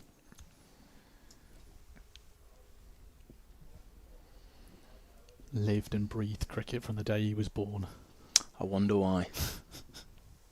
Nothing's coming to mind. Switch it from Keaton Jennings. Fair to say doesn't come off. And it's not given as a wide because he, switched around the dimensions. I'm pretty sure it's impossible to get a wide, I reckon, if you pull out a switch here, unless you bowl it off the wicket. Down the track comes Keaton Jennings. Well played, because Ajaz Patel saw him coming and pushed it wide outside the off stump. But Jennings manages to get there. That's what happens when you're on 112. Now 113 he moves on to. 284 for 3. I reckon they're looking to try and get Rocky Flintoff flicking away through the leg side, caught at cover. But he does flick through the leg side. It's not caught at cover. It's picked up by the deep square leg fielder. And a nice calm single. Ajaz Patel has the ball back in hand. Rocky Flintoff, despite being out of the first team side for a while now, is taken to it again, which is not to anyone's surprise, really. As Jennings finds deep mid-wicket with a calm single. I've got to stop saying the word calm. It just feels calm out there for the Lancashire boys. End of the 43rd over. 286 for 3. Not a bad over that from Patel. 4 runs from it. Very good at this point in the game. 300 is definitely going to happen, everybody. But with 7 overs to go, make sure to put your thoughts in the YouTube comments. And, well, let's hear your thoughts then, Jez. 7 overs to go. Yeah, Lancashire in a incredibly commanding position right now. Even with the loss of that wicket of Marcus Harris, Leicestershire can only just try and keep this to as low of a 300 score as they can. But with the way these two have been, or the way that Lancashire have been playing, especially Keaton Jennings, could tick over 320 at this rate. Well, he's thrown his hands at a wide full one. It's just popped over the ring in the covers, and Jennings gets back for a second run. And I think it's always this 43, 44 mark where sides, especially with set batters, can really look to see that as their moment to kick on this relatively sunny day here at Uptonsteel Grace Road. Clouds are disrupting a little bit of the sun's view of the cricket today. As they have been all day. Just right arm round. Clubbed over the bowler's head. That's still climbing. Deep, deep into the stands here at the pavilion end. And another convincing shot from Keaton Jennings as he takes a leaf out of Marcus Harris's book and whacks one off a good length straight down the ground. Thanks for coming, Rwanda Swat. Wow, what a hit that was from Keaton Jennings. He's been playing very classically so far today. That's the first hugely extravagant shot we've seen, and it's almost made it up to our commentary box. Bit far away. Still on the same, still on the same level. Maybe if it was online, yeah, no, I agree. Closer to Charlie's gallery box over there, perhaps. I keep forgetting there's too many Charlies here. You're not talking about me, are you? Not this time. Attempted scoop has been which I always think is such a. If a pro cricketer genuinely tried to do that, I don't reckon he'd be too successful. I don't know why he tried to do that. It's been towed into the offside for a single from Keaton Jennings. He moves to 1-2-3 from 1-2-7, 2-9-5 for 3 there now. I think Ruan Deswar just saw him attempting that ramp, scoop, whatever was on the mind of Keaton Jennings and just forced him to play up with the toe end of his bat.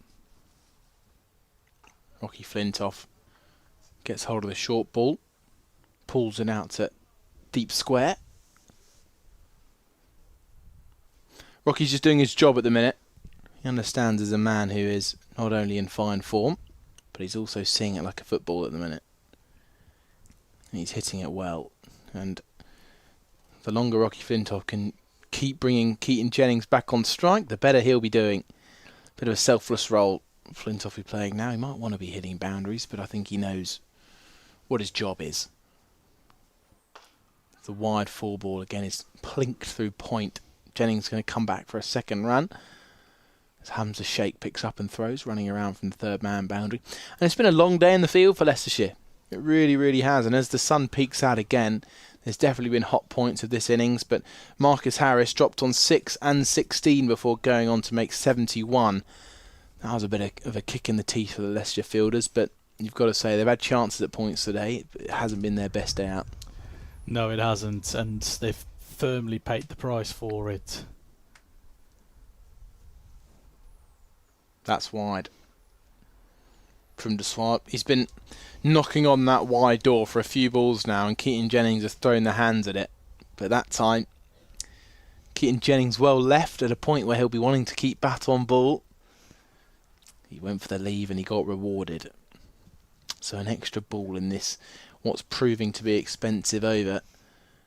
13 runs from it now with 1 ball to go. Can Deswar close it out?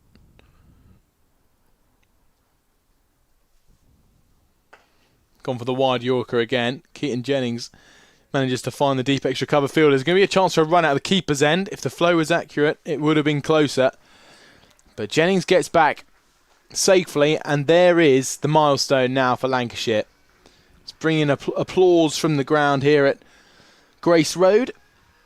And it's 301 for 3. Jennings sits not out 127, who did have almost half the runs until Marcus Harris came in and started throwing the bat around. 71 from 46 he made before being dismissed by Rwanda Swart, caught by Cox behind the stumps. But now it's these two men at the crease, Rocky Flintoff and Keaton Jennings, to take Lancashire into the final 6 overs. And you've got to say now it's going to be Keaton Jennings trying to bring out some fireworks. Yeah, I think in his mind he's looking for 350 here. And looking at that run rate, 6.8, creeping up to 7s. I'd be surprised if they don't get near 350. Interesting. It's a big old score in the 50 over competition. Very much helped by the man who's sat at the non-strikers. While he's there, Lancashire could get 350. Rocky Flintoff drives down the ground again, bringing the main man back on strike. Good batting from him. So left-handed Keaton Jennings returns to the strike. There has been a bowling change. Ajaz Patel is off. Ian Holland is on for his 7th over. It's not been his best day out with the ball. He's often so economical and so accurate, but I think it's been a tough place for pace bowlers today to play today, to bowl today. And you might look at that pitch and think, oh, it's green, looks good for bowling. Well, it hasn't played like that. It's Keaton Jennings just thwacks it away through the leg side, and they're going to get a second run on the misfield. Poor Johnny Tattersall, I think, is struggling over there with a dodgy finger, but I don't think he's going to tell anyone about it. He has done a lot of running in the field as Johnny Tattersall. Been placed to multiple different positions, and yeah, you can see from his body language that drop catch earlier is certainly looming over his head. The ramp finds the fine edge and races down to fine leg for 4. That brings Keaton Jennings to 133, Lancashire to 308 for 3. And everything this man seems to touch, well, it's working. Does turn to gold with Keaton Jennings on strike. That was, I mean, maybe a little bit fortuitous with the toe end of it, but he still got enough of it to make it race away to the boundary. Not a huge difference between fortuitous and good shot. A lot of fine lines in this game that we all love. So 309 for 3, Lancashire. Ian Holland runs in. Another ramp attempt and misses on the off stump this time. God, Jennings looks a little bit infuriated with that one. He's not happy with himself, is he? Thought he could get that one off. Again, made room for himself to go for the ramp. The question is, does he have a reverse ramp in him? Because third man is up, backward point is up, fine leg is out on the boundary. This is odd. This is very odd. Ben Cox has been pushed back about 10 yards. He's on the edge of the ring. Keaton Jennings flat bats it through mid-wicket. They're going to get a second run here. Johnny Tattersall doing good work, but Rocky Flintoff quick between the wickets. Happy to get back for 2. But Ben Cox was sent back to the edge of the ring. And I don't know if it's because perhaps a slur ball was coming, and often you see ramps caught on the ring when the pace is off. But that's the only thing I can think of, because he's got sent back there again. He's still walking back. Short, pulled up in the air. Johnny Tattersall, can he take a catch? He can. That's a really, really good catch from a man who's been in the wars today. He's taken a few sore ones on the finger. But the story of that wicket is a little bit more than Johnny Tattersall. It's the man who gets dismissed for 135. It's been a terrific knock. And I think, if my stats are correct, I think he's matched his list day high score ever. But Keaton Jennings finishing on 135. A terrific knock from him. And he trudges off, leaving in Lancashire in a brilliant position at 311 for 4. A sensational knock from Keaton Jennings, receiving the applause from all around Uptonsteel Grace Roy. Raises his bat to the fans up here on the balcony next to us in the commentary box. 135 from 134 has guided this innings well past what most people would have thought of. We were talking before the start of play, maybe par being 250, maybe around 225 even.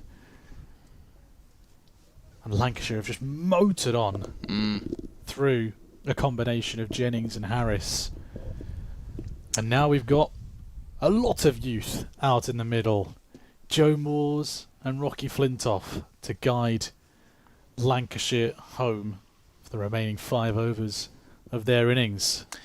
Yep, as you say, 5 overs to go, and I was 4 runs out on Keaton Jennings' best list day score. 139 he made in 2017 for Durham against Warwickshire. 135 today. He looks set on to score a high score, I think. It's a shame he didn't get there. But with 5 overs to go, 350 is being knocked on the door, Jez. Absolutely. Ruin de Swart for his final over of the day.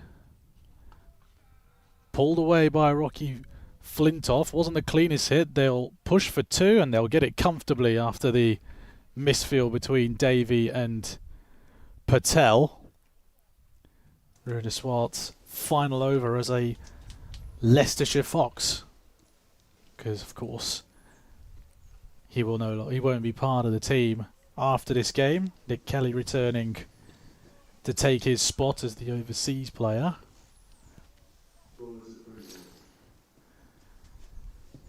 Yeah, what can these two do in the final 5 overs? It was a no ball, actually. I didn't catch that until now. So this is a free hit, which has been pulled up into the leg side high. It's going to be caught. But, of course, on the free hit, it matters not to Leicestershire, and they'll scramble through for a pair of runs. Moves them on to 316 for 4. I can tell you, I don't think Josh Davey quite knew it was a free hit. Because he took the catch and stared down at the ball for a bit, almost in a little bit of celebration. And then he looked up. Flintoff trying to go for the scoop over the top of the keeper.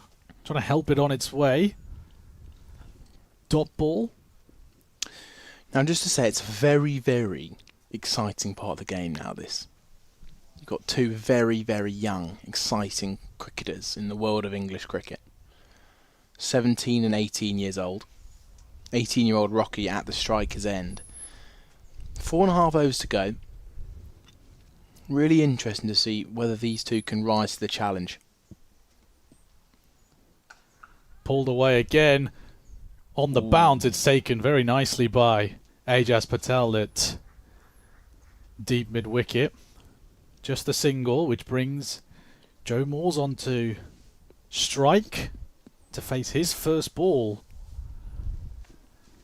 of the season. Of course, he wasn't playing, or he didn't play against Surrey, one of the 3 changes in the side for Lancashire today. Facing his first ball of the 2026 edition of the Metrobank One Day Cup. Left-handed. Very crouched stance. Moves across. And Ruin de Swart is looking back at the umpire thinking, why has he got his arms outstretched? I lean on his side as well, because I thought Joe Moores moved a little bit across his stumps. Okay. Do you not feel the same way? Well, I knew it was tight. I was sort of just going to sit on the fence, to be honest. But no, you went for it. Fair play, Jez. I think you'd have got an equally dirty look from Ruin de Swart, I think, if you were the umpire. Moores tries to go for the scoop. Doesn't connect with it. Another dot ball. It's interesting to see his intent from the off here, Joe Moores. Going for the innovative shots rather than just playing the classical drives through the offside. 2 to come. Again around the wicket to Swart. And Moores moved across. Gets a toe end on that one. That will go down towards fine leg. Deep fine leg make that. And Joe Moores is off the mark with a single. Yeah, Joe Moores had a pretty solid stint in the Lancashire Lightning T20 Blast side earlier this year. Played 12 matches for them. 155 runs, including that one maiden professional half-century. Does have a half-century in first-class cricket as well. Final ball of the Deswart over. Flintoff on strike. And that's bounced up maybe off of his forearm, maybe off the shoulder. Leg buys is the decision from the umpire, and that brings an end to the 46th over with Lancashire sat on 320 for 4. Well, it's not easy. Any cricketer coming in at this time with 5 overs to go, no time to get yourself set. Instantly the pressure's on to score quickly. And it is quite interesting that, yes, Keaton Jennings played a terrific knock for 135. But getting out with 6 overs to go does have a bit of an impact in terms of where Lancashire will now expect to get up to. And 4 overs to go, 350 feels not the minimum, but they'll want to get past it. It's the target, isn't it? Absolutely. It will be a bit of an ask, especially with these two new-ish batters at the crease. Ian Holland from the Bennett end as Flintoff drives this one through the covers. Refuses the second run. Joe Moores refuses the second run. They'll just get the one. But yeah, like you say, Charlie, 350 is the score they'll want to get. It shouldn't be the minimum now, considering the position that they're in, but they'll want to get there. Joe Moores just having a scan around as Holland charges in, and he goes for the reverse scoop. That is a lovely shot, and that will race away for a boundary. How about that for innovation from Joe Moores? What a cricket shot. And anyone who saw this man in the Blast will know he's got these shots in the locker. And he's just guided it with the perfect amount of loft, just to chip it over the keeper. Get it fine of that third man fielder who's inside the ring, and watch it run away for 4. So impressive from the 17-year-old. Goes for the same shot again, and this is massive. Catch it in the crowd if you can. That is a sensational shot from Joe Moores. And we were just talking, like, maybe they want to get to 350. They might even go flying past it at this rate. What a shot that was. It was a joke. No, it's an absolute... It's just a tremendous cricket shot. It's gone miles back into the stand. How does Holland respond after that? Not a third time. He's gone for it again. Gosh. The reverse hit. It's 6 again. It's got out onto the road. This is unbelievable. Joe Moores, 17 off 5 balls. A 17-year-old kid has just come out and he's toying with Ian Holland. He's toying with Leicestershire. They're all of a sudden 337 for 4. Well, he clearly likes that shot, Jez. You think? 3 times in a row to an experienced 50-over cricketer. Experienced county cricketer. Who looked to take a little bit of pace off that time. And well, Joe Moores has just met it with pace in the wrist and whip. And what a cricket shot. Incredible. He's gone for it again. Oh, my gosh. But this time, Ian Holland put a little bit extra bounce on that one. First bouncer of the over. It's just a dot ball. I think Ian Holland will take a big sigh of relief after that. You'll notice Ian Holland's running back to his mark. I'll tell you in a moment why. Moores has cleared the infield again with the final ball of the over. Couple of bounces to the fence. That is a stunning over. 21 off of that Ian Holland over. 341 for 4. Astounding hitting from the young man. Joe Moores moves to 21 from 7 balls. He's really showing his class at the top level. Now, current time, 2:31.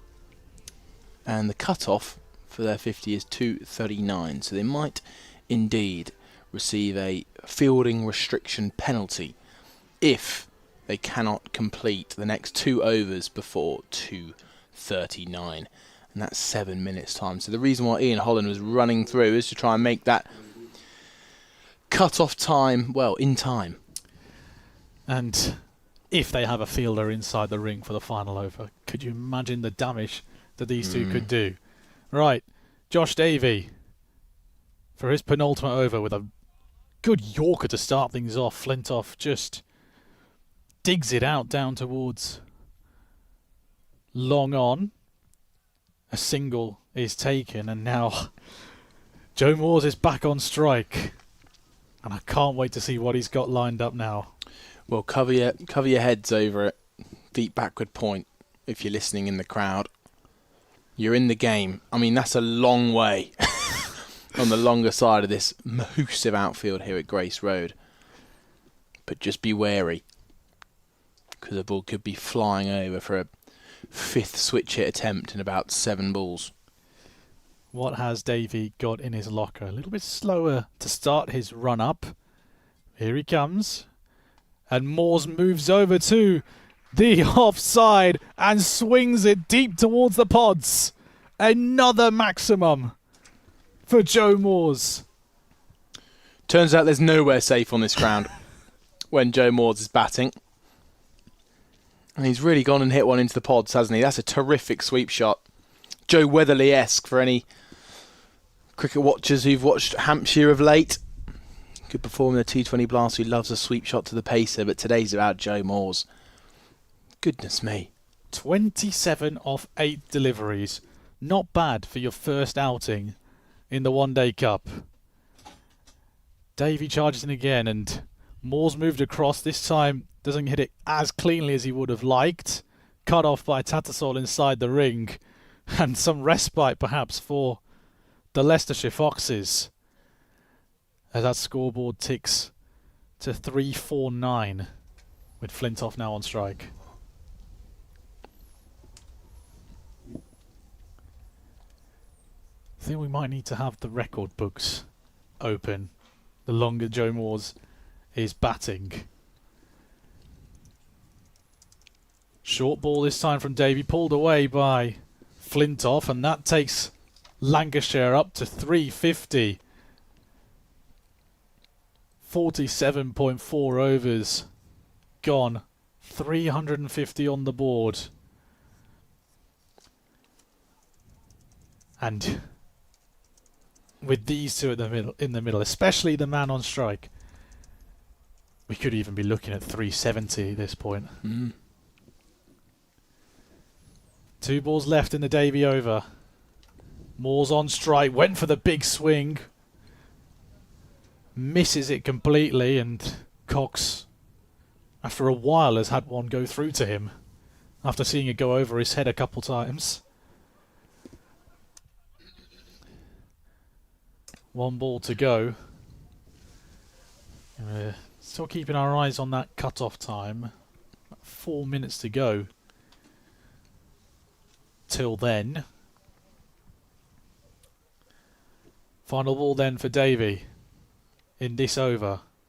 Moores goes for a heave on the offside. Didn't hit it cleanly, but they will come back for 2 with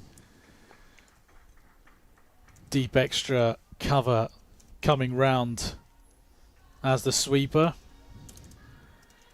And after 48 overs, 2 to go, 352 for 4. More importantly, Moores retains the strike. So, For a bit of context, 25 over mark. Lancashire were 139 for 1. So, if you can do the math, in the last 23 overs, Lancashire have scored a pretty cool 213. It's only going to keep climbing. Rocky Flintoff on strike as Ian Holland comes in for his 9th over. I thought they just took a single. It was 2 at the end of the previous over, so it is indeed Rocky Flintoff on strike. And I think for Leicestershire fans, that's probably the person you'd rather have on strike at this point. Although he's hit one down the ground with power, and it's gone 1 bounce 4. What was that? Wow. Well, I think Rocky thought he needed to get in on the action as well. Mm. And he has hammered that back down the ground. No chance for the fielder at long on. I think that's the sub fielder of Sheridan Gums who's come on. Couldn't stop that one, and the Lancashire train keeps rolling, and Flintoff pulls this one. What a hit that is! Into the seats. At deep mid-wicket. It was only a matter of time, wasn't it, before Rocky got in on the act. He can't see his mate go it all alone without him getting involved. Isn't it incredible watching a 17-year-old and an 18-year-old just control the game? It's baffling. It really is. Holland again. Bowls wider. Too wide in the eyes of the umpire. Another run added to the total. So just to quickly butt in there, Jez, apologies for that. I was just getting the record books on the fastest list day 50s, which we'll come back to in a moment. Full toss. Flintoff goes for the leg side boundary. Oh, it's been dropped. Dropped over the rope by Rishi Patel for 6. And the Leicestershire day in the field just goes from bad to worse. That is a big mistake from the birthday boy, Rishi Patel. Yeah, that's not a good present, is it? It's a great gift for Rocky Flintoff. It is. Goes for a big waft. Misses the ball, but goodness me, this is a battering, isn't it? It's not the role of a birthday to be the one to give the gifts, is it? Well, look at that cut-off time, everybody. 2:39 is the time. And the umpire, you can see him just pointing over to the cut-off time. So I think they're going to have to bring one fielder inside the ring. Up comes long on, which feels worrying considering most of Rocky Flintoff's shots this over have gone over in that region. He's been sent back now. There you go. And the deep backward point has come into the circle instead.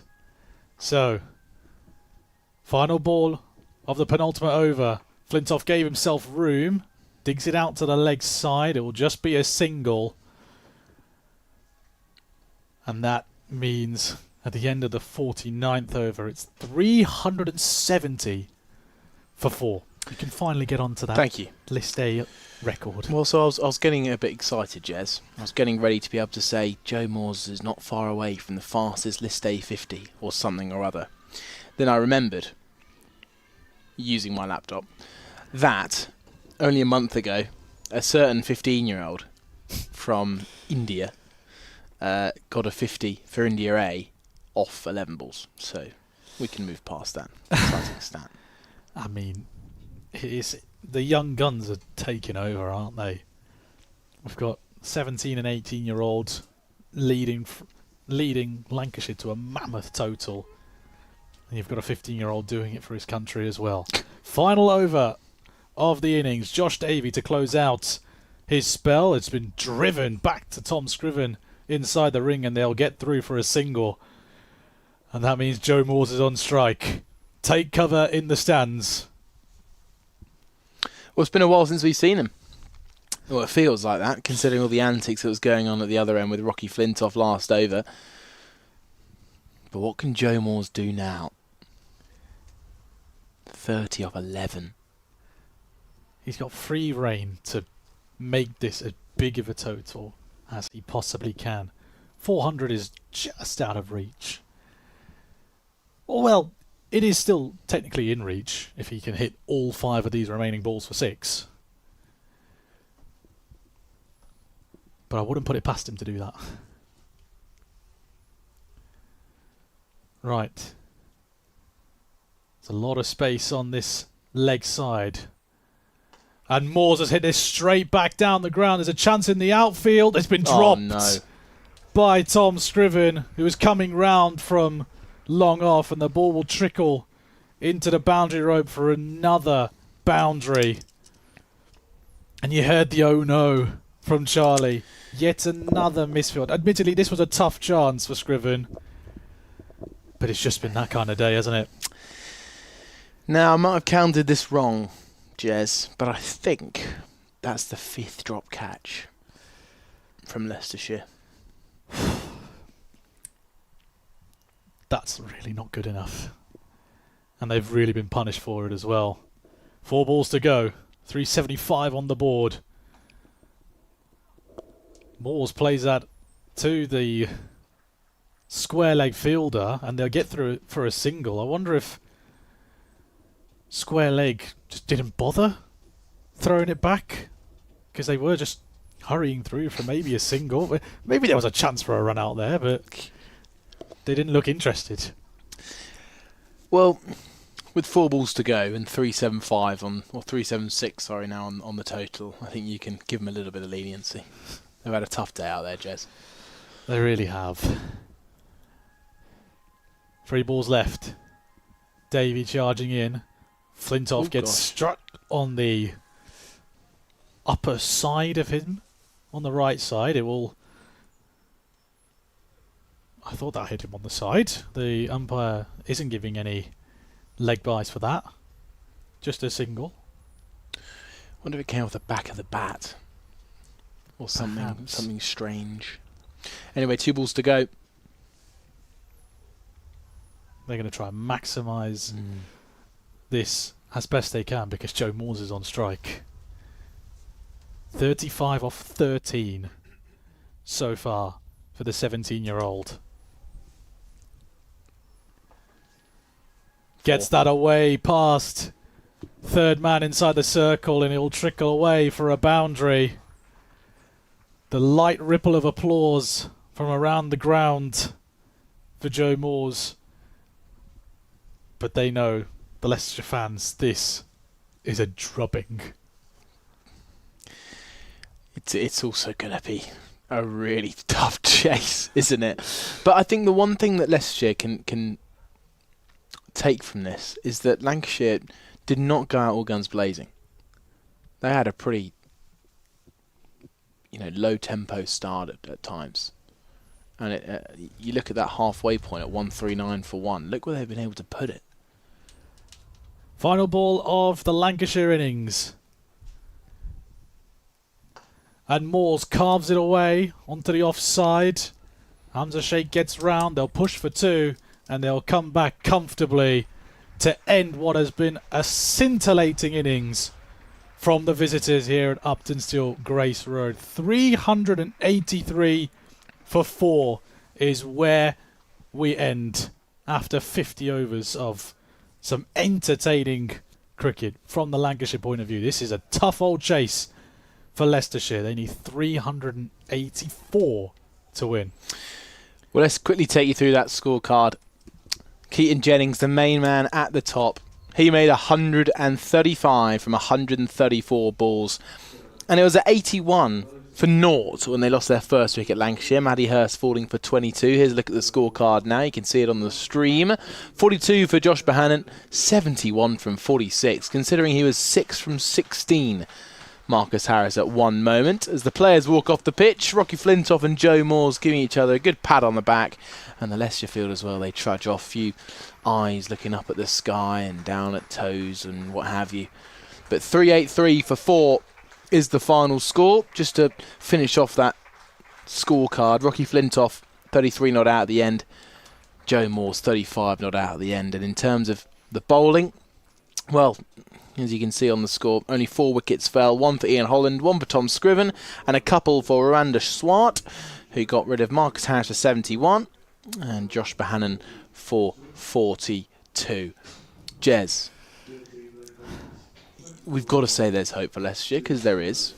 Absolutely. It looks a good batting track, considering they got 383. Can Leicestershire chase it? It is going to be a mammoth task, but Leicestershire have got the batting to do that. Rishi Patel, on his birthday, of course, he'll want to get a good score. He is in good form, coming off the back of the 100 against Surrey. So too Hamza Sheikh. There's plenty of batting in this Leicestershire lineup, but they'll need to attack it from the off if they are to chase this down. We discussed it earlier, though. Lancashire started pretty slowly, but the way they've ended up, I think Leicestershire will need to go at it from the off if they stand any chance of winning this game. Yeah, they definitely do. So 244 Lancashire scored in the second half, just under 10 runs and over. That shows you what you can do in the final 25. This game is well and truly on, everybody. 3-8-4 to win. It's going to be tough for Leicestershire, but who's to say it's not possible? We'll be back in about 30 minutes' time for that chase.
71 from 46. And then at the end, the two youngsters, Rocky Flintoff and Joe Moores. 33 not out for Flintoff. Joe Moores, 41 not out of just 15 balls. Welcome back to the commentary. My name is Jesmyn Elliser. Alongside me, the great Charlie Harden. And Charlie, what do Leicestershire do to assert some sort of dominance back in the game? I think I'd be a coach if I knew the exact answer, Jez. It's good to be back. Happy afternoon, everybody. I'd say you've just got to hit the first 25 overs how you'd normally bat. They've got to bat exactly how they want to play. We said it in the first innings, didn't we? 139 for 1, Lancashire were. They went on to hit 244 in that second 25. So 139 for 1 at the end of the first 25, and then they dominated the second 25. So these Leicestershire batters, they want to put themselves in a position, anything over 125 at the halfway mark, as long as they haven't lost too many wickets, they're in an okay position. I'd just say to these two, just go out and bat, go and do what you got to do for the first 25, then we'll assess at the drinks break. Keep that wickets column to absolute minimal. Jez, what I'd ask you is from what Lancashire have learnt,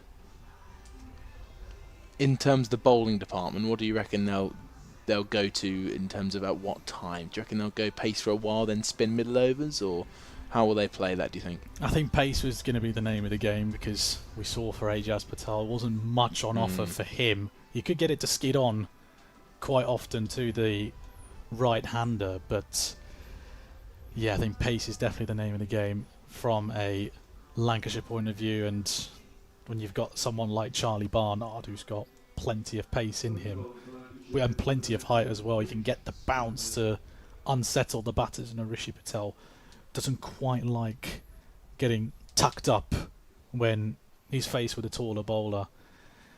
So I think that's the way to go from a Lancashire point of view. Stephen Eskenazi is on strike, and it is Mitch Stanley to open the bowling. And Eskenazi gets off the mark with a fabulous shot through the mid-wicket region, and that's raced away for a boundary. Perfect start for Leicestershire, courtesy of the skipper. 379 to win. Start ticking it down now. Yeah, really nice shot. Just lent on it, just timing, and that, well, it'll make Eskenazi feel very, very comfortable, just because, you know, it's almost felt like easy runs there. Just lent on it, timing through the leg side, and if they get off to a good start, this chase could, it's a long way away, but Lancashire could feel a bit under pressure if they start well. Just a teaser towards the outside of off stump, called a wide by the on-field umpire. The umpires, by the way, are Hassan Adnan and Phil Mustard. Match referee is Ian Ramage. So we've got a slip in place for Stephen Eskenazi. Stanley comes in again. Again, it's that wide outside off stump line. A little bit too wide again from the tall pacer. You had a little moment there. Well, I'm looking at the run rate, actually. You can all see it on your screens. Pretty high. Yeah, pretty good reading that for Leicestershire fans. Just one ball gone, though, guys. Let's not get ahead of ourselves. Into the second legal delivery. That stayed within the tram lines. That's the line that Stanley was looking for, and he has hit it finally. Just a quick warning for Leicestershire fans and players. This guy, Mitch Stanley, has been seriously impressive this year at times, especially during the blast. He had some terrific spells. Didn't impress too much their last game against Surrey, 0 for 48 from 9, but he's a good bowler when he's on form.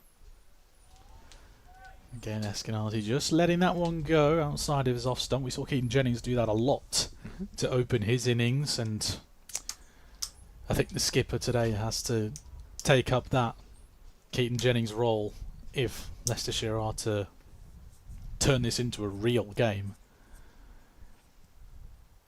Well, they've got to have a big opening stand, it feels. It's not compulsory, but it would be a huge help, wouldn't it? Very beneficial. That one just tucked away onto the leg side by Eskenazi, cut off by the deep fine leg fielder. They thought about a second, but Rishi Patel waves that away, and the birthday boy is on strike. 28 years old today. He won't want to look back at his fielding highlights, though I'm sure about that. Dropped one over the rope for 6, just in front of the old scoreboard over to the leg side boundary. Facing up against Stanley for the first time. That one is cut off and extra cover.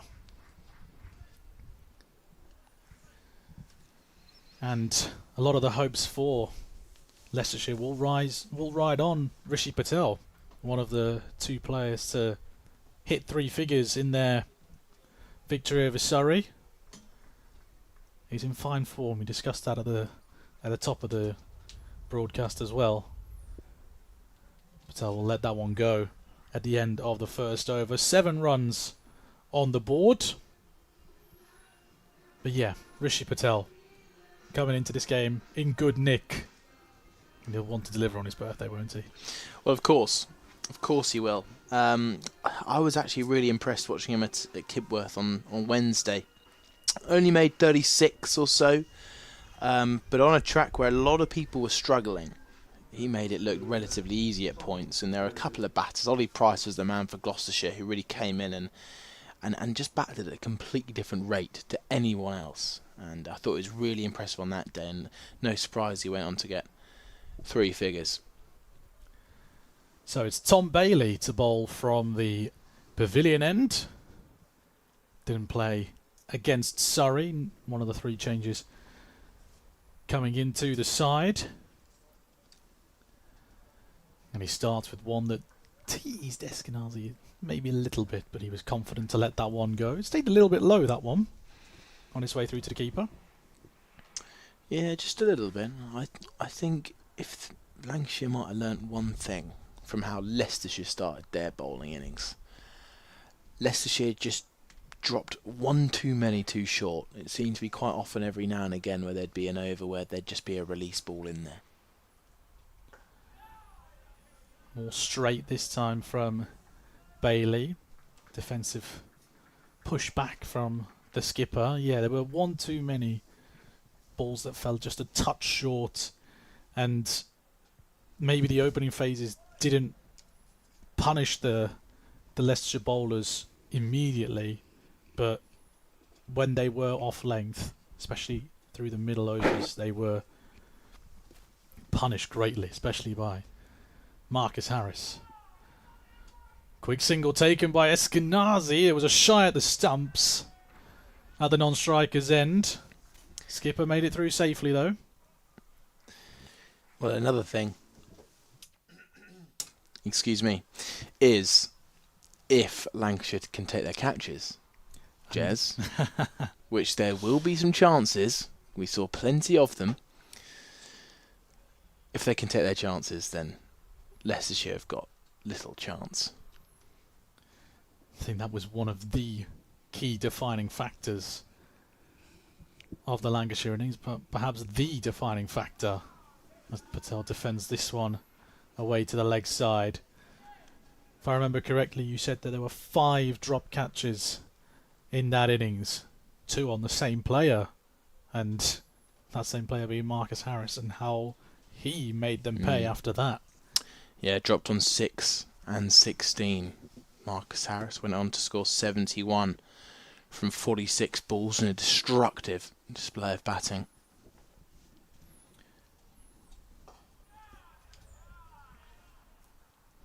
Another defensive shot from Rishi Patel. I think the task for these two is just to build that partnership and stay for as long as they can to anchor this innings, and then maybe get the likes of Ben Cox to propel this innings forward. Ian Holland can also do the same from number 3. Well fielded at short extra cover, and that brings to an end the second over. Just 1 run coming off of it from Tom Bailey. 8 without loss after 2. Yep, one thing I hope from the Leicestershire batters is that they really do just take their time. And what you don't want is to lose 2 early wickets in the chase of 383. What you don't mind is there being a few slow overs at the start. So for Leicestershire fans, they'll be wanting their 2 boys out there at the minute to just play their way, as I've mentioned already. Stanley continues from the Bennett end, wide again from the tall bowler. He is very tall, isn't he? Might give Alex Green a run for his money with his height. I'd be willing to say Mitch Stanley's taller.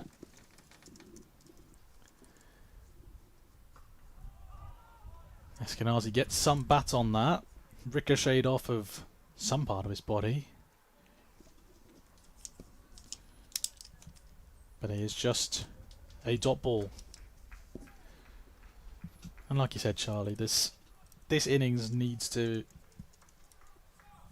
be taken at a slow-ish pace, but not too slow, so to that run rate doesn't climb up even more, because at the moment we're almost at 8s already. That's squared up Eskenazi, and there's the first hammer blow. Mitch Stanley strikes in his second over, and the captain is sent walking for just 6. Big blow for the Foxes. Yeah, that looks out. Straightened, hit on the back leg, trying to work it through mid-wicket area there, Eskenazi. I think he knew it as soon as it thumped onto the pad. Such a shame for the skipper. He'd have wanted to put in a captain's knock and scored a big 100 today. But 9 for 1. Not the start Leicester would have wanted. Far from over. But you've got to say, it's not the ideal start. Lancashire, they'll be ecstatic to take an early breakthrough and really hammer the pressure home on Leicestershire Foxes. As if the pressure wasn't big already, with such a huge total to chase down. And now Ian Holland makes his way out onto the pitch. Eskenazi struggling again in the One Day Cup. Went for 17 against Gloucestershire, put up 8 against Surrey. It doesn't bode well if the scores keep trickling down as the games go on. Gone for 6 today. That's Mitch Stanley's second wicket. Well, his first wicket of the tournament, sorry, his third in List A cricket. Eskenazi is a genuinely good, top quality 50 over batter, and it won't be long until he's starting scoring some big runs. He averages well over 50 in this format in county cricket, and it'll only be a matter of time before he's back in the runs. It's just a shame as skipper at the minute it's not quite coming off, but I can't imagine it'll be long until he's in the runs, especially as Rishi Patel coming off the back of his 100, Hamza Sheikh 100, batting at number 4 against Surrey. Yeah, he'll be fine. I'm sure of it. You can see a few lankies in the YouTube chat. Lancashire fans pretty happy with how they've started, and now for Ian Holland there are 2 slips in place.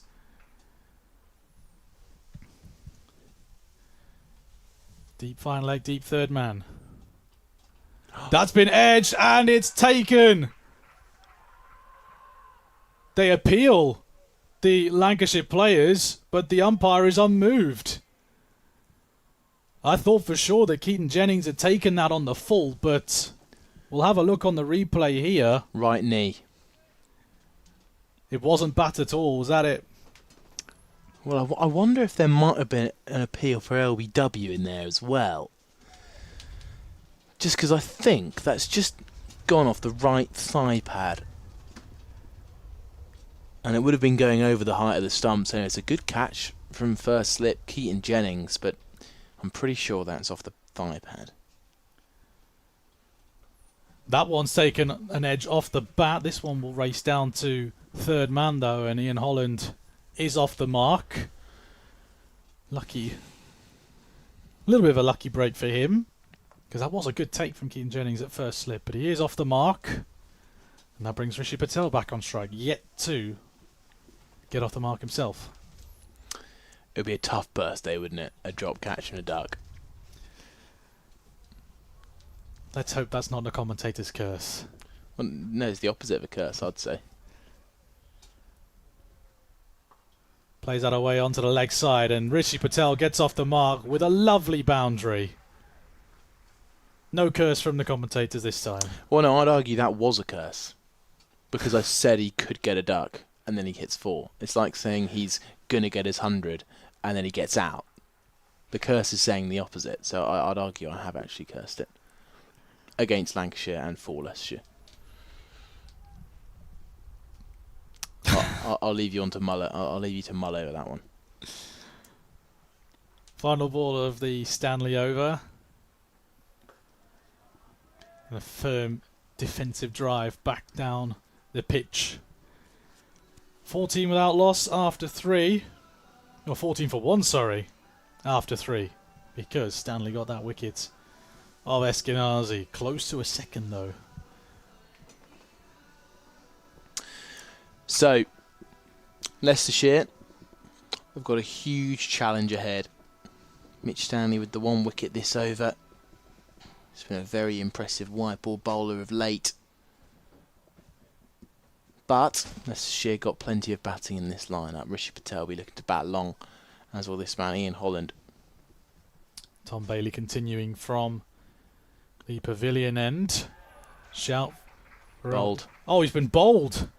I couldn't see from my position here, but Ian Holland has been bowled, clean bowled by Tom Bailey. And we were saying at the top, they shouldn't lose wickets quickly. 2 have gone in the space of 4 overs. Well, it's a nightmare start, isn't it, for Leicestershire? Ball didn't really pick up, although imagine it's pretty tricky to play the pull shot from that length. I'd say it just didn't quite get up as Ian Holland anticipated. But after a long bowling spell to come at number 3, he's done it before, he's done it plenty of times in all formats, but he's got to trudge off, and 14 for 2. It is the absolute nightmare start for Leicestershire. And only 3.1 overs gone. Out comes Hamza Sheikh. I'm just gonna say it before you do.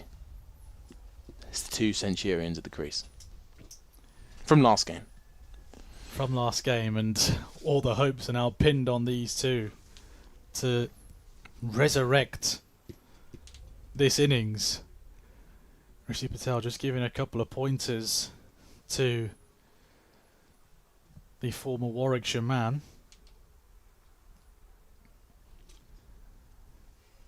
They've both got a tough ask on their hands. Well, we didn't see a single LBW call in the entirety of the Lancashire innings. We've seen 2 in the space of about 5 balls. And it's not because Leicestershire are trying to go out of their way to try and chase down a big total. It's a mixture of good bowling and, well, there's no other reason for it other than just the players have been dismissed. First ball for Hamza Sheikh. Gets off the mark immediately with a push away to the leg side. That'll give him some semblance of confidence. This is a tough old start for the Foxes, who are looking to try and make it 3 wins in a row in the One Day Cup, something they haven't achieved at the start of a season in this competition. Patel fends that one off.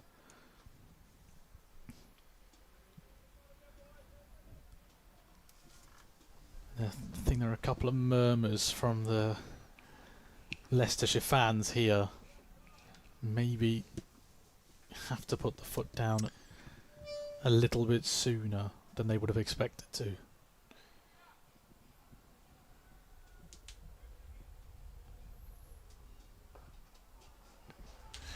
I think if anything, it's going to delay it. You think? Well, just because now these two are going to have to get set, they're going to have to make sure more than they would have had previously to make sure they don't lose any more wickets. And they're now in a tricky position where if they start increasing the risk too early, they'll just be obliterated out of the game, which already looks that they're on the way to doing so.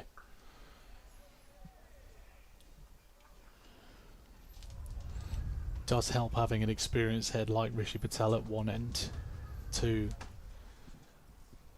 guide a team through an innings.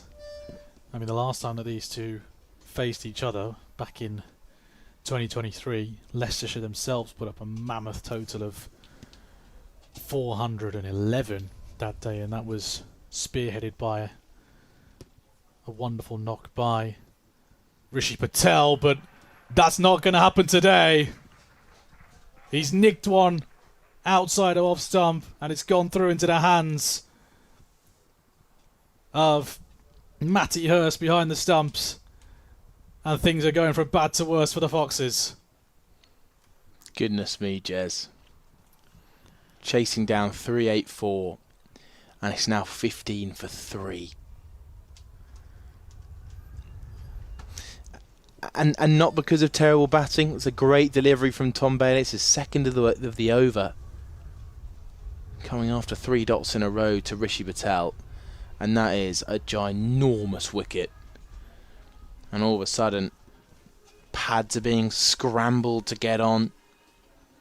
Leicestershire in huge trouble, and I imagine the next man we'll see out here is going to be Johnny Tattersall, who's struggling a little bit in the field with a hand or finger injury. Now he's got a huge task to do. Borderline massive task on his hands. It's one of those moments now where batters lower down the order, batters who want to be given a stint higher up.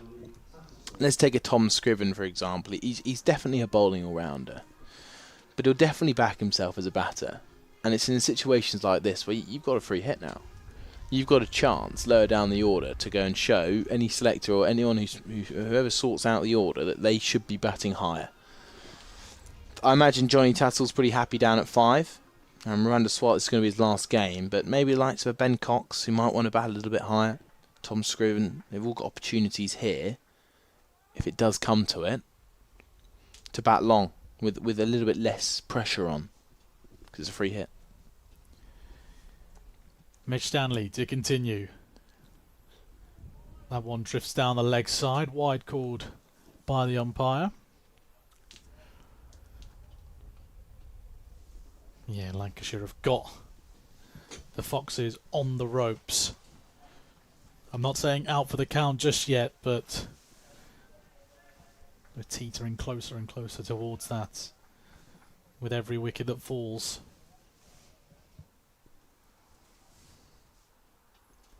Another big shout for an LBW. This time the hands stay by the side of the umpire.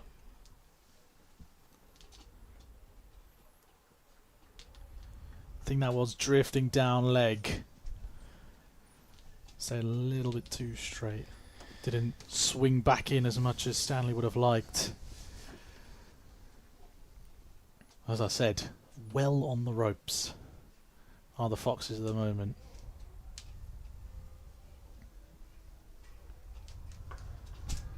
Driven through the covers by Hamza Sheikh. Push for 2 and they will get that pretty comfortably. Met with very light applause. Feels like the atmosphere has just been sucked out of the ground. I think that's probably predictable, considering the current game situation, Jez. I think Lancashire have bowled terrifically this opening spell. There's been, for me, a bit of a disparity between the two opening spells, the two sides. I think Ian Holland will be the first to admit, I think there was a couple of balls he led away in that opening spell. Shot. Flicked away. Lovely shot from Hamza Sheikh. And in a time of need, they get a welcome boundary. Flicked over towards the leg side where the vacant square leg boundary is. It doesn't feel like a day to look back and remind yourself that Leicestershire won the toss. It is astounding, the batting display that Lancashire put up, and so far their bowling display has been great, and that one just whistles past the outside off stump. Stanley getting into another groove. Tails up for the Lancashire bowlers. We did say it might have been a good toss to lose, just because of the current situation when the toss happened, that green wicket, overcast skies. It's a different story now. Troubling the batter once again, Midge Stanley. Hamza Sheikh just trying to get himself together here. Tattersall at the other end, yet to face a ball. Just look at that run rate required. In the 5th over, it's just ticked over 8. Astounding. Last ball then. And that just whistles past the outside edge of Hamza Sheikh's bat. Another good over from a Lancashire point of view. Just 7 off of that one. 22 for 3 after 5. So, we've already seen one drubbing today. That was Middlesex against Glamorgan, I believe, where Middlesex chased down Glamorgan's 66 all out in 9 overs, 67 for 2. Middlesex were, however, Hamza Sheikh, Johnny Tattersall. Who's to say they can't pull off a miracle? Who's to say? Tom Bailey to continue then. He's taken a couple of wickets. Can he take another?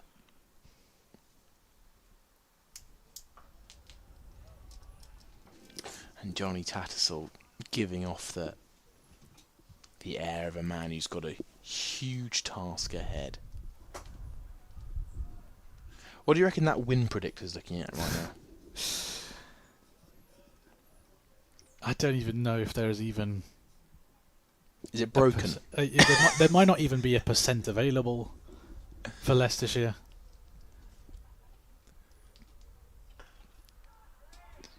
So you're telling the listeners Leicestershire have got a 0% chance of winning? Is that what you're saying? You said that, not me. Whoa. The words never came out of my mouth. 5%. Is that what you're making out? 3%. 4. We'll settle with 4. I will say it's definitely in the single figures. I think 9% is incredibly generous. It's possible. That's struck on... Oh no, it's bowled. Top of off stump. Again, another pretty gorgeous delivery from Tom Bailey. Swinging away, holding its line. Johnny Tattersall trying to accelerate, trying to whip it over mid-wicket. Find a boundary from somewhere. Try and put the pressure back on the bowlers. But no, it's been bowled. Tom Bailey brought back into the side. 3 wickets in his first 3 overs. And Leicestershire reeling at 22 for 4. I wonder what that win predictor looks like now with Tattersall heading back to the shed. No score to his name. And it really is just going from bad to worse to even worse for the Foxes. What's the game plan now? Is it now a question about net run rate? This early in the innings, are we thinking about net run rate now?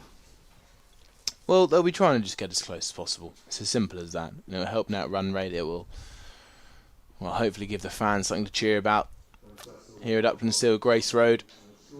But you can see Hamza Sheikh out there, head down at the ground. The task ahead is ominous. if you want to know the story, well, it's 362 to win. Whereas more importantly, Lancashire requires 6 wickets. Miranda Swart will be joining Hamza Sheikh. Putting a good show with the bat, did Swart at Kibworth earlier in the week. Made 42 before making 18 in that second game. Pretty rapid 18 from 9 balls. You asked, didn't you, where will they go from here? Each batter that comes in's got a chance to bat how he wants to play, and that's all I'd say. Hamza Sheikh's got time in the crease to go and get himself another List 100. Go and get him some back-to-back hundreds. And if anything, the pressure's now off, and it gives 2 players a chance to build up a partnership and, well, frustrate Lancashire.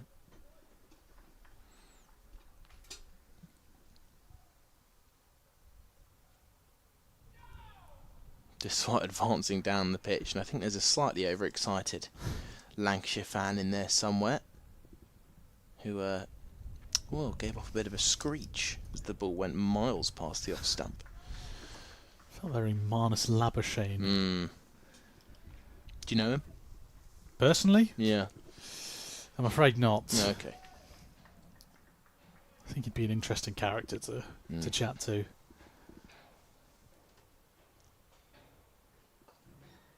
Tucked away through mid-wicket.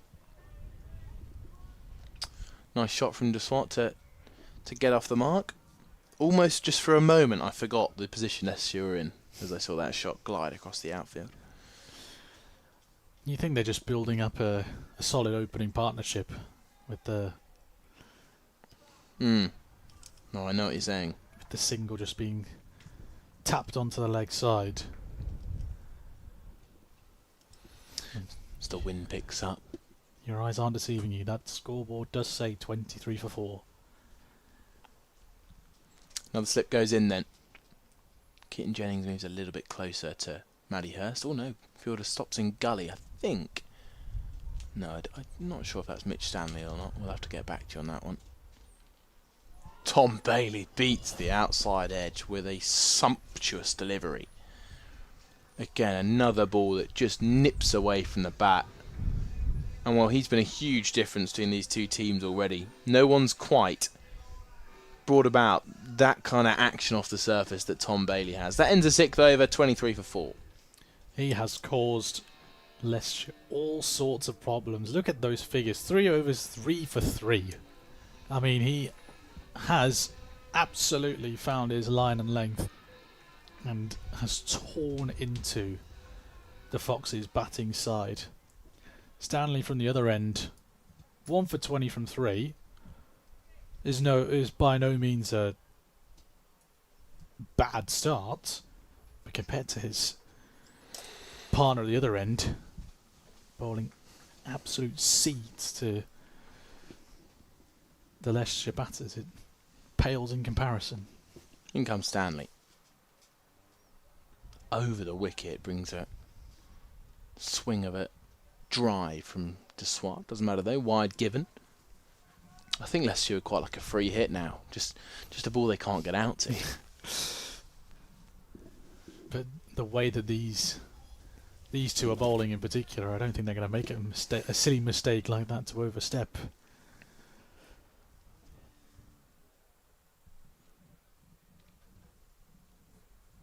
Can Mitch Stanley reach the heights of Bailey?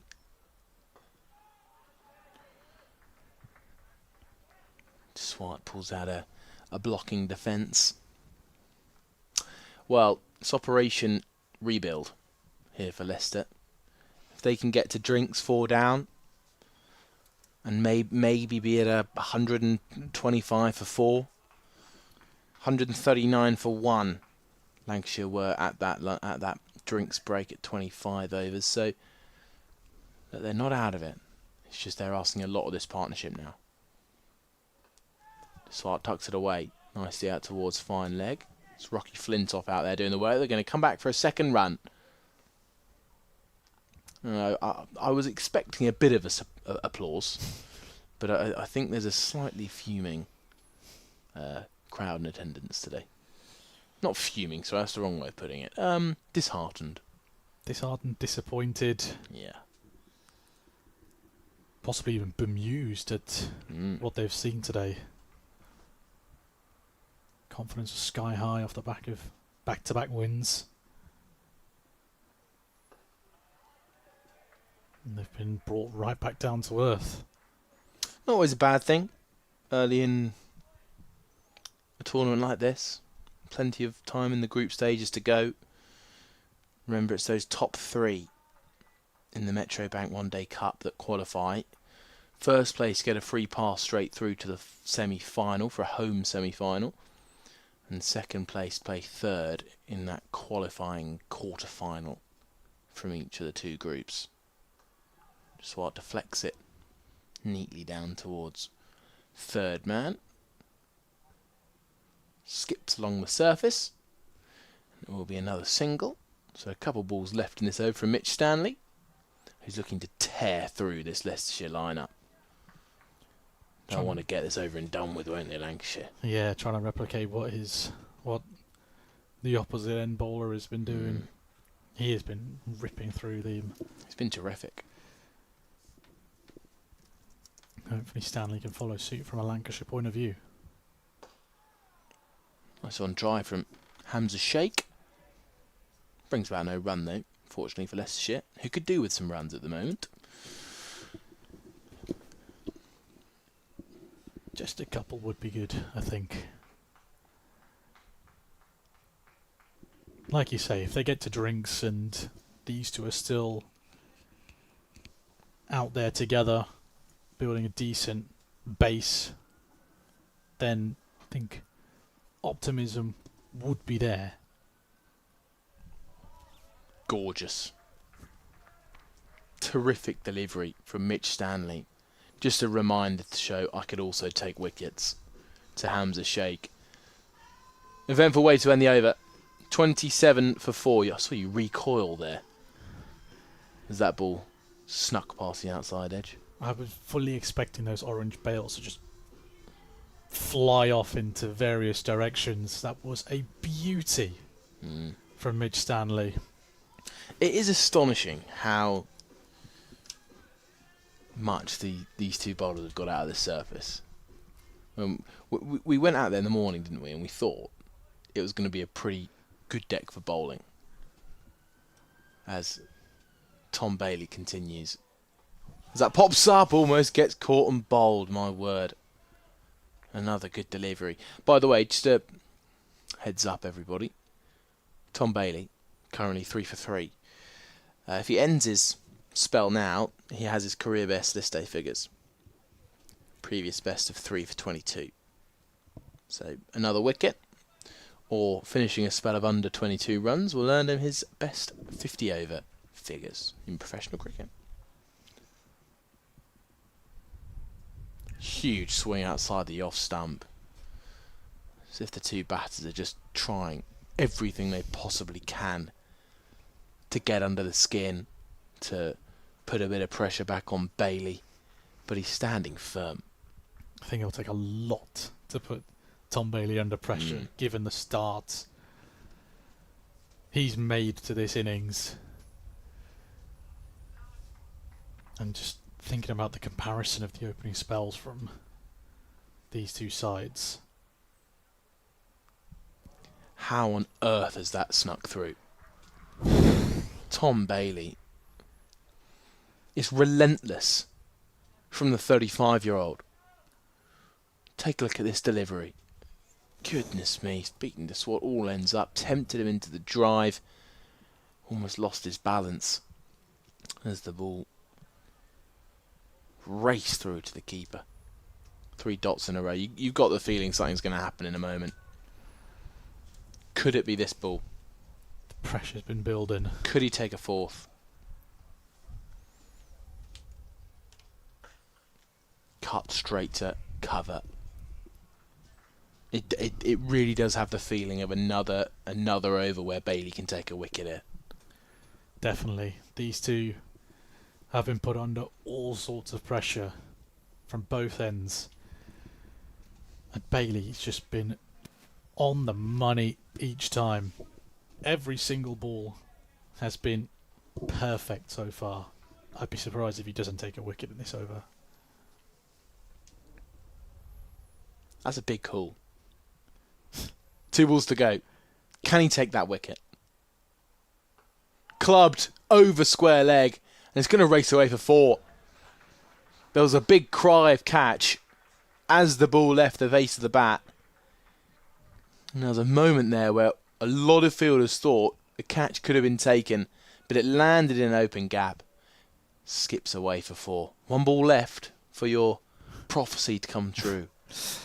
I've spoken a lot in this game, and most of them haven't come true. So I think your job is to speak a lot, though, in this game. I think it would make it very challenging for me if you weren't speaking a lot. That's what I'm here for. Yeah, good. Thanks, Jez. Here's Tom Bailey. Final ball is pulled out towards deep square leg. A diving stop out in the deep concludes the 8th over. There's a tunes ring out from Jerome the DJ to our side. 32 for 4 is the score. Well, to Swad on 9, Shake on 7, and, well, both these two have got the opportunity to be the first Leicestershire players to hit double figures. It feels wrong to say something like that, but it's actually true, given how well these two have been bowling at the top of this innings. Surprisingly, though, no maidens.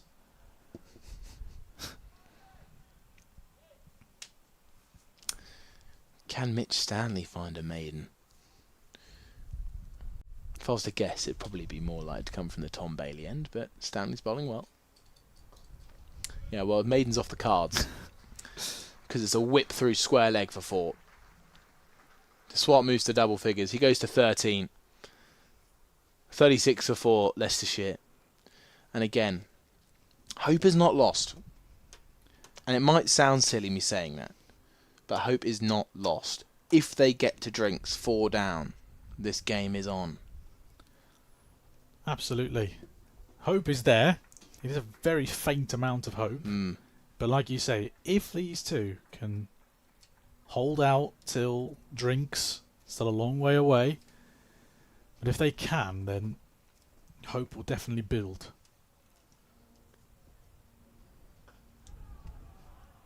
Swat looking for a single in the offside. Can't find one.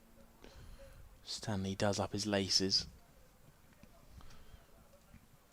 Plenty of Leicestershire fans watching on, clinging on to their last strings of hope as Breathe whisks its way across the ground. Trees leaning, swaying. Plenty of green around this ground. It's lovely to see. First time to Grace Road, actually. Yeah. Is it? Yeah, it is. It's a lovely little ground. I've got one more that I haven't been to. It's quite unfair for you to guess because there's nothing to go off. I'm looking forward to it, actually. I've been told it's picturesque. Oh, right. Is that coming up in the next few days? I'm not sure. I haven't planned it. It will be happening by the end of the summer. That's for sure, Jez. It's Worcester. Haven't been to New Road yet. Here's Mitch Stanley. And an inside edge. Dribbles up to mid-on. You know, when you were saying it was picturesque, I was thinking in my head New Road. I've been to New Road. That is a lovely, lovely ground. I've heard. As is Uptonsteel Grace Road, of course. Of course. Which we're incredibly lucky to be at today. Absolutely. Just different. The backdrop at New Road with the cathedral in the background is stunning. Well guided down towards third man. It's going to take some stopping. It's gone through for 4. Really nice shot from De Swart. As Mitch Stanley leaks a few more runs.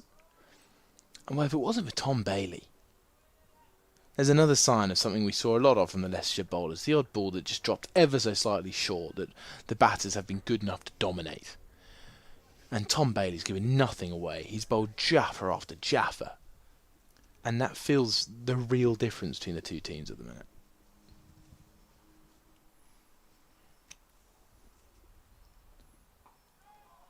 This one pops up. They're going to get a quick single, but a poor pick up in the covers by, I believe, it's Joe Moore's in there. Number 24, yep. Ruben de Swan looked a little bit bemused by that, because he was gesturing with his hands after facing that delivery. I wonder if that caught him a little bit high up near the handle. Quite possibly. Mitch Stanley's got a ball to make an impact in this over. And it's nicely whipped away through mid-wicket by Hamza Sheikh. It's been chased down, though, by Charlie Barnard. Return to Matty Hurst. So it'll be a 2 to end the over. An expensive one. 11 runs from it. Every one of those is going to be very welcome to this Leicestershire run chase, who still require 341. 1 over left in the power play. 9 overs gone, 43 for 4. Yeah, and just having a look at that run rate as well. Well over 8. 8.32 as it stands. But we have been saying it. If these two can just hang on till the drinks break, yeah, that's still another 15 or so overs out. But if they can hold on, then they have every chance. Pushed off the back foot through a tiny gap, threaded the needle, has Ruanda Swart. But it's not going to go out to the boundary, unfortunately, for Leicestershire. Picked up by the Centurion, Keaton Jennings, at 135, 4 runs off his list day best. And that best score coming for Durham back in 2017. Keaton Jennings. Now I'm wondering, might need your help on this one, Jez, and from the comments and in the live stream as well. I'm not sure if it's a Lancashire thing, but there's a few players operating blue arm sleeves. And I'm not sure if it's just a Lancashire thing, because I imagine you're not really allowed those white tubey grips with a white ball. So this back of a length delivery almost finds third man, double. I'm not sure if it's just the Lancashire physio's thing that he or she brings along the red tubes, the yellow, what colour are they? Blue. The blue tubes. But I haven't seen them before. You haven't seen the arm sleeves from, or in a blue variety, you're trying to say? Yes. I'm wondering if it's a Lancashire thing. I feel like it's to do with the kits, to make it match at least. To make it work. Okay.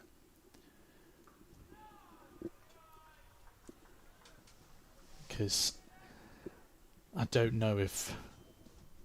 The white ones must be banned, mustn't they? With the white ball? I'd imagine so. It would make sense for them to not be in use. But I think this is more just a colour combination thing, since... Interesting. You've got to suit the coloured kit. Exactly. Is that what you're saying? So we'll just come back to after this ball. But what you're saying is the players should prioritise how good the kit looks over how effective a physical aid is. Is that what you're saying? I'm certainly not saying that. I'm just saying that these... I mean, the sleeves all do the same purpose. They have the same purpose regardless of the colour. But just to make it match with the shirt, looks better in the outfield and for the pictures online. Okay. There's Hamza Sheikh. Defends with a big stride into the ball. But one ball left in the 10. And I reckon Lancashire will keep a bit of this pressure on, to be honest. Yes, they'll get the fielding restrictions eased at the end of this over, end of this ball. Yes, they'll be able to put more fielders out, but got George Balderson loosening up. Will be coming on from the Bennett end very shortly. Tom Bailey bowls down the leg side. I think that's Keaton Jennings who's giving out a bellowing appeal. Almost just a request that potentially could have flicked a bit of pad on the way through and might not be given as wide. The only person in a blue shirt to go up in arms for that. That's a man who just got 100. I think he's free to do what he wants. Yeah, exactly. And I think his teammates know it as well. Tom Bailey, closing out the over. Struck on the pad. Again, another screech from Keaton Jennings. He must be in the runs, mustn't he? End of the 10th over then. 48 for 4, Leicestershire. Long way to go, but could be worse. Most definitely. And it's good that these two are still plodding along. Ruined a swat with a couple of boundaries to his name as well. We've reiterated this so many times, but it's important that these two can stick it out to the drinks break. Power play done. 48 for 4 in comparison. Lancashire were 56 without loss, with Keaton Jennings just starting to get into a bit of a flow. And at that point, Keaton Jennings was on 20 and Matty Hurst was on 18. A lot of those 56 runs came through extras. The line not being quite right from the likes of Davey and Holland. The opening 10. George Balderson, the captain from the Bennett end. And Hamza Sheikh just places that one into the leg side. Skipper's brought himself on to have a bowl. Didn't get a chance to bat in either the Surrey game or today's game. He can be handy with the bat as well, but we are focusing on the ball. 35 list A wickets to his name. 1 for 61 against Surrey. Bowls pretty economically as well. 5.13.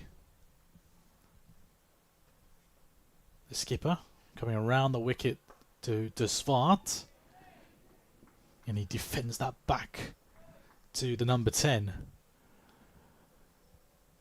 What sort of a dynamic is he going to bring compared to Mitch Stanley? Obviously a variance in height. A little bit less bounceable, more skiddy. I reckon Balderson will bring out a little bit more variance and pace as well. Try and mix that up as a first change bowler. Get another straight one. Angling in towards the pads. Desvart just defends that one away to the aforementioned Mitch Stanley. And I wonder if Tom Bailey continues from the pavilion end. I don't see why not, Jez. How potent he has been. 3 for 11 from 5. 3 for 12, sorry, from 5. He has been superb. Yeah, I don't know what you save him for. Whether he might turn to the skipper and say, want to be taken off. I mean, I doubt it, considering he's in the wickets and bowling very, very well. He's been returned to the side today, so less of a concern perhaps about fitness. Desvart tries to tuck that away on the leg side. Cut off by the mid-wicket fielder.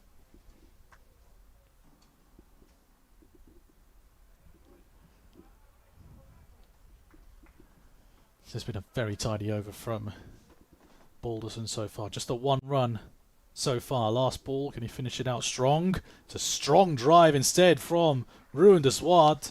That's gone. One bounce 4 over mid-off. A welcome boundary, and that takes Leicestershire past 50 in the 11th over. 53 for 4, with de Swart moving on to 25. Well, Leicestershire cricket fans, I don't think the time has yet come to turn off your screens. Just because of batting depth. Ben Cox played a crucial role in the victory over Gloucestershire late on the innings. Yes, there's a very, very long way to go. But who's to say these two can't build a bit of a platform that other players can use later down the line? It is Bailey to continue. And I was just prodded down towards the backward point fielder who'd made his way across to the third man region. They just can't lose another wicket. That's the key thing here. Because yes, Ben Cox can bat, but it's also trying to get him into the game as well, eating up more balls to find his way into the game. Another one defended by De Swart.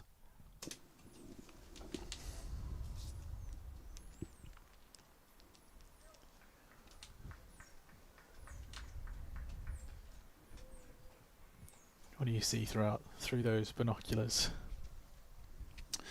They've been a good purchase, actually, to be fair.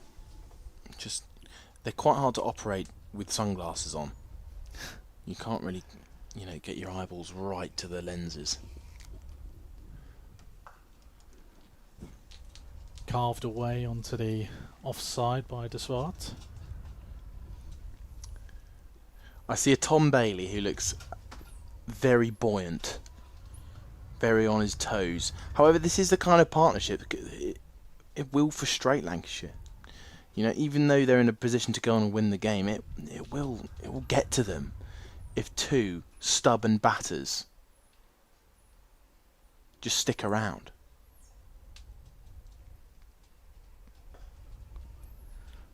Again pushed away on the leg side by Hamza Sheikh this time. And Tom Bailey is inching closer and closer to not recording his best figures. If he wasn't to take another wicket, of course. I think it's a bold call if you're going to say this man's not going to take another wicket this innings. Just on the way he's bowling. Just having a look at that run total, just climbing ever so slightly. Driven nicely by De Swart, covered off though by the Centurion Keaton Jennings.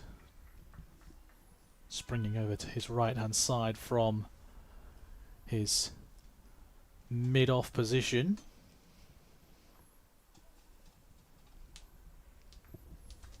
Four runs coming off of the over so far.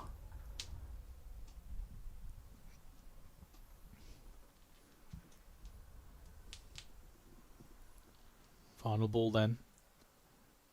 A little bit shorter pitched, half an appeal from a few Lancashire players. But it just whistles through into the hands of Matty Hurst. And that ends the 12th over, 57 for 4. Here's a question for you. Sorry to interrupt you there, Jez. What were you going to say? I was just going to say that was a whisker away from finding the top edge. It was. Go ahead. So the question I'd ask you is, what makes a leg side wide? The reason I ask that is because that pull shot has just gone past the head, although it's still technically in line with the leg side of the body. It almost went over the shoulder. So it went on the leg side of the head, the batter's head, but it didn't go on the leg side of the entire body.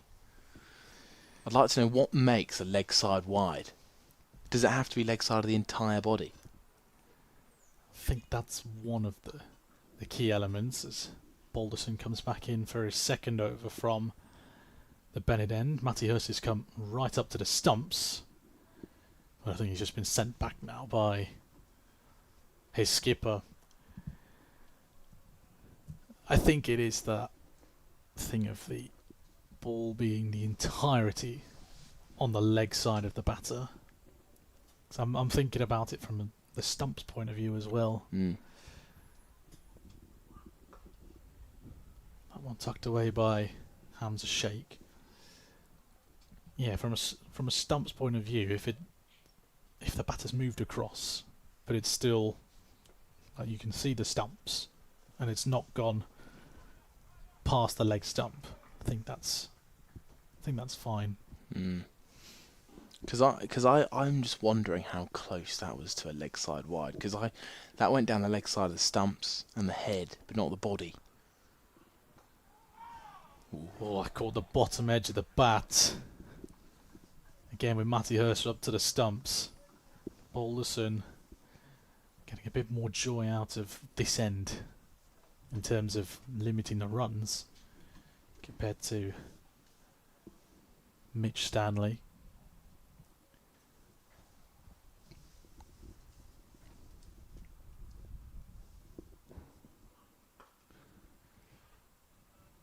Spark can't find a gap at the moment.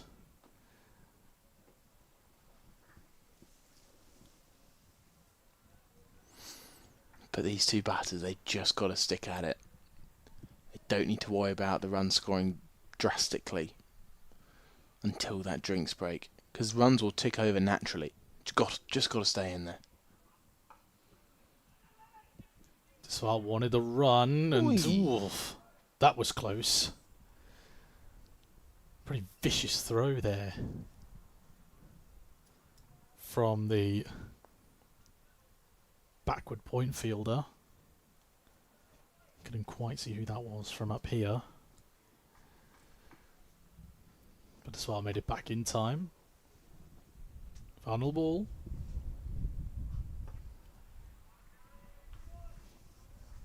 And that's defended away. Just the 2 runs coming off of that Balderson over 13 gone.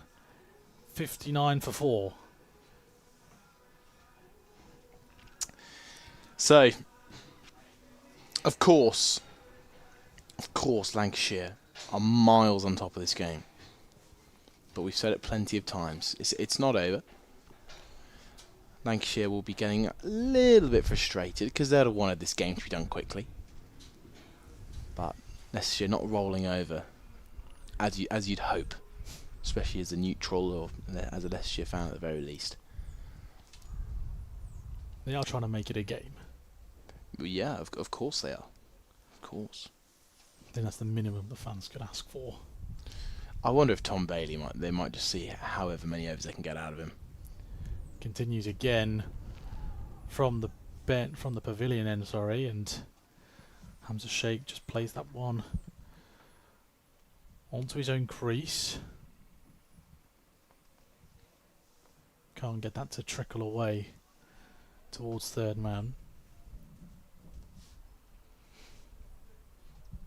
But yeah, just see how much they can get out of this Tom Bailey machine. Because he has been on fire. And the batters just can't seem to find any sort of gap. Nothing is being offered by Bailey. Width. No. A little bit of a shorter ball. There's nothing on offer.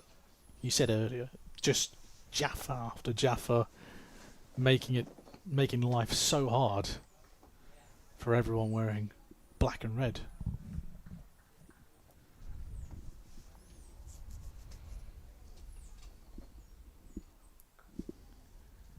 That time Sheikh can prod it down to third man and get off strike.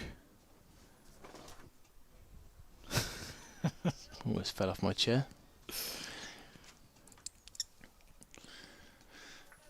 60 for 4. Now Leicestershire.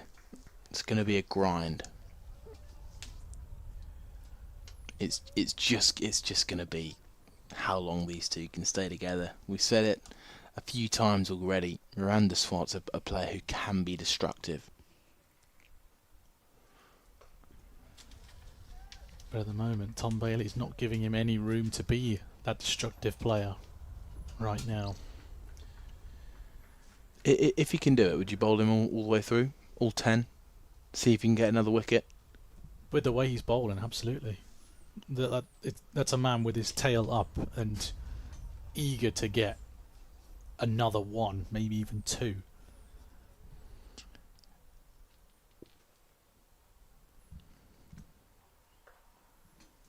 punched through the offside by De Swart to deep point.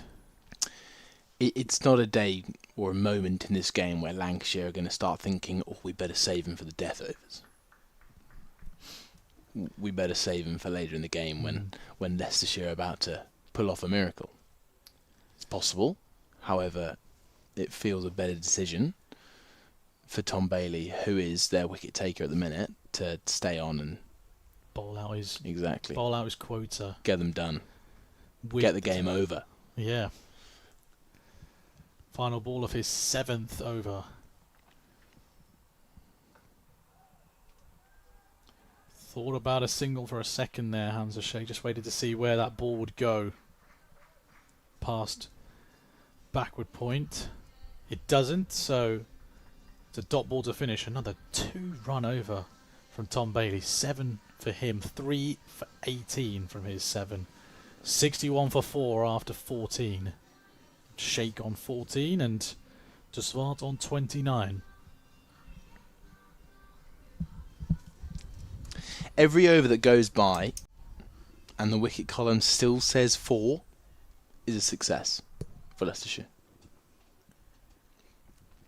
And if Tom Bailey's body can manage it, I think he should... Oh, actually, I'm not sure if I believe what I'm saying. I think he should bowl 10. It's just whether he might be a little bit more potent in about 15 overs time to 2 new batters.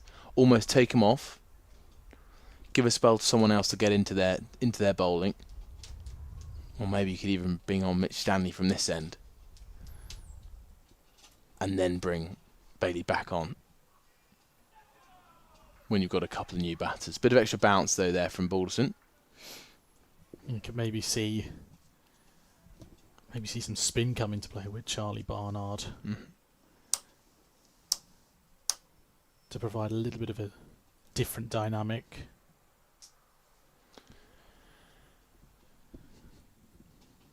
Or even the right arm spin of Arav Shetty. Again, Matty Hurst up to the stumps, just whips the bails off of the stumps. Ruin De Swart with his foot in the crease. Balderson causing lots of problems. Not sure if you could quite pick that up. I think it might have been from Matty Hurst, who did a mighty good piece of keeping there. But the call from the fielders was 1 up, 1 down, which is exactly what happened. 1 ball picked up off just past the top edge, 1 ball shot low on the bottom edge. Matty Hurst doing some terrific keeping to be able to stand up to pace and take both. But it's worrying signs. That's a look of resignation almost. To one that bounces, one that shoots low, and one that sort of does everything and leaves De Swart in an S shape. Squared him up completely there. I think the reaction tells you the story. He doesn't know what to do, really. Balderson is bowling exceptionally well. And again, just passes the outside edge. Ruin De Swart just doesn't know what to do.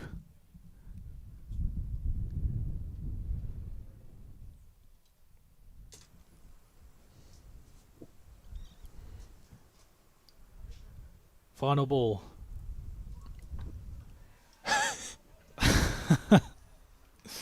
And that is a maiden over for George Balderson.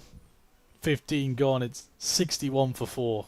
I think Ruin De Swart just looking back at the dugout, asking, what was that? What was going on there?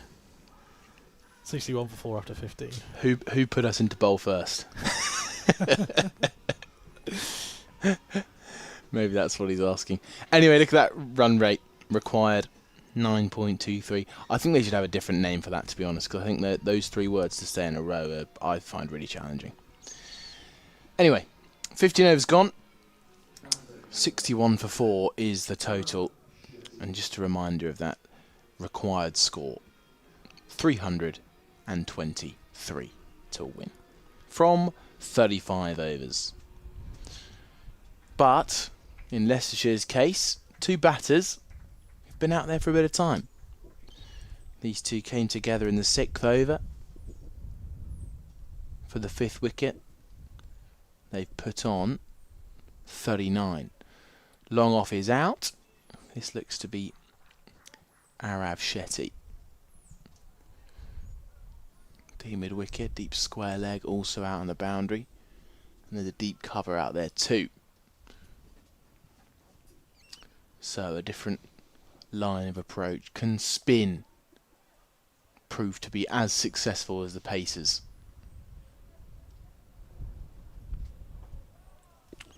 Starts with a tentative drive. And it would be quite classic of this game so far for when Leicestershire's spinners couldn't get much to happen. Lancashire spinners take wickets. This is a skewed drive over extra cover, and it takes a few skips and heads out towards the boundary for 4. Bit of timing from Hamza Sheikh, not necessarily exactly where he would have wanted to put it, but it's not a bad shot over extra cover. He'll take 4 runs and moves Leicestershire to 65 for 4. Bit of a pressure reliever, that one. And a welcome boundary, that. Back to caution for Hamza Sheikh. It's on 18 now. Looking for back-to-back tons in 50 over cricket. Drop short, swept round the corner. That should run away for 4, it does. It's a long way out there, but as with any ground at the minute in the world of cricket, well, actually in English cricket I'd say, it's racing away on this outfield. Rapid. Yeah, even on the bigger side of the ground, it races away with the sun beating down on it as well as it has been today. Just makes it even more quicker. Good batting from Hamza Sheikh. A couple of boundaries followed by a calm punching single up towards long on. As I think that's Tom Bailey, it is, apologising for a throw into Matty Hurst, which just caught him on the half volley. Bounced a little bit too high, sort of around the midriff of Matty Hurst. Right in the midriff. 70 for 4, Leicestershire. This one on strike on 29. Shetty bowls a wide full ball that's clattered into Bahanan at cover. And that ends the over. Pretty expensive, 9 runs from it. Each one of those are going to help Leicestershire. 70 for 4 at the end of the 16th. Yeah, sensible cricket from Hamza Sheikh in that over. As you say, Charlie, couple of boundaries, some nice shots, and then keep that scoreboard ticking over with another single. And Balderson is going to continue from the Bennett end.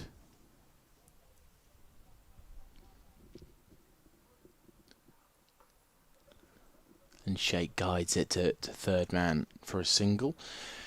Now might be a good time to quickly take you around the county grounds. Derbyshire chasing 257. Well, they're over halfway there. They're 133 for 3. Former teammate at club cricket of Ian Holland, Harry Kane, is on 84 not out for Derbyshire.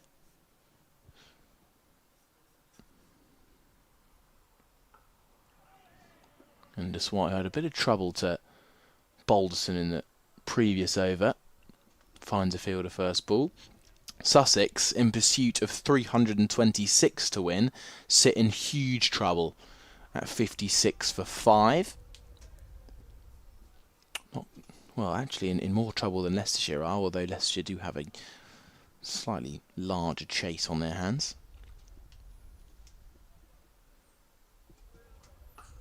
Lofted drive. Is this going to get all the way over mid-off?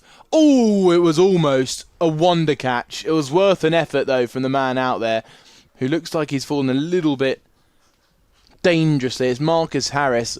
He opted to turn around and chase after the ball. He then had a flash back at where the ball was coming from. He gave it a one-handed effort. Looks like he's landed rather awkwardly.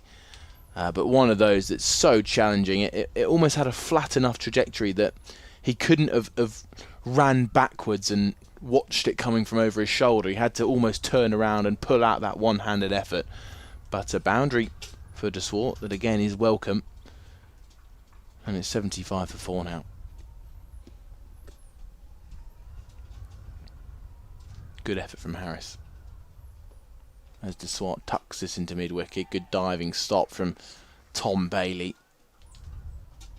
He's halfway through a big spell. Well, no, he's not actually. He got taken off a Shetty. Strike that. Right, back to the county grounds roundup. Worcestershire Rapids 307 say set for Hampshire, who are now 98 for 3. Gloucestershire looks set on to defeat Kent. Kent all out for 208. Gloucestershire 148 for 1. Swart finds cover. Bracey out for 83. Bancroft not out on 58. That wicket has just fallen. Leicestershire, well, that's here, isn't it? Chasing down 384, a 75 for 4. You know that by looking at the stream. Similar story at Somerset. Somerset set 338 for Warwickshire to win. They sit 78 for 4. And the final game over in Surrey, Northant setting them 255 to win, and Surrey in a pretty solid position at 166 for 3. Time's not an issue. And that ends the 17th over. 75 for 4. Managed just to get through it in inside and over from George Balderson. Very impressive. Thank you. He rattled off all those scores in a pretty efficient manner as well, whilst keeping an eye on the action. Another tiny over from Balderson despite the boundary conceded. It's a good effort though from Marcus Harris down there. And I'm not sure if he's one of the players trudging off the field at the moment.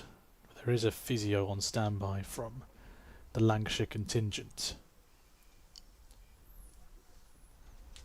Shetty to continue then to shake.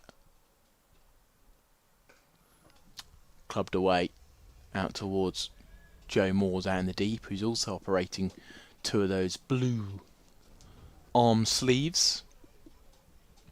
Any Leicestershire Foxes women's fans? I'm sure we've got plenty in the stream. Leicestershire are chasing down Northamptonshire's 311. They sit 187 for 5.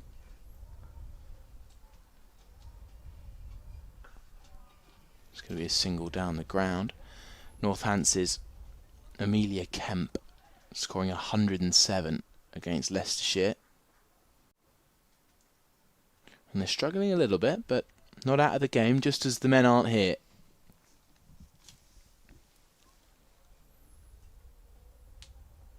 And that one slides through from Shetty. Well played down towards the third man bounder. It's going to run away for 4. The outside half from Hamza Sheikh's bat. That's a shot from a man in form, isn't it? Beautiful touch. Elegant. You might even say the weight of his hands just to lightly feather that down towards third man. Like you say, a man in form off the back of that unbeaten 100. He's looked in good nick. Tucked away into square leg, picked up by Lancashire's number 38, Mitch Stanley.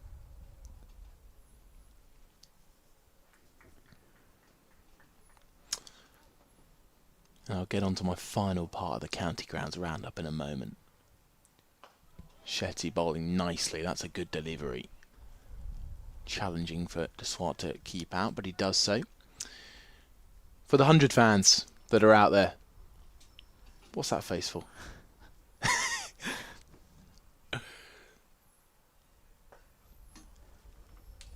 cut out towards deep cover. I can't imagine there's too many 100 fans who are tuning into the One Day Cup. I'm sure plenty of people have got double streams up. 83 for 4 at the end of the 18th. Manchester Supergiants men 187 for 5 they set against Birmingham Phoenix. Joss Butler 90 from 50 balls. I think that's Tom Moores as well, who scored 39 not out from 17 at the end. Heinrich Klaassen 20 from 11. And in the women's side of the 100, fortunately the Manchester versus Birmingham Phoenix game was called off without a ball being bowled, but Trent Rocket's women set 142 for 7 against London Spirit women, who are currently 63 for 3. This was punching with timing. It's really jumping its way along the outfield. Good diving stop in the deep though by Charlie Barnard out at deep cover. Nice shot from Deswad, who gets back for a second run. Yeah, that's the end of the county grounds loop. Hopefully it was the update you all needed. I'm wondering if we will see Charlie Barnard play a role in this game, since Arif Shetty's had a bit of joy forcing Deswad on the back foot. Well, he defends from the front foot there. Well, this is a nice platform. Leicestershire beginning to set as the wind picks up and starts almost screaming through the gaps at the top of this gantry. Whistling, I think, is probably a better word than screaming. I don't think wind screams. High-pitched whistle. But no, these two doing exactly what Leicestershire needs, staying under the radar. They're just ticking along in the background. They almost want people just to almost underestimate them. Almost take no notice of Exactly. what they're doing. Exactly. The best way to describe it, they're plodding along really nicely. No fancy shots, nothing extravagant. There's been the odd nicely timed efforts from the pair of them. Well, dab down towards third man. They've set off for the first one very quickly, and Deswat wants to come back. Very good running too. I was going to say, just to finish off on that, it's been very sensible from these two. Not taking huge risks, you know. That two is pretty easily taken.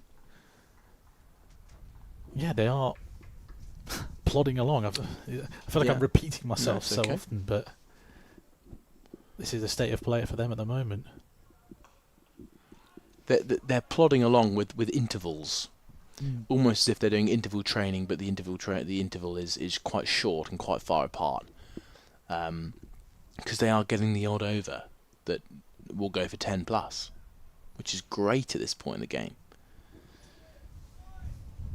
So Leicestershire, all they're hoping for is they keep doing what they're doing and they do not go 5 down. Swat finds another calm single. Exactly what these two will be wanting. That ends the over. 19 overs gone, 87 for 4. And, well, 6 overs to go to drinks. That's all these two have got to be thinking about. Absolutely. I think it would be a body blow and a half if one of them were to get out at this stage. I mean, it's not like that they should be worried, because Ben Cox can also play as an anchor player and shift gears into, you know, chasing mode. But you'd rather the two set batters take you through to that short drinks break. The Swart's closing in on a 50 as well. I mean, that's how methodically they've been playing. I haven't noticed that the Swart's already in the 40s.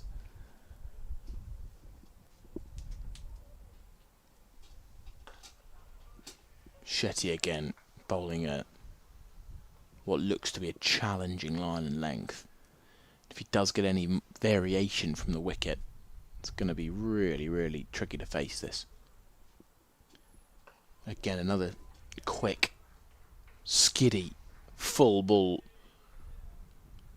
The bats are finding hard to put away. Again, being forced onto that back foot which makes me feel even better about bringing Charlie Barnard on. Huge swing, top edge, gone spinning past short third man. Mitch Stanley's in pursuit, and he retrieves it inside the rope. Another big scream of catch, I imagine, by Matty Hurst behind the stumps there.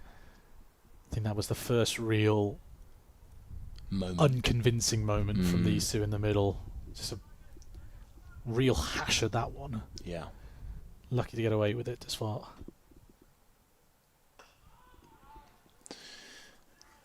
Just building on your points about Ben Cox,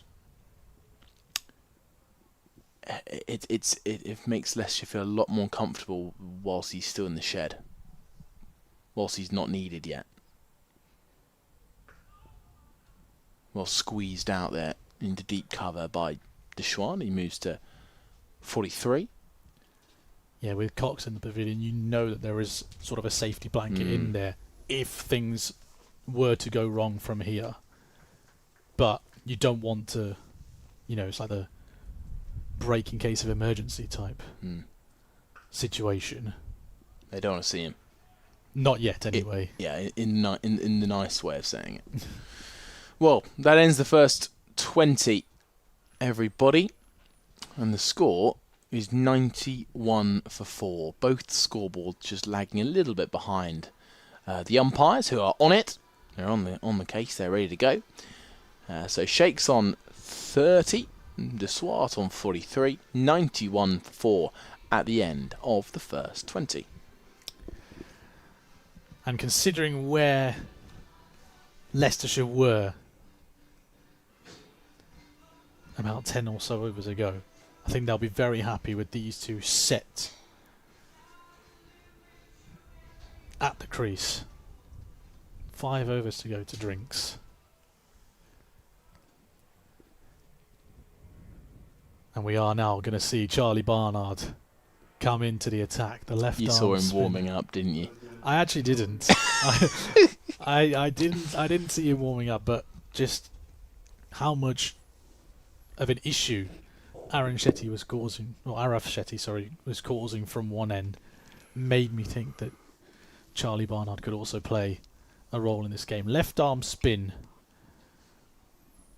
from the 21-year-old.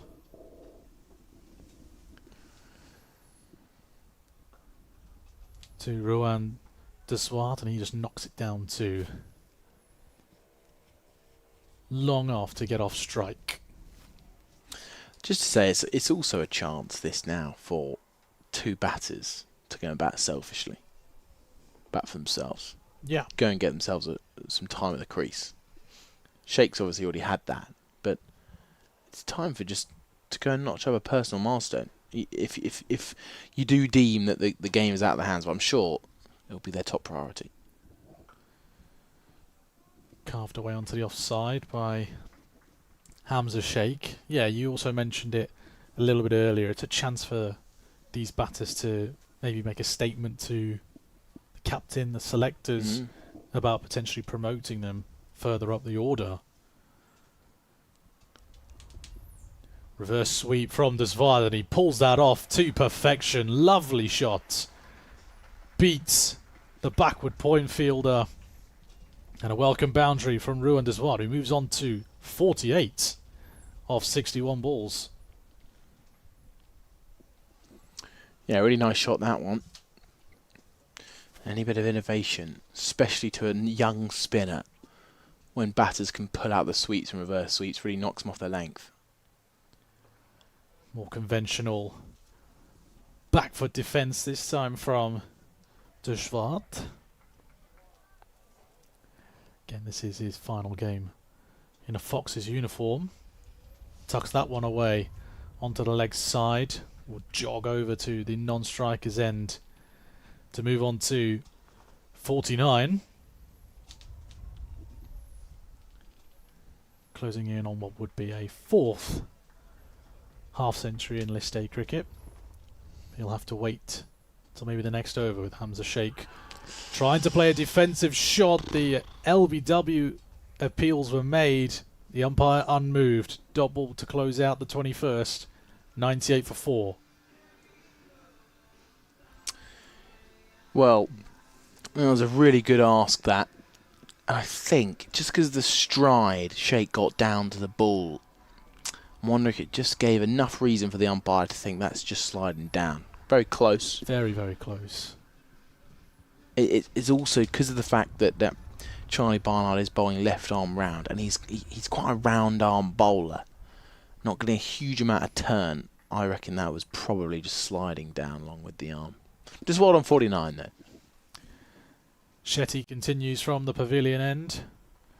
Deswalt flicks that away off the pads. That'll trickle away to the boundary rope, and that'll bring up 50 for Ruan Deswalt. Met with very warm applause from the Leicestershire fans. He takes in that acclaim. He's batted solidly. A 7th boundary for him as he reaches 53 off 64, and that also brings up the 100 for Leicestershire. Straight back into it though. Araf Shetty comes back with a dot ball. Ruan Deswalt though, Charlie. Very solid knock. Yeah, brilliant. He's that kind of player though. Rises to the occasion. He's got such a good all-round game as a batter. Drives into this one. Skews a little bit away from the cover region. Goes more towards point. Or deep point rather. Single taken. What's impressed me so much about this knock is it's been the perfect balance of all his different ways of batting. I've seen times where he's been all out aggression. There's times where he's shut up shop. And this innings for me has been the perfect mix of his batting ability. And he's played it perfectly.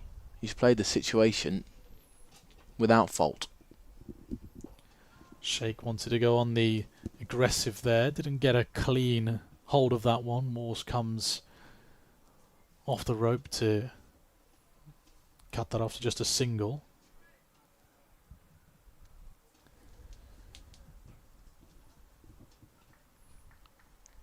Field changes with third man and backward point inside the circle. Carved away again by Deswalt out towards deep point. Another single taken. This is interesting, Jez. This is interesting. I'm just detecting a slight, just slight change in the mood.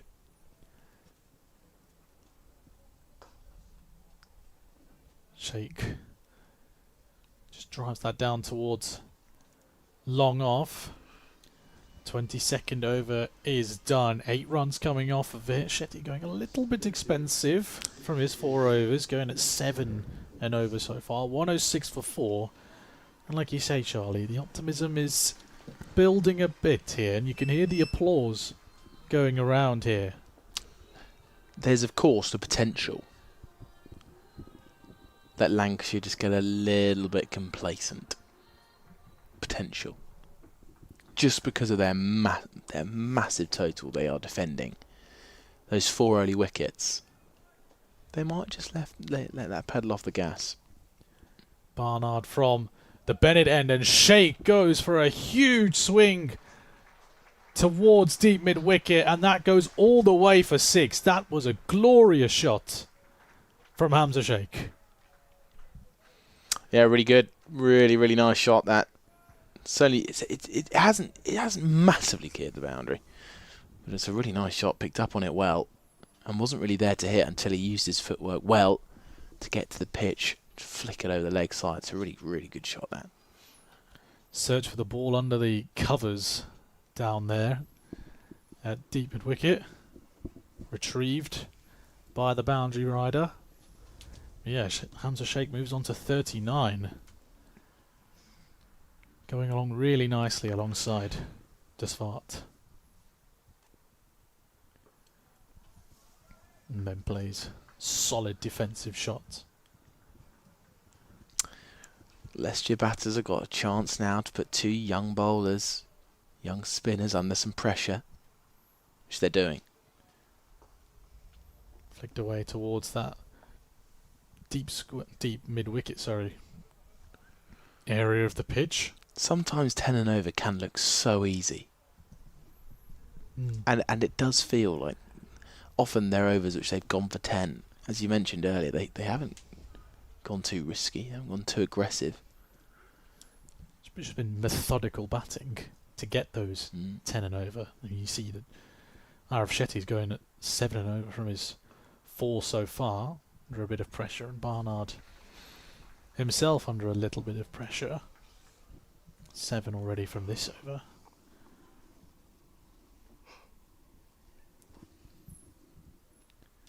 Desvar comes down the track. Has he managed to clear the infield? He has. Couple of bounces and 4.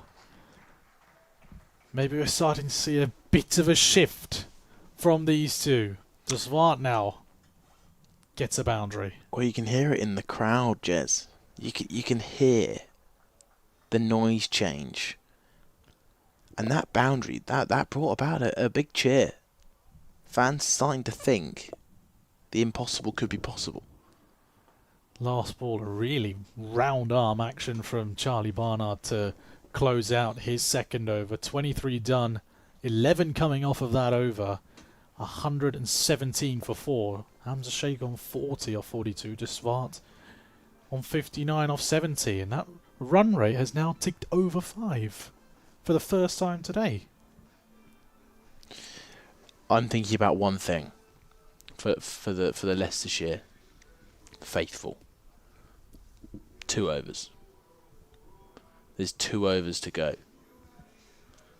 Do not lose a wicket.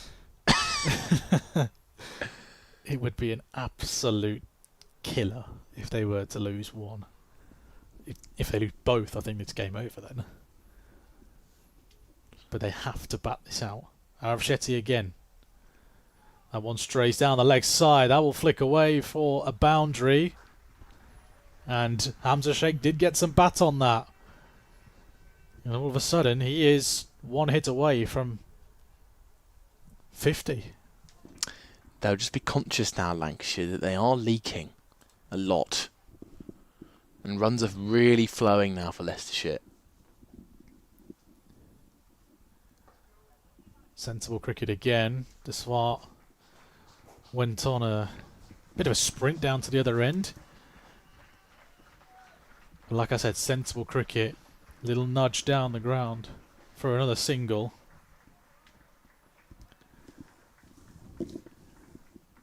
And slowly but surely, this partnership is proving to be a problem for Lancashire. Another confident drive down the ground from Desvart. Happy to just keep the scoreboard ticking. Here's the issue for Lancashire. Tom Bailey and George Balderson bowl terrifically. They've got a combined 8 overs left.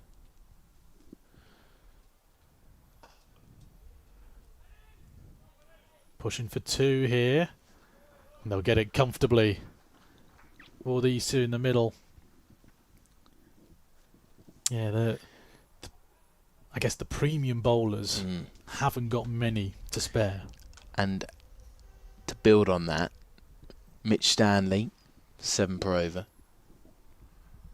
Arav Shetty, over 7.5 per over.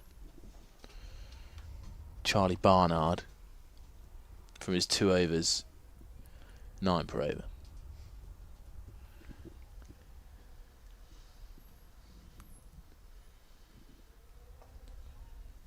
Quick single taken again by these two. On to 9 now for the over. Still a ball to come. And they're looking really good. That run rate is creeping up ever so slightly to 5.3 now. The required rate has stayed pretty much as it was since these two came into the middle. Fierce drive from Desvart. That should be a comfortable 2, and it is indeed. Good cricket from these two. Another 2 to close out the 24th over. That's another 11-run over.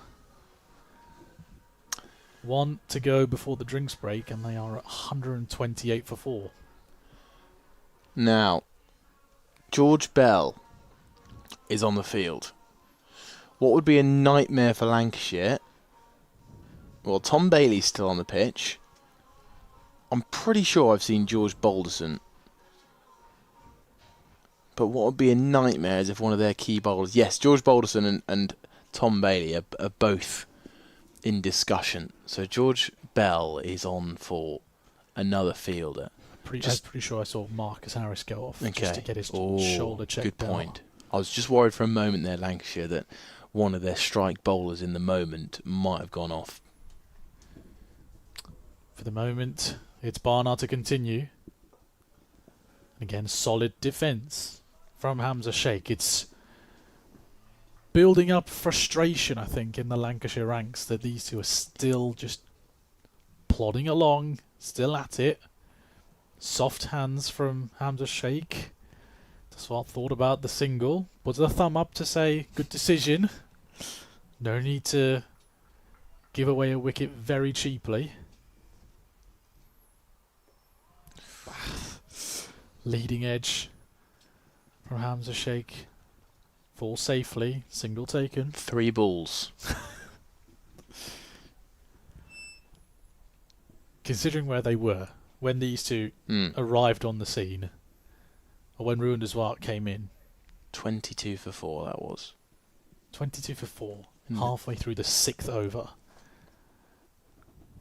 And they've taken it to 129. Bit of delay here. Just sorting out the field. Lancashire will be saying, let's get one before drinks. Deswart carves that one away. Played that very late. But it is that George Bell out in the deep that the sweeper out there.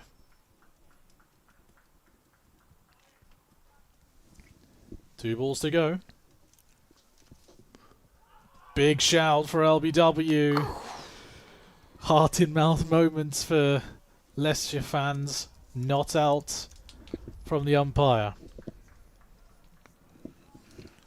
I think Barnard is going to close out the 25th over. And Hamza Sheikh defends that one away.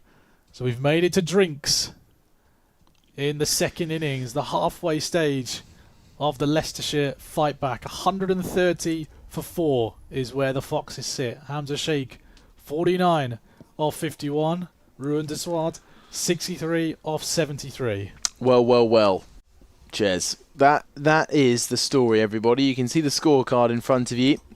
No one else above double figures other than these two. And here's the bowling card. Tom Bailey and George Balderson, both very, very economical. 2.5 and 3.4. But look at the others. 7, 7.8, 6.7. Wickets going 3 the way of Tom Bailey, who still has 3 overs in the bank. Another wicket going the way of Mitch Stanley, who has 5 left. So, Jez, let's start with the Leicestershire batters. What's been so impressive? These two, Hamza Sheikh and Ruan Deswart, their resilience. And in the way that they've played, they've not been aggressive. They've not been,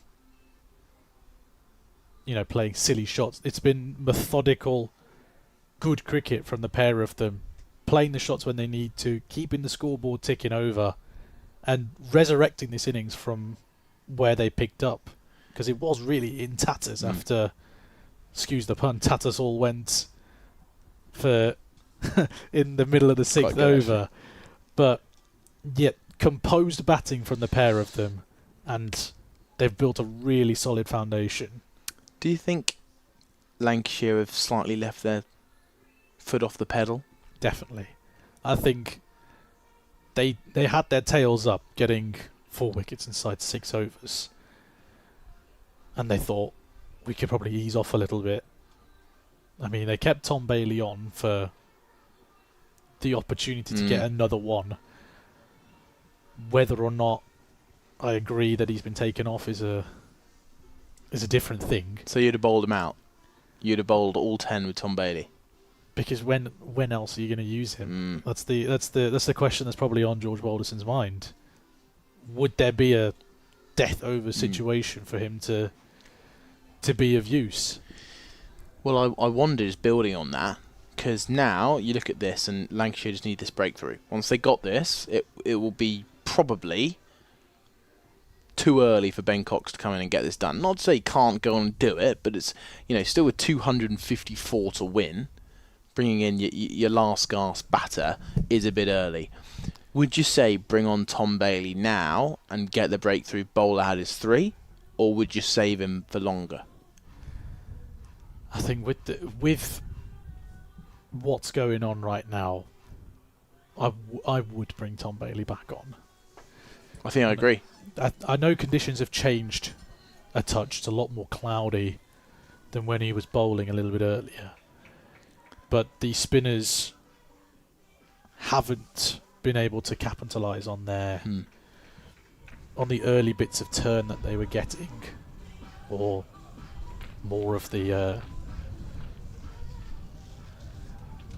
the pressure that Arav Shetty had put on Ruan Deswar. He was forcing him onto the back foot quite a lot in the first couple of overs that he had.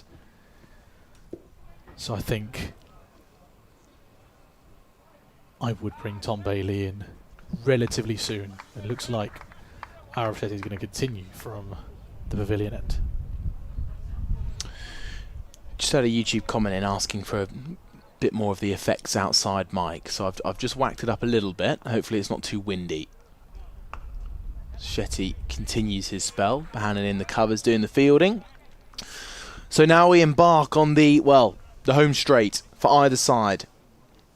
Leicestershire got a big task ahead. And Rwanda Swart finds a single. Now, just for, again, that bit of context, 139 for 1 Lancashire were at their halfway stage. They went on to score that 383 for 4.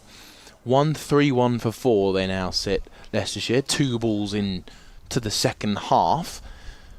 And, 240 plus runs Lancashire scored in the second half. Leicestershire need a little over 250. And there is the half century for the youngster, Hamza Sheikh. It's been really, really impressive. It's been a mature half century, this one. Coming off the back of that 100 against Surrey, which would have meant a huge amount to him. He's now playing almost a senior role in this side. Great 50 from him, but he's got more work to do, doesn't he, Jez? Absolutely, the job is not finished just yet. Sweep down the leg side, it popped off something. And Matty Hurst thought for a moment he was in the game. I wonder if Lancashire, I wonder what that discussion at the halfway stage would have been. Maybe a bit of frustration. Here's Shetty again. A lot of drift in towards the pads. It's interesting. Shetty's looked a bit of a handful, but you look at his figures and they haven't mirrored it. Because that has been slog swept out of the ground. It's gone over the roof of the Guinness bar. And Rwanda Swart, with that shot, moves into 70. And 138 for 4. Now Leicestershire. At the end of the 26th, you can hear it amongst the crowd. They're getting a bit more noisy as the ball gets lobbed out from behind the advertisement boards. As Hamza Sheikh's 50 rings around the ground on the PA announcer. But another over that goes for 8. I'll tell you, that 6 on the last ball of the over would not only have infuriated Arav Shetty, but it was also a huge boost for Leicestershire. Absolutely. The confidence Deswar had with that shot as well. I can only breathe new life into this Leicestershire innings. Well, let's see if they've got the minerals. Sheikh on strike on 50. Bit of grip there from Charlie Barnard. Plenty of support from his Lancashire teammates.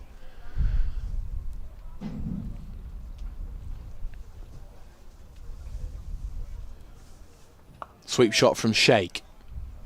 It split the gap. There's another boundary. Leicestershire continue to tick along. They continue to find boundaries. And you've got to say, Lancashire, all of a sudden, heads are dropping, hands are on hips. Little noise out in the field. Hamza Sheikh defends again. It's a shocking change in this game, isn't it? Cricket. It is just the way it goes. Swept over short fine leg. Is this going to make its way to the boundary? Yes, it will. And a larger cheer from Uptonsteel, Grace Road, as Hamza Sheikh finds the rope once more, second time in this over. And you've got that sense, don't you, that it does feel like the time in the game now where almost minimum 2 boundaries and over, unless there's lots of intent between the wickets. Sheikh moves to 58. And a defence again. Looks a little bit disappointed not to end it with a single, but wow. 146 for 4 after 27. Mood is shifting. Mood is definitely shifting, and we can see that. Not only hear it from the crowd here, but the players, the demeanour of the Lancashire players is telling a story here. These two in the middle are playing with a lot of confidence. And we are going to see a change in the bowling. Pace is being brought back, and you asked for it a little bit earlier. Mitch Stanley is going to bowl from the pavilion end. Maybe he'll get a bit more joy than he did from the Bennett end. Well, Leicestershire will be hoping for less joy. But Mitch Stanley was a little bit expensive. Got the big wicket right at the start of the Leicestershire innings. Eskenazi falling for 6. And those early wickets, when they fell from 9 for none to 22 for 4, I feel like a long time ago. It does, doesn't it? Game's changed a lot since then. Tom Bailey encouraging his bowler on strike. Punch straight down the ground at the stumps. 4 runs lost. Fielded by the wood. That was hit with power. That was going to be arrows to the boundary. Lucky for Lancashire that they've got the poles on their side. It doesn't look right on the scorecard that that's a 0. Deserved more than that.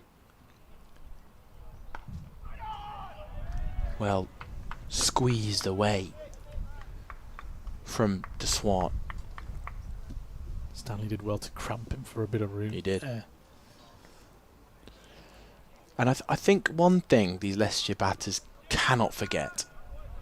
They cannot forget the importance of the 1s and 2s. In a chase which feels far away, feels like boundary scoring is the way forward. If they can combine a couple of boundaries with 1s and 2s and minimise the dots, that's how they're going to chase this down. Pulled away. In front of square just, so it is going to find the fielder out in the deep. Charlie Barnard, who's halfway through his spell from the Bennett end, does the fielding. A single after a couple of dots. So it's the run rate required now slips above 10.5. Hamza Sheikh knows his role. Couple of boundaries needed. What can he do to Mitch Stanley? Brilliant delivery. Stanley goes down the death bowling route with a slightly paced off Yorker. Well dug out though by Sheikh. This is an excellent over from Mitch Stanley. We were talking about maybe the mood shifting in favour of Leicestershire, but Stanley is doing his level best to quell the mood. Down the track comes Sheikh. He's missed that by quite a long way, actually. And it does feel like the drinks break has had a slight shift, and this change was needed. The two batters are getting comfortable to Shetty and Barnard, and our suspicions of bringing pace back on are proving to be correct. However, I wonder how long it will be until we see Tom Bailey back. There are big 3 overs he's got to bowl, so they've got to be timed well. As a brilliant over comes to an end with a single, 2 runs from it. Mitch Stanley bowling very, very nicely at an important time for Lancashire in the defence of 384. And well, still far from halfway are Leicestershire, but 2 very, very set batters at the crease. That's the encouragement they can take forward, but with every good over from Lancashire, that run rate just skyrockets. And these two have to make sure that they can temper that. Charlie Barnard to continue then. And 2 Leicestershire batters just looking to continue under the radar. Clipped away. Out towards deep mid wicket. Thought about a 2. Just take a single there. Now, clouds are looking ever so slightly darker in the distance. Although I am getting the feeling that the wind's coming across the ground from right to left as we look. And despite the sun being out, it's a lovely day at the moment. There's a few clouds off in the distance. Nothing to get worried about just yet though. Barnard in. Rwanda Swart gets a leading edge back to him. Now Leicestershire in a bit of danger at a time where acceleration is almost needed. They're just at the minute letting a bit of pressure build up. This can take some stopping from Keaton Jennings. Great work from the man who batted for plenty of time. I think he batted for about 44 overs, I think, when he left on 135. Definitely double check that. It doesn't really matter that much. Yeah, fell the last ball of the 45th over. Yeah, so he's some tired legs out there doing some good work. Rwanda Swart having a bit of a reset, changing the gloves, not changing them, but giving them a re-strap. Bit of air in the hands. Maybe playing a few mind games as well. Well, it's just taking a bit of time. Are Leicestershire in the position to play mind games? 4 down, chasing 384. Oh, it's gone through! My goodness me. Mitch Stanley out in the deep has let the ball go through the long barrier. Blimey. Those things are designed to stop the ball, and it's managed to sneak through. And I can tell you, he'd probably get a bit of a reception over there, a bit of a frosty one. But those kind of moments can just let a team back in, and it did feel that Lancashire were building the pressure. And a cut this time finds Keaton Jennings out in the deep. Swart moves to 78. And it did feel that with that Mitch Stanley over, that pressure was building. Definitely. And it's a really silly mistake to relieve that pressure. Great fielding. Good diving stop there from Josh Bohannon. Prevents definitely a couple of runs. But that ends the 29th now. 156 for 4. Again, the run rate creeping just slightly, but 8 runs from the over. It's a positive one for Leicestershire, and they've got to trust themselves that off the last 20, well, they're going to have to hit 200. So they've got 1 over to get some decent runs. Well, they've got a huge task on their hands, everybody. That's been pretty clear from the start. But the longer these two are out there, the better chance they'll have.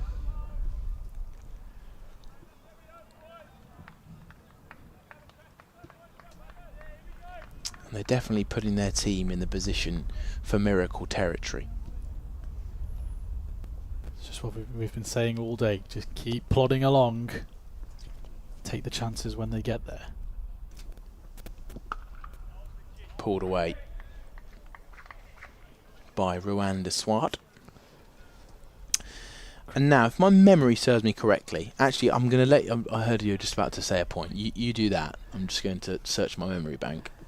I was just saying he's creeping closer and closer to a pretty incredible score for him and for this side.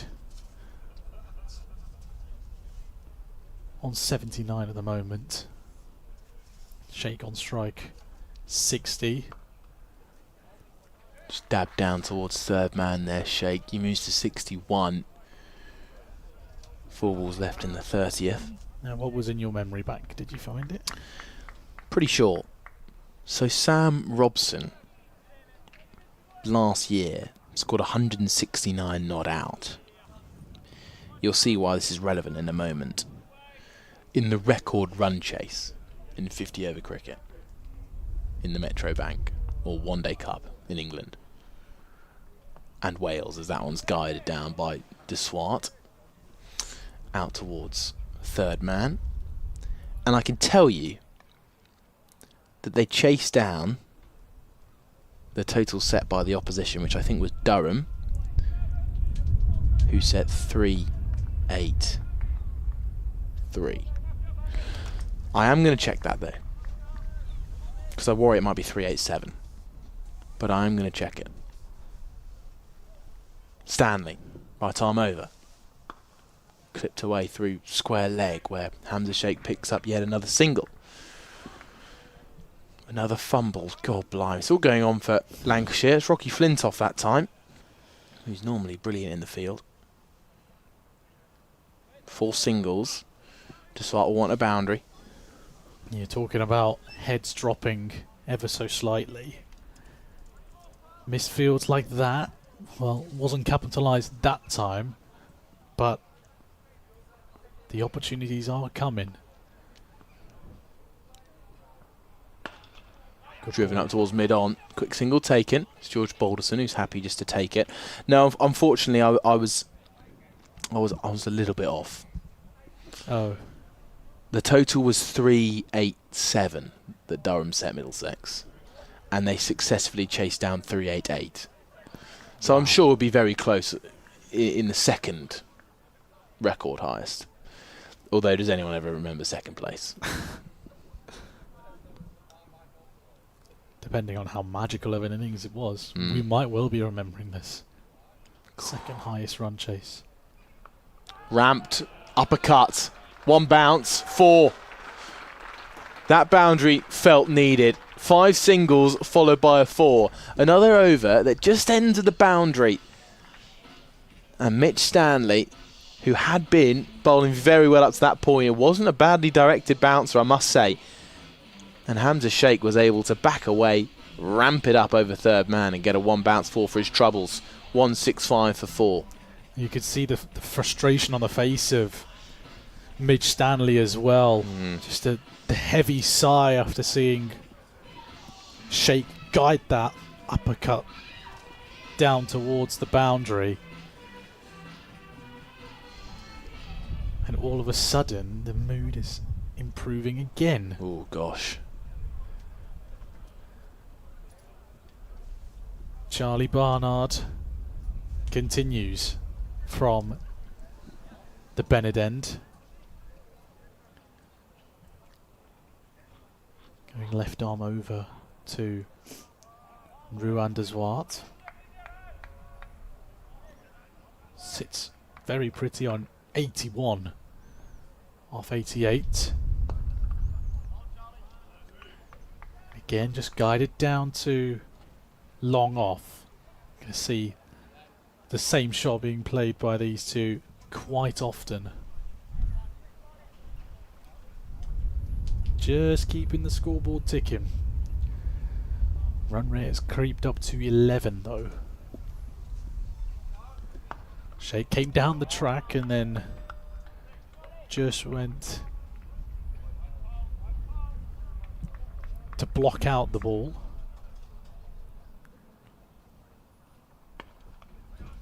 Late-ish cut from Hamza Sheikh, were well fielded by Bohannon. Strong start from Barnard, just the 1 from 3 so far. Sweep from Sheikh, goes straight to Keaton Jennings at deep backward square leg. It's a good shot for him, that. Sheikh has been very strong on the sweep today. Even to swap, pulled out a couple against Shetty. A couple of big ones over leg side. And one just tickled down towards the leg side. Final leg coming across to keep it to 1.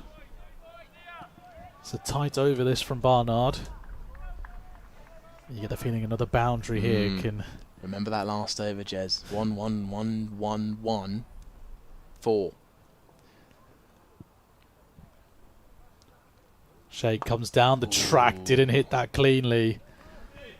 And Barnard escapes with just a single. Sheikh wanted to end the over again with another boundary, but it is just a single, and 4 runs coming off of that 31st over. 169 for 4. Well, he's reading the game really well, despite, I imagine, he's pretty tired right now. 68 from 70.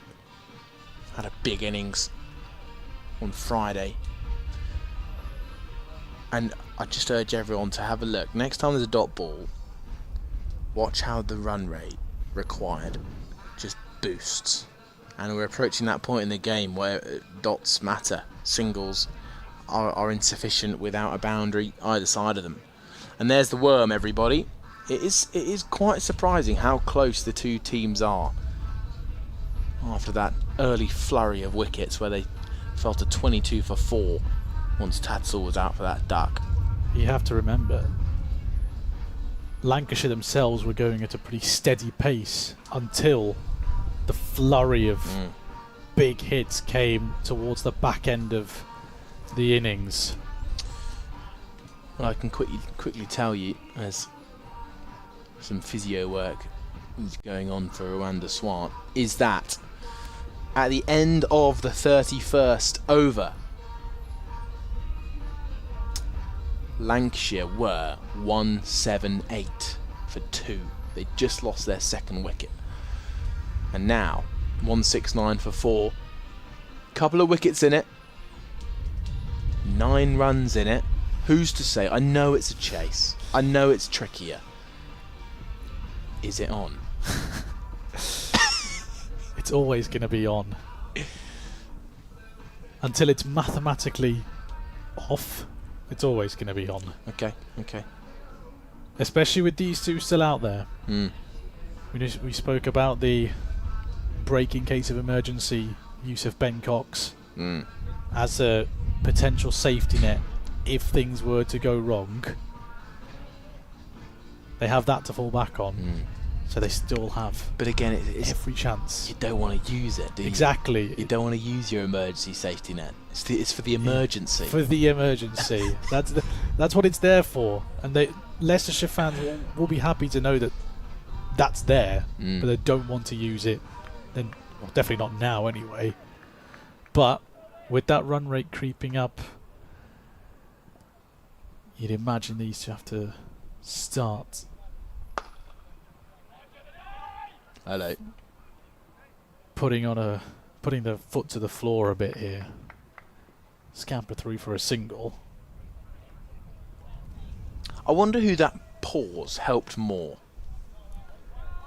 I think that would have just helped Leicestershire out a little bit, that pause.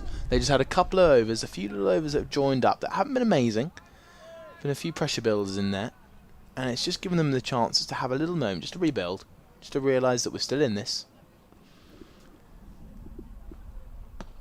Pushed away on the leg side. Is it going to pierce the gap between the two leg side fielders? No, it's well covered off, and they just limit it to 1. Good work from the Lancashire fielders out there over on the leg side. It does feel quite like the hydration breaks in the World Cup that we saw. One team having a lot of momentum prior to the 22nd, 23rd minute mark. Then the hydration rate comes, and then momentum shifts. Seeing something similar here.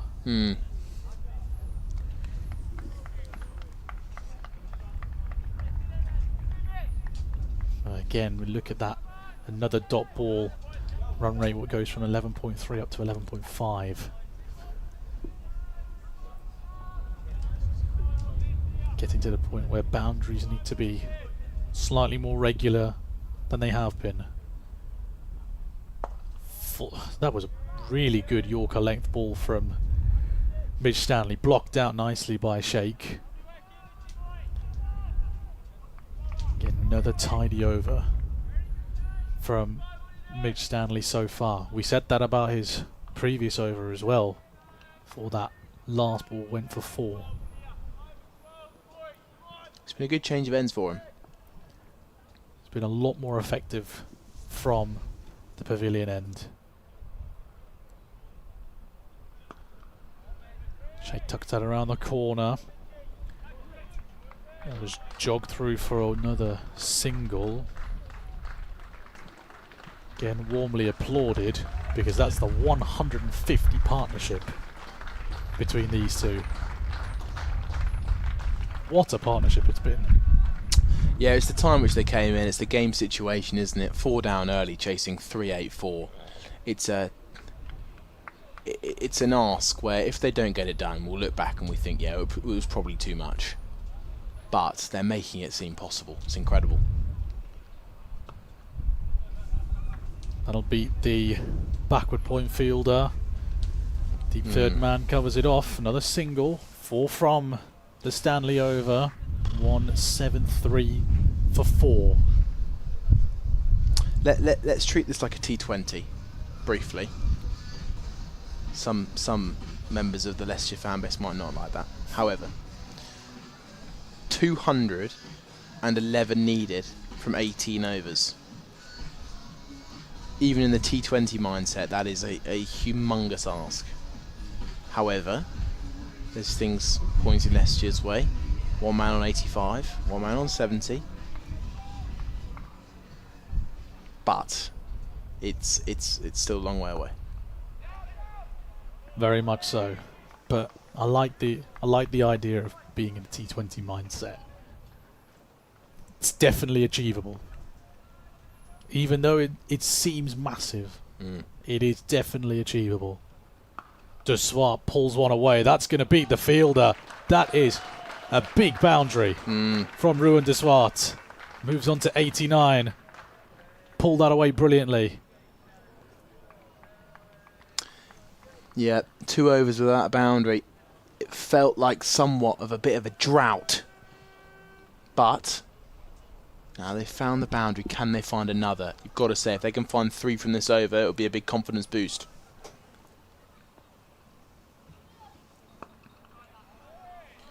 On the back foot again, though. Ruan De Zwart. Good comeback from Barnard. There'll be a moment soon where Leicestershire need a big over. And I mean a big over. Tucked away again on the leg side. Just jogging through for a single. Do you think these two are in the mindset of, yeah, we can win it? Or are they just playing the game at their pace? It will definitely be on. It will be the big thing on both their minds. I think De Zwart needs to get to his triple figures first. And then he can think about opening up, being more expansive. Hamza Sheikh will... Yeah, they will both be thinking about the team right now, no doubt. And they both will be looking at that target thinking, what is their best way of getting there? A little bit of a mix-up there. One wanted a single, the other didn't. And Barnard closes out his 7th over, just conceding 6 runs. Run rate goes up to 12 and over, 179 for 4. And now everybody, it was at about this time where Marcus Harris got dropped on 6. he went on to get 71 from 46 balls. That, looking back on this moment here now, was a huge moment. Just because of how he started to accelerate from then. He wasn't taking any prisoners. As soon as he got let off the hook twice, he went all guns blazing, and there was just nothing they could do to contain him. This is an interesting change, because Arav Shetty, he's looked quite tricky to deal with.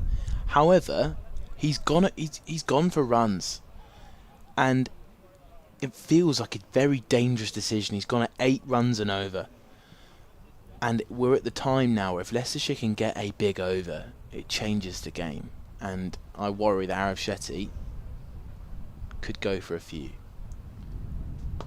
Sheikh advanced down the track for a moment as Svart was also trying to race down to the other end. But both smartly opted against the quick single. Arav Shetty just telling his long on field to just shift a little bit to his right. Carved away by Hamza Sheikh. That's cut off though by a third man fielder inside the ring. Now we'll see him against Ruan Desvard. He's caused him a couple of issues, Arav Shetty.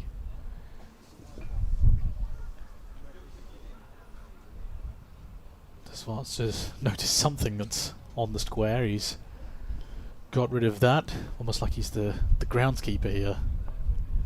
I'll tell you what he's done. He just picked up a little bit of loose grass and saw which way it blew. And I wonder if he's just thinking, if a time is coming soon to take on Arav Shetty. I think this could be a bit of a reach, but he watched the grass blade move towards the Bennett end side of the ground, past the keeper's direction. And he'll be thinking then that he can't then hit Shetty over the bowler's head. Oh! Hamza Sheikh going for a reverse sweep. And Matty Hurst behind the stumps had a moment there. Wonder if we'll get a replay of that. He just didn't grab hold of it, did he, Matty Hurst? You try that again, that reverse sweep. Doesn't get it off to find the gap. It's cut off nicely by the short third man fielder, and this is a really good over from Arav Shetty. This is a dangerous ball now. Dangerous ball. Hamza Sheikh will want a boundary. Can't find the gap. They can take a single. Balderson with safe hands on the edge of the ring. It's just 3 coming off of that Arav Shetty over. Really good over. 182 for 4 in the 34th. And look at that ask now. There's the equation, everybody. 202 from 96 balls. Wickets in hand, still 6. They're doing that job well, but they're not quite managing to kick on. And Arav Shetty, well, they proved me wrong. Terrific over from him. Just the 3 runs from it. Gave them nothing. But I think what I reckon Deswat is thinking now is that just given that wind direction is now going back over the bowler's head. George Balderson, who's been incredibly economical, I wonder if that might be their way of thinking. Can they try and hit the bowlers now back over their heads? And I think spin from the pavilion end seems to be a good way forward, especially with the long leg side boundary for these right-handers. Well, Hamza Sheikh at least. George Balderson has taken over responsibility from the Bennett end, bringing pace back into the attack from the Bennett end, something we haven't seen since Balderson last bowled. Good spell for Barnard. Comes over the wicket to Sheikh, and he's pulled that away over the Guinness bar. That was a beauty from Hamza Sheikh. Sat up nicely, and he gobbled up the opportunity. Well, welcome back to the bowling attack, George Balderson. who, after having a terrific first change spell this afternoon, sorry, getting my time mixed up after that massive hit. Well, his first ball back's gone for a big dinger. That is massive from a It was Leicestershire big. point of view. It was big from a Lancashire point of view as well. It was a big shot. I think there are some workers that are out on the road that have fetched the ball finally. They've just tossed it onto the gate and it's just ricocheted back out. But eventually the ball has been found. And that is the perfect start to an over from a Fox's point of view. Now we said, didn't we? We said they need a big over. And if they go for 5 singles to close us out, yes, it'll have gone for 11, but it feels like they need a bigger over to swing. We're talking like The 15s. pendulum. All 20. All 20s. Definitely at least 3 boundaries. Yes, 15 minimum. Will it be this over, the first one back from Balderson? Maybe. You'll have to stick around and find out, everybody. It would be the perfect time to cash in after a big hit like that. Just to even more pressure out on the Lancashire captain as he strides in for ball 2. Guided down towards third man, just a single. Sheikh was looking at that fine leg boundary fielder up inside the ring. He thought about maybe trying to scoop him up and over, but it was a good wide ball outside the off stump from Balderson. He made the move across, didn't he, Hamza He Sheikh? did. Wanted to give himself the room just to scoop it over that fine leg fielder inside the ring. He'll be inside the ring for De Zwart, and so too is third man coming inside the ring. Fielder's out on the boundary. Deep extra cover. Long on. Deep mid wicket. It's got to be 2 there. Pushing hard. One of them was pushing hard. Unfortunately for Leicestershire, a little bit of a mix-up in the throw. I mean, they get away with one there. You were right, they had to push for 2, but only one of them was receptive to that call. Wonder if Sheikh just backs himself here from this end.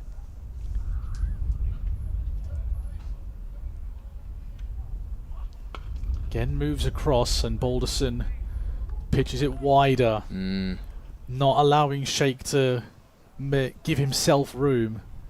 Good bowling from the captain, reacting to what he sees from Hamza Sheikh.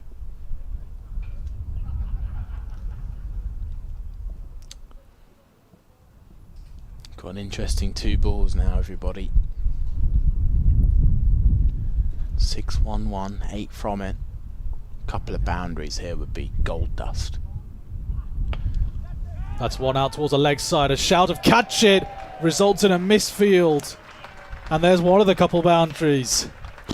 Charlie Barnard out there at deep mid wicket.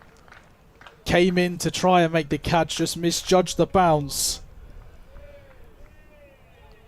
And it goes through him, past the pods for another boundary. And we're up at 12 now for the over, with 1 to come. What a moment. What a moment that is. He'll want another though, Sheikh. Carves it out towards the offside. It'll just be 1. Rocky Flintoff doing the sweeper's job out there. Sheikh keeps the strike. 13 off of the 35th over. 195 for 4. Still a mammoth 189 to win. Well, they're halfway there. They're over halfway there, that's for sure. Now, I'll take a very quick opportunity to take you through some results that have finished in games in the Metro Bank One Day Cup. That's the one, I always get those words mixed up. Surrey won by 6 wickets against Northants, chasing down their 2-5-4 with just 4 wickets fallen. Gloucestershire, very similarly, they won against Kent 6 wicket victory there, chasing down 209, 4 wickets down. Here's Arif Shetty.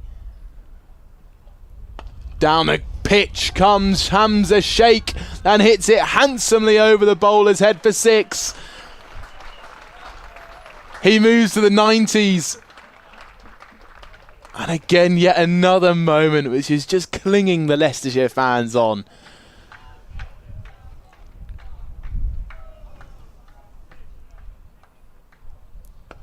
And plays the next one defensively. Yorkshire have won by 184 runs after bowling Sussex Sharks all out for 140.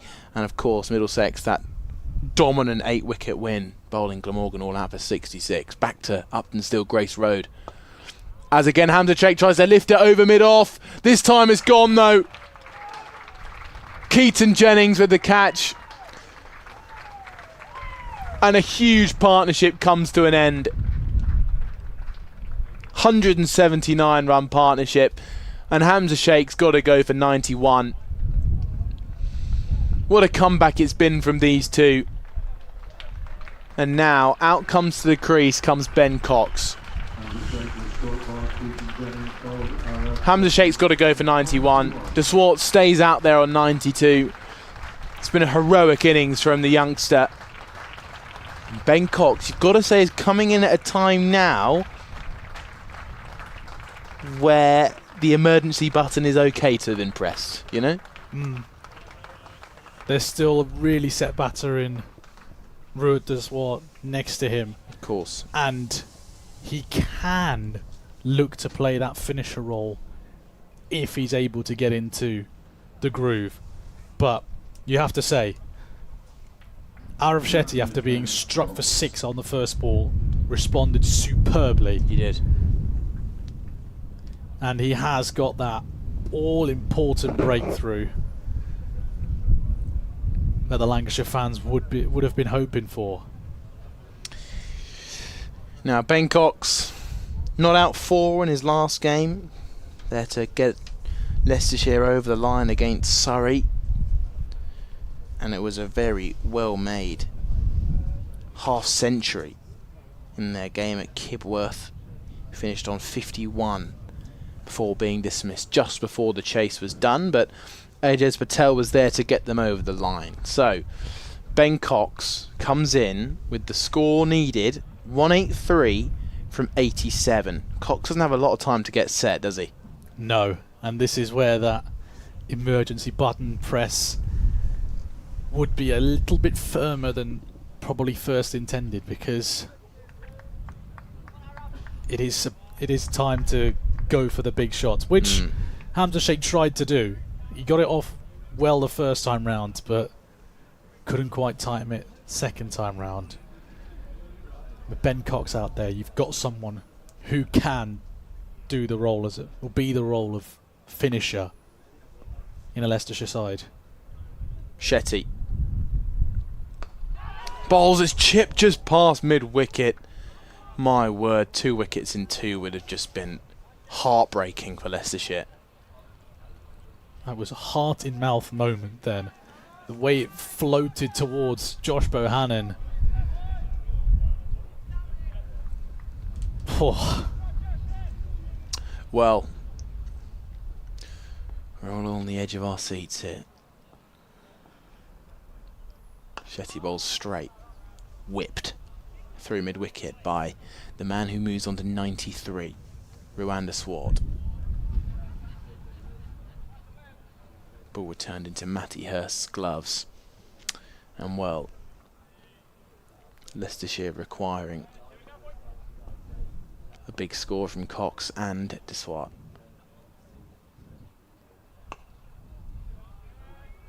It feels a bit middle oversy now. Yeah. It feels just a little bit like that wicket has knocked the oomph out of this Leicestershire chase. It's taken the wind out of its sails. That's the one. That's the phrase I was looking for there, Jez. I must say, you are the man I need to turn to if there's a phrase that I can't think of. It's always stored up in the memory bank up here. Do you revise them? Not particularly, No. but I just use them very often. No, okay. You know, depending on Flow off the different tongue. Yeah. Depending on the scenario itself. Okay. You don't have a big list of all your cliches you can tick off as you go through. Would be a good idea to. I think it would be. To make one of those. I think it would be. For the moment, I don't have one. Let's see how many you can get out on the way home. Not on the way home. Well, Leicestershire's way home to victory. On the home stretch. So Ben Cox, his first sign of pace in this innings. Balderson strikes him on the pad. This is a huge, huge appeal. Umpire instantly motions down leg. That's an interesting call. No, he was confident in that, the umpire. Let's take a look at it again. Down leg. Good decision. Good decision from the umpire. Balderson, right arm over. Down leg, whipped aerially, back with a square, and it's a great diving stop from Charlie Barnard, who keeps the pressure on Ben Cox. It's a great stop out there on the boundary from Charlie Barnard, making up for that mistake he made a few overs ago. Like you say, pressure on Ben Cox now. Needs a boundary relatively soon, I'd say. Ramp goes and executed well. The boundary you requested has arrived. 1 bounce 4. 6 runs from the first half of this over. Can they double that up?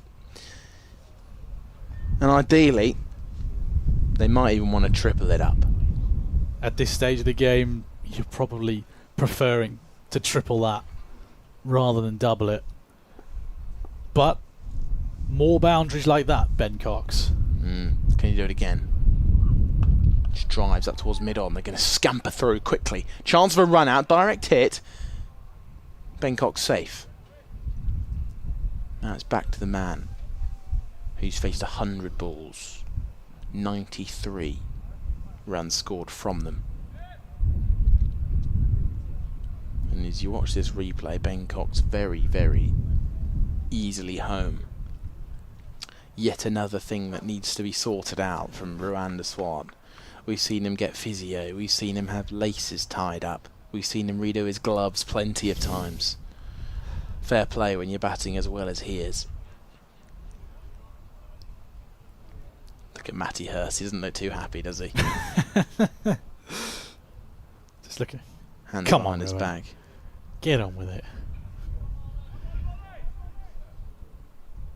Sure, he's giving plenty of friendly encouragement the way of Swart. Balderson was round the wicket to the left-hander. Single taken. And we've said it a lot, but it's true. A boundary. Oh, boundary. There you go. That's a bit better. Boundary needed off the last ball. Definitely. Definitely needed. Can't go another. Like a 10 run over seems good on the surface, but in this context, you need at least 15.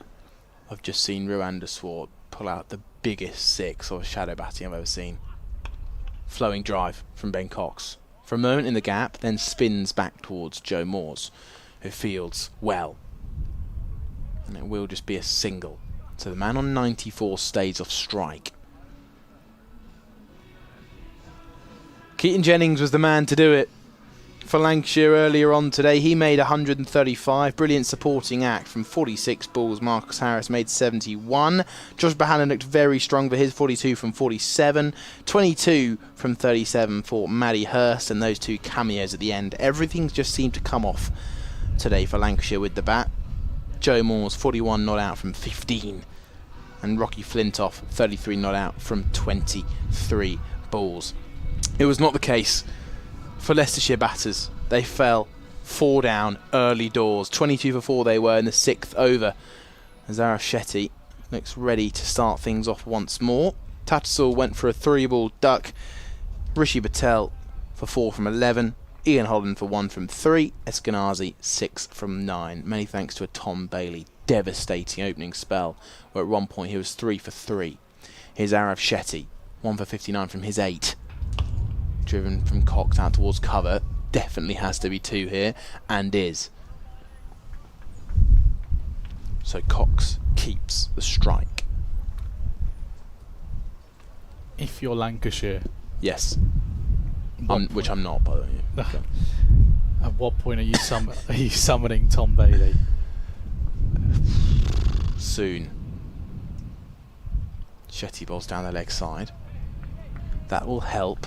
I just think the fact that Shetty took the wicket last over, and I think that because George Balderson is carrying out a similar-ish role, hasn't taken the wickets that Bailey has, but he's been economical. He's just come on from the other end. That's the only reason why he's not on now. Tom Bailey. Here comes a sweep though from Ben Cox. That's going to keep trickling away from Rocky Flintoff running around at deep backward square, and there's a boundary. So it's 7 runs from the first 2 balls of the over. And again, we've been saying it constantly, Jez. They need a big over. Will this be the over? That was the question on my mind, Jez. We've been asking this question for the last 5 or so overs now. Get a boundary early doors, turn this into a big over. 164 from 76 does not look out the question. It doesn't. In the modern white ball world. Oh, one that skids through. Low. Great comeback. Very good. Ben Cox could only pat it back. Dot. That's almost like a wicket in this sense for Lancashire. Look at that run rate up to 13 now. Just off that dot ball.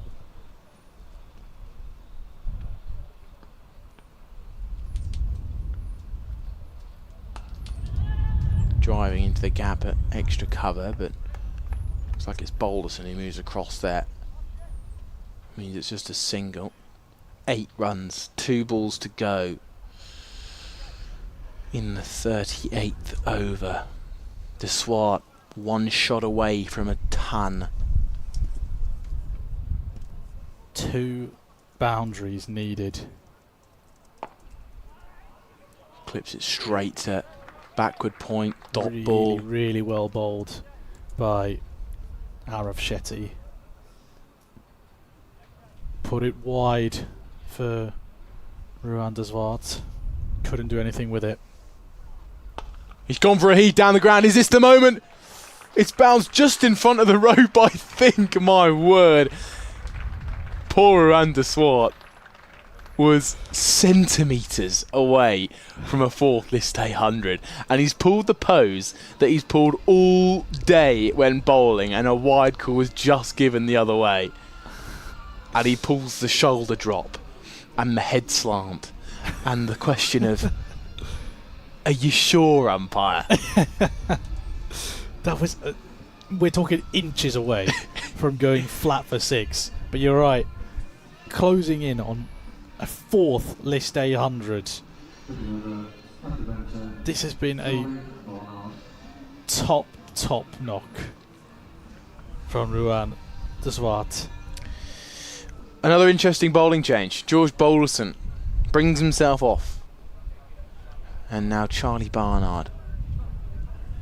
Some more left arm spin from the young man. Very interesting here that they're not going back to Tom Bailey. Ben Cox puts it away through mid-wicket. Brings back the man on strike, who was inches away from going to 100 with a 6.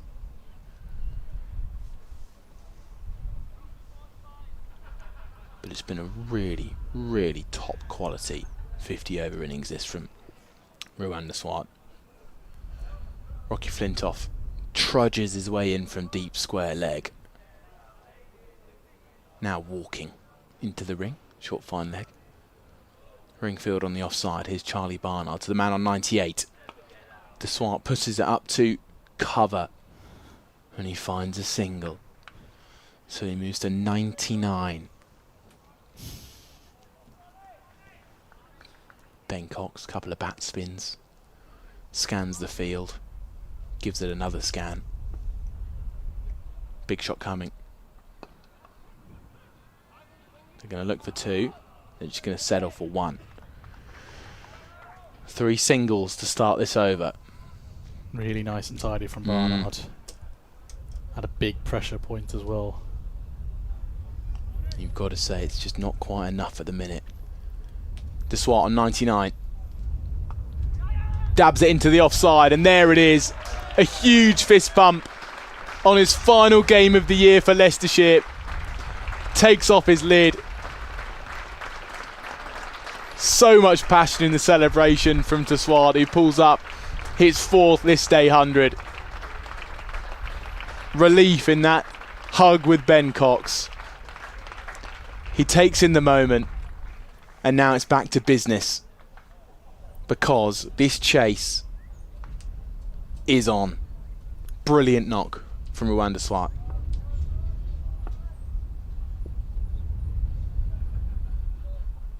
Huge! Over the leg side, over the pods, and into the scorebox. Ben Cox moves to 25, and this is exactly what Leicestershire needed.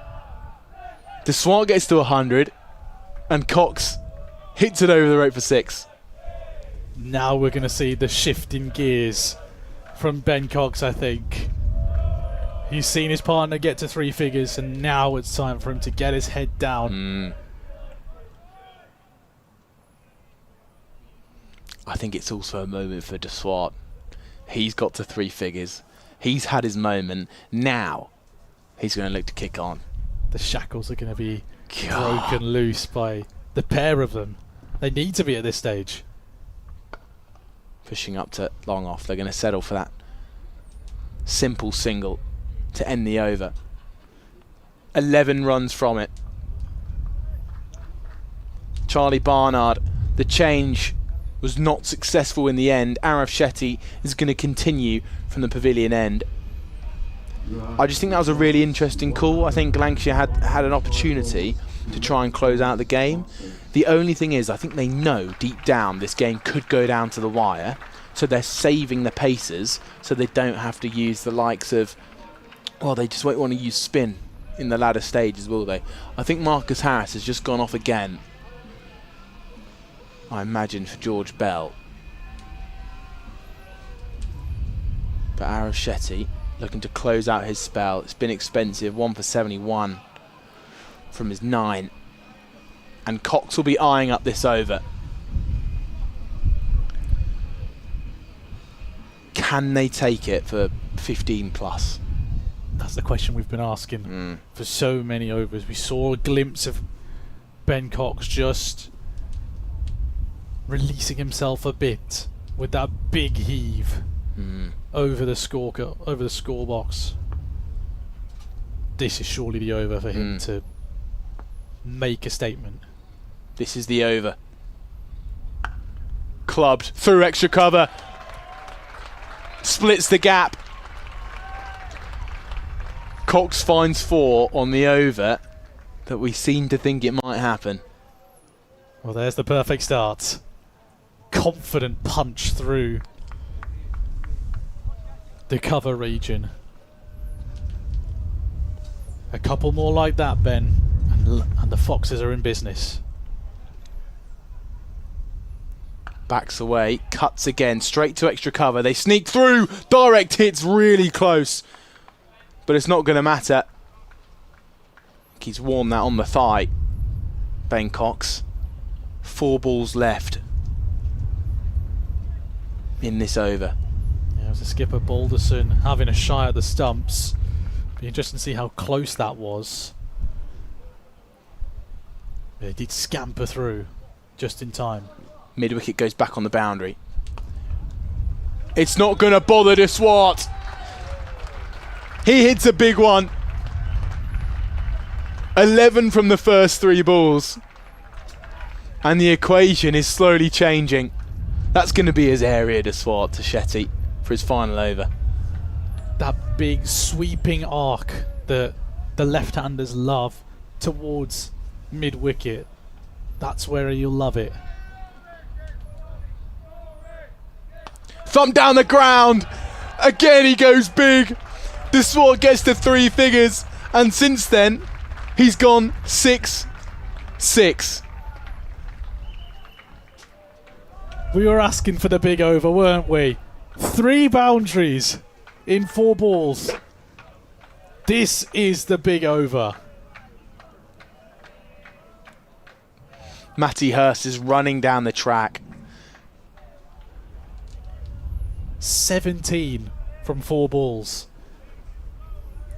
Deswat will know if this miracle is to come off, these 2 balls have got to go for runs. Another boundary here, and this seriously playing into Leicester's hands. Lot of pressure on the young Shetty. He delivered once before getting the wicket of Hamza Sheikh. It's a big ask when Deswat's in this kind of a mood. All fielders out in front of square. Tries to pound it through extra. It's just beating the fielder in the ring. Is it going to get to the boundary? Tom Bailey pulls out a magnificent diving stop. So Deswat will get back for a 3. 3 crucial runs. That Tom Bailey fielding work appreciated by the Leicestershire fans. So 20 runs from the first 5 balls. Ben Cox has a chance to hit a big one. Look at Rwanda Swart at the non-striker's end. On his knees. That man has played his heart out today. Came in at such a tough time. Batted for well over 2 hours he has. And Cox tucks it away through the leg side for a single. Everybody, we are entering the last 10. Runs required, 127. Rwanda Swart not out 115. Ben Cox not out 32 from 18. Stop what you're doing, everybody. Leicestershire have gone from 22 for 4 to 257 for 5. 10 overs to go, 127 needed. Who would have thought it? At the 5th over, who would have thought we'd be in a position to say Leicestershire have a chance? Get your boogie on, Charlie. As the camera flashed up. Did it? Oh no. I was hoping not. That was a terrible boogie. I've been done over by the stream producer here. Have a word with him after. Where is he? Or she? There he is. There he is. He's, oh god, smiley face. I'll get him. 10 to go. Charlie Barnard from the Bennett end. And Cox digs one out. Can only carve it away for a single. Rocky Flintoff out there. Making the stop. So Keaton Jennings is returning to the field of play. Of course, he got that. Took the catch to remove Hamza Sheikh. Safe hands, Keaton Jennings. I can't imagine Deswart's going to pull out too many defensive shots. Definitely not at this stage. Goes for a reverse sweep instead. There's a fielder on the rope. It's gone over his head. And it's another maximum for Ruan Deswat. Goodness me. What a shot. He's had enough of defending now. He's seeing it well enough. I reckon he'll get a couple of boundaries and nurdle a single. Let's see what happens. Oh no, he's happy for sing. Oh no, dot. Really good bowling from Charlie Barnard, and well fielded off of his own bowling as well. Deswat was looking to take that single. If that ball just raced past Barnard, he's coming over the wicket now to Deswat, and he comes down. The track has just chipped over him. We fielded it long off. Just a single. But for a second there, that was going to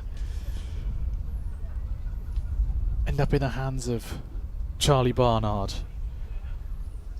8 from the 4 bowled so far.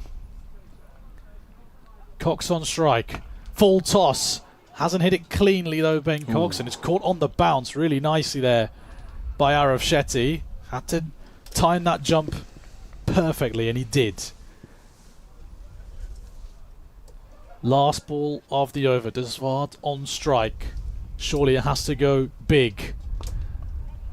Instead, he just knocks it down the ground.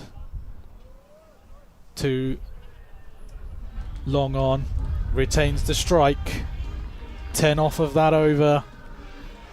267 for 5. 117 to win. Are you ready for this? Hit me. In the next over, so the over just coming now, Marcus Harris was dismissed. And at that point, Lancashire were 279 for 3. And that was 5 balls into the next over. But look who's just come onto the bowling.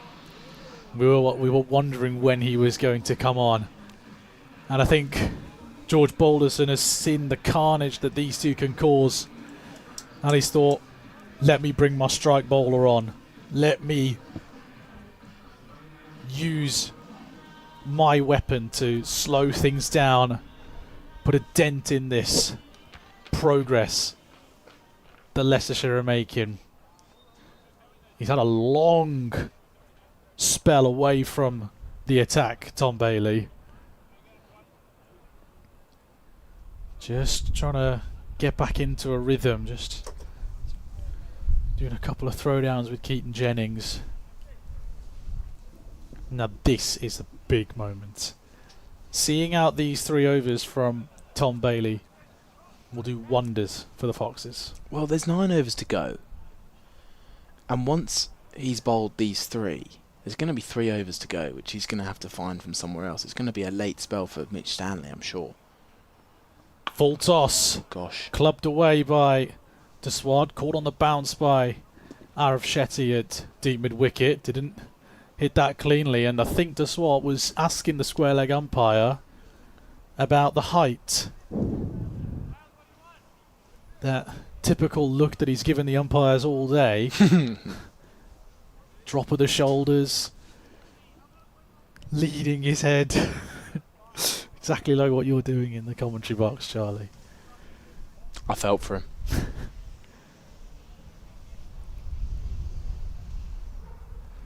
How lucky are the spectators and us to be in a position when at 22 for 4 the game was done, and somehow, by a miracle, this game is well and truly on. We are lucky to be here. Tom Bailey to Ben Cox. Clubbed away by Cox. Fielder converging from long off, just cuts it to 1. Good work out there on the boundary rope by young Joe Moores. 1s feel like dots now. They do. Gold dust at this stage.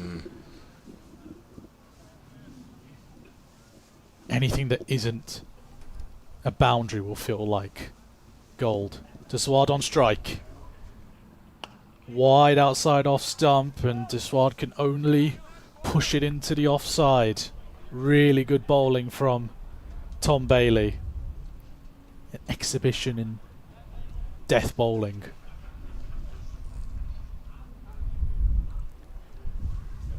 George Balderson wanted his main bowler to come on and to just stifle this progression. He's doing that pretty well. Slower full toss, picked up by Cox. Just falls short of Rocky Flintoff, but he's done well to prevent the boundary. Another single. Again, this is top bowling from Bailey. It is. And if Leicestershire do go on to lose, two main differences. One is Tom Bailey, and one is the catching. 2 balls left. Goes wide outside off stump again, and Brilliant. it is textbook death bowling from a veteran. Tom Bailey using all of his years of experience to stifle out any sort of momentum or positive encouragement that the Leicestershire players and fans had. Final ball of his 8th over.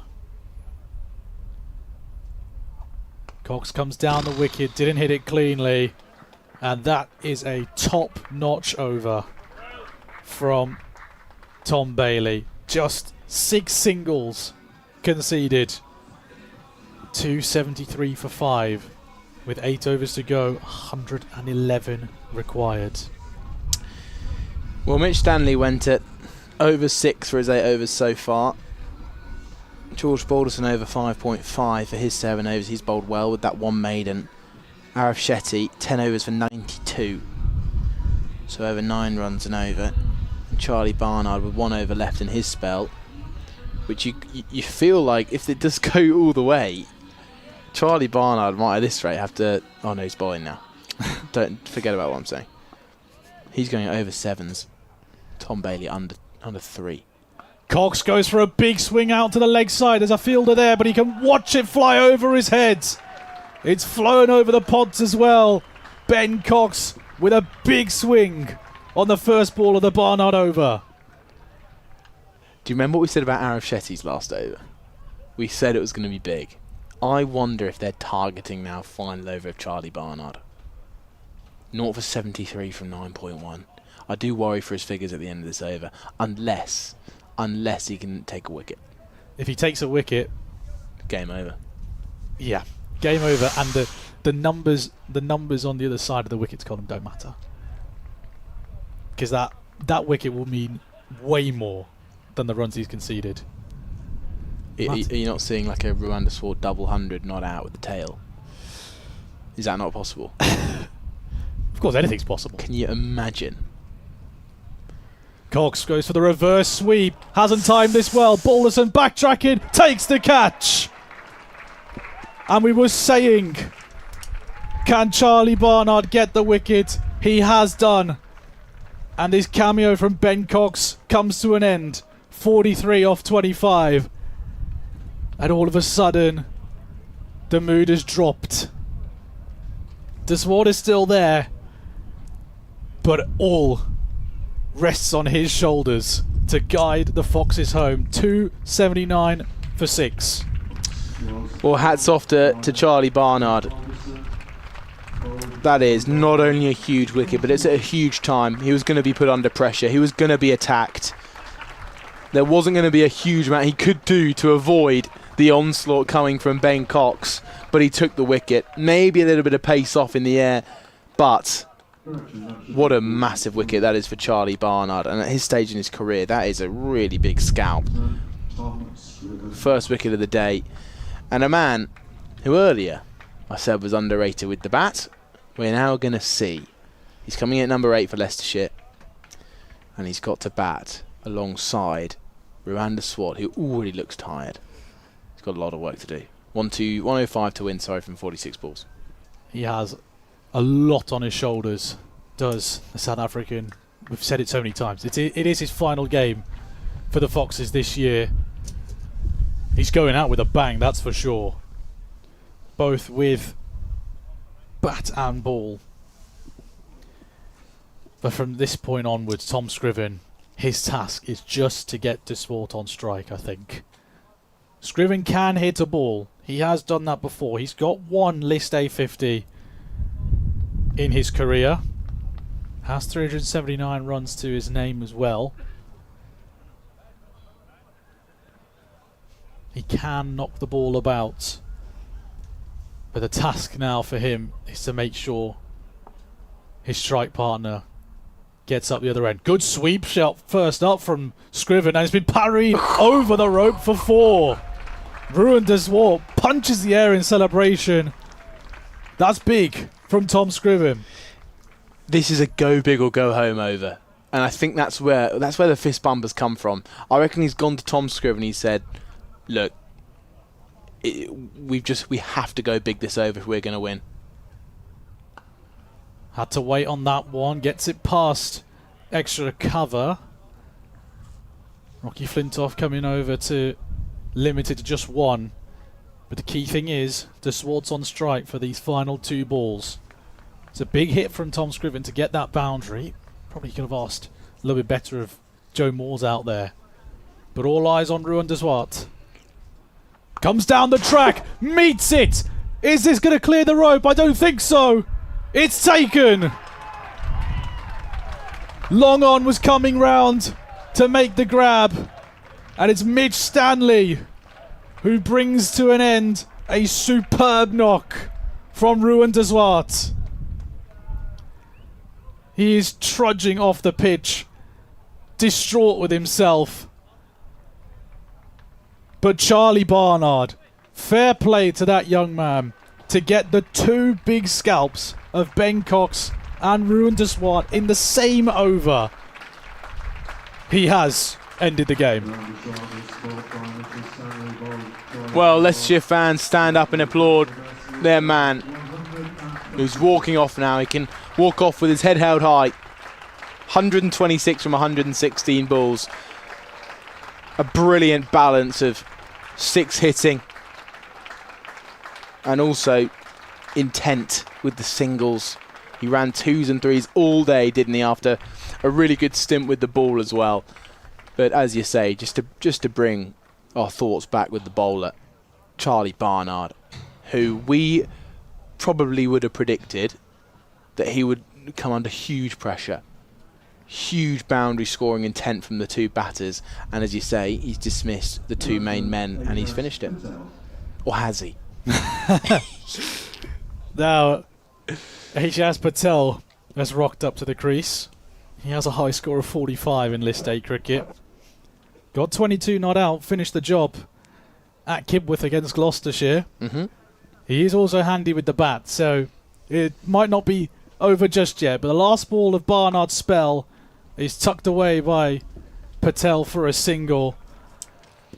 And on the face of it, before this final over, we are thinking Charlie Barnard didn't have a great day at the office. But my word, those 2 W's on the right-hand side of your screen have completely altered the ending to this game. 43 done, 285 for 7.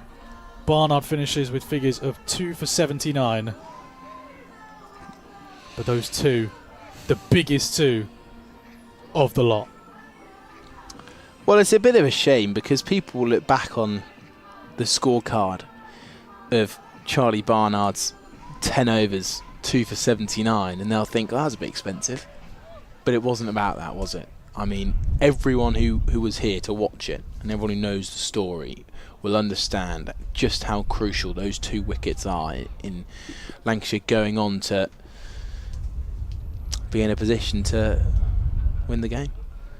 Penultimate over then for Tom Bailey against the tail, and Patel strides out to meet the ball, carves it away out on the offside. It's cut off by a combination of Shetty and Flintoff out there, limited to just 1.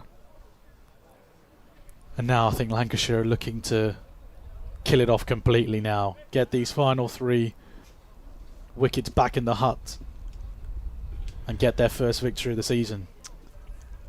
So Sheikh, Cox and de Zwart taking Leicestershire from 22 for 4 to 284 for 7. That's 262 runs between the 3 of them. Ooh, that one's trickled down the leg side. I think Scriven got some bat on that, and he did. 4. Past the despairing dive of Matty Hurst. And hold on a second. Tell me it's not on. Tell me it's not on, Jez. Hold on a second.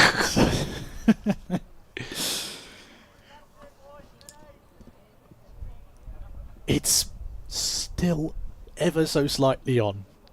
94 from 40. It's asking a lot from these two. Scriven knocks that down the ground. Another single. That's 6 from the first 3. But I think they need a 6 off each ball now to really turn the tide.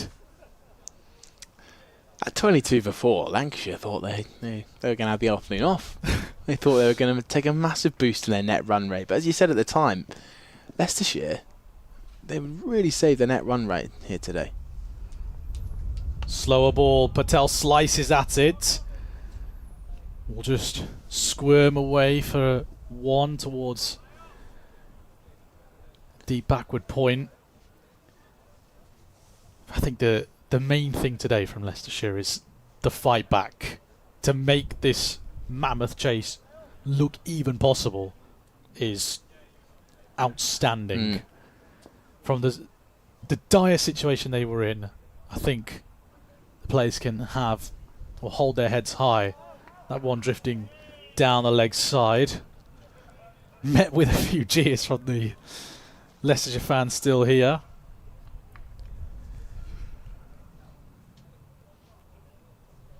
Yeah, 91 now from 38. 3 wickets remaining. And this is really scraping the barrel now. We are really in the tail.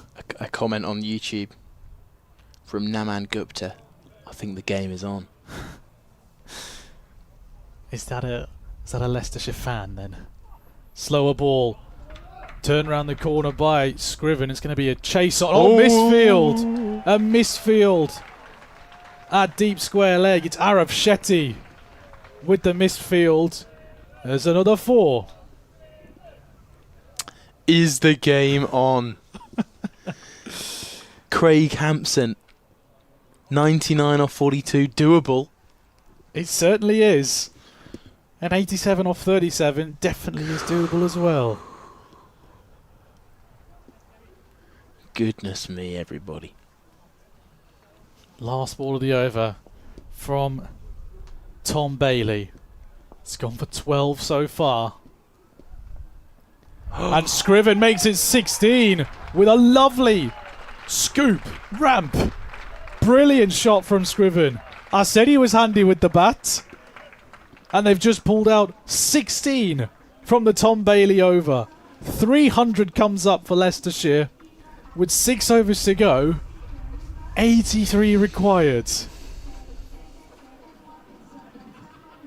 Do you dare to believe? It's dare to dream, isn't it? Sorry, I'm asking questions of the cliche expert. I shouldn't question you. Well, everybody. You can't help but feel, deep down, it's too much for these two. You can't help but feel it. However, this game is yet to witness another twist and turn, I'm sure of it. Balderson from the Bennett end. Patel comes down the wicket. Has he got enough of it? Yes, he has! That's gone over the head of Long Off for 6 off the first ball. Now hold the phone. Ajaz Patel has just tonked the first ball for 6. That is some cricket shot, by the way. That is a top shot from Ajaz Patel. How does Balderson respond? By bowling one into the body. And they get a leg by. I think Patel felt that one on his side. That was... I don't know if you remember, I think 2023 or 2 World Cup semi-final. India against Pakistan. Virat Kohli backs away to Haris Rauf, who bowls him a 93 mile an hour bumper, and he flat bats him over his for 6. 2022. Remember that well. I knew I could count on you to tell me the exact year. Scriven tries to turn it around the corner. It's well fielded by Charlie Barner, but they'll still get across for the single. 8 off the first 3. And we've put the strike batter on to face George Balderson. Ajaz Patel with that big hit over long off. Can he replicate it? Instead he goes leg side! What a hit that is! One bounce. Is it one bounce 4? No, I thought that was 6. The I thought that was 6. umpire's not sure. Asking for some clarification. It is 6! Wow! What a heave that was from Ajaz Patel, right in the slot. Perfectly in his swinging arc. And it's bounced right on the rope. It is a close one to call. But wow, what a mighty blow delivered by Ajaz Patel. 2 balls left. Patel comes down the track. Doesn't meet it cleanly. Just takes the single.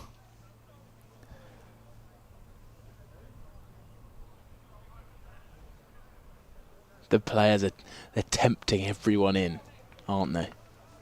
They're just tempting all the watchers. The game is on. 13 coming from the last 5. Last ball, Tom Scriven. Wanted to go for the scoop. Missed out on it. It's a vital dot ball from George Balderson. End of the 45th. 314 for 7. 70 required from the final 5. Well, there you go, Jez. You said it. That's the equation, everybody. 5 overs to go. This game has toed and froed. 314 for 7 is the score. 70 from 5. 70 from 30. Imagine telling us back in the 5th over of the Leicestershire innings that this is the equation at the end of the game. It could be an I was there moment. Here comes Tom Bailey then. Right arm over. Full in at the pad. Big appeal. This is going to be a big over, everybody. I'll just take you through who's got overs left. Well, Tom Bailey, this is his last. 3 for 40 from his 9. Mitch Stanley, he's got 2. George Balderson, he's got 2. There you go. Pace to the end.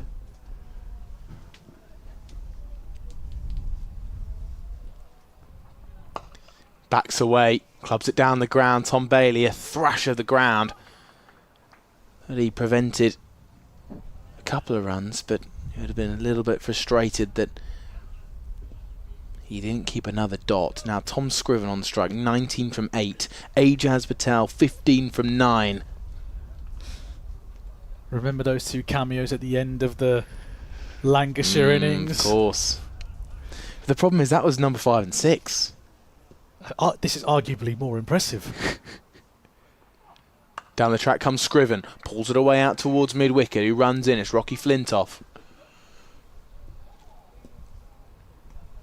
Another single. 68 from 27. Gosh. Can you imagine if Ruanda Swart and Ben Cox are still in at this moment? I think this makes it more exciting. I agree. But Tom I would have loved to have seen Ruanda Swart bat right to the end. That's a wide.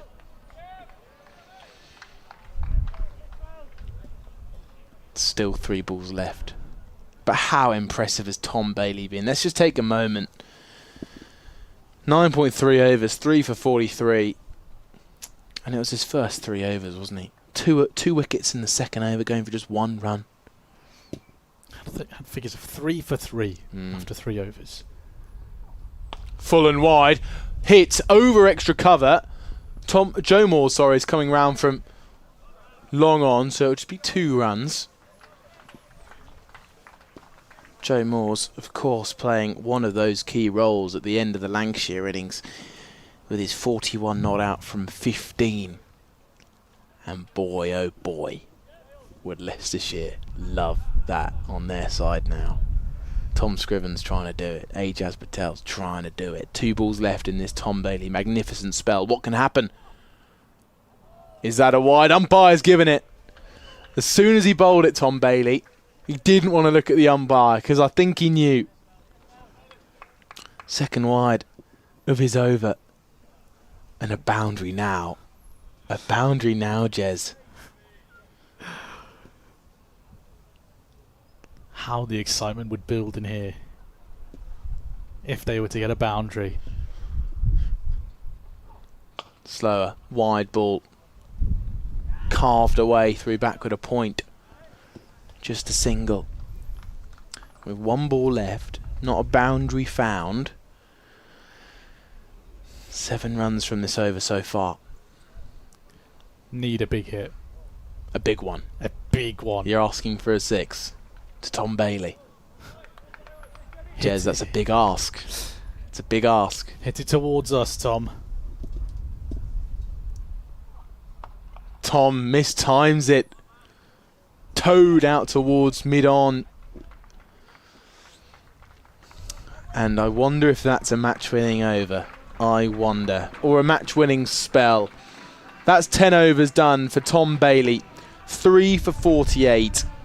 He's been the major thorn in this bowling attack for Leicestershire. Superb spell. Absolutely superb. Headlined by that opening phase of the Leicestershire innings, decimating the top order, and they just haven't looked right since. They've rebuilt superbly of the Foxes, but I think it's just a little bit too late. Balderson. 2 overs left for him. Full and wide. Brilliant death bowling from the Lancashire Pacers. And it's going to be really interesting. It's going to be really interesting to see how Mitch Stanley closes out from the pavilion end, because that is Tom Bailey done. 61 from 23. That's an equation that's on. It's an equation that's on, but it requires big hits. Multiple big hits. Round the wicket. Short. That's going to be wide. I think Ajaz Patel would know. Well, he just pointed over to deep fine leg. He knows that was there. There to be hit.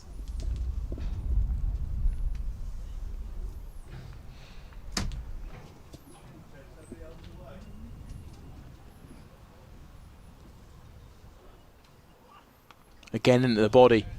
Whipped away through backward a square. Patel thinks about 2. Rocky Flintoff. Great work from him out in the deep. Of course, he was the man to partner alongside Joe Moores. He made 33 from 23 in that final cameo. One of the main reasons, that final partnership, that they were able to get up to such a good total. It was worth 72 runs from the last 5 overs, which is not too dissimilar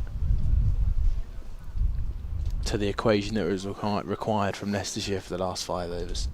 That is the one of. There's so many differences in the game today. Driven through extra cover with timing,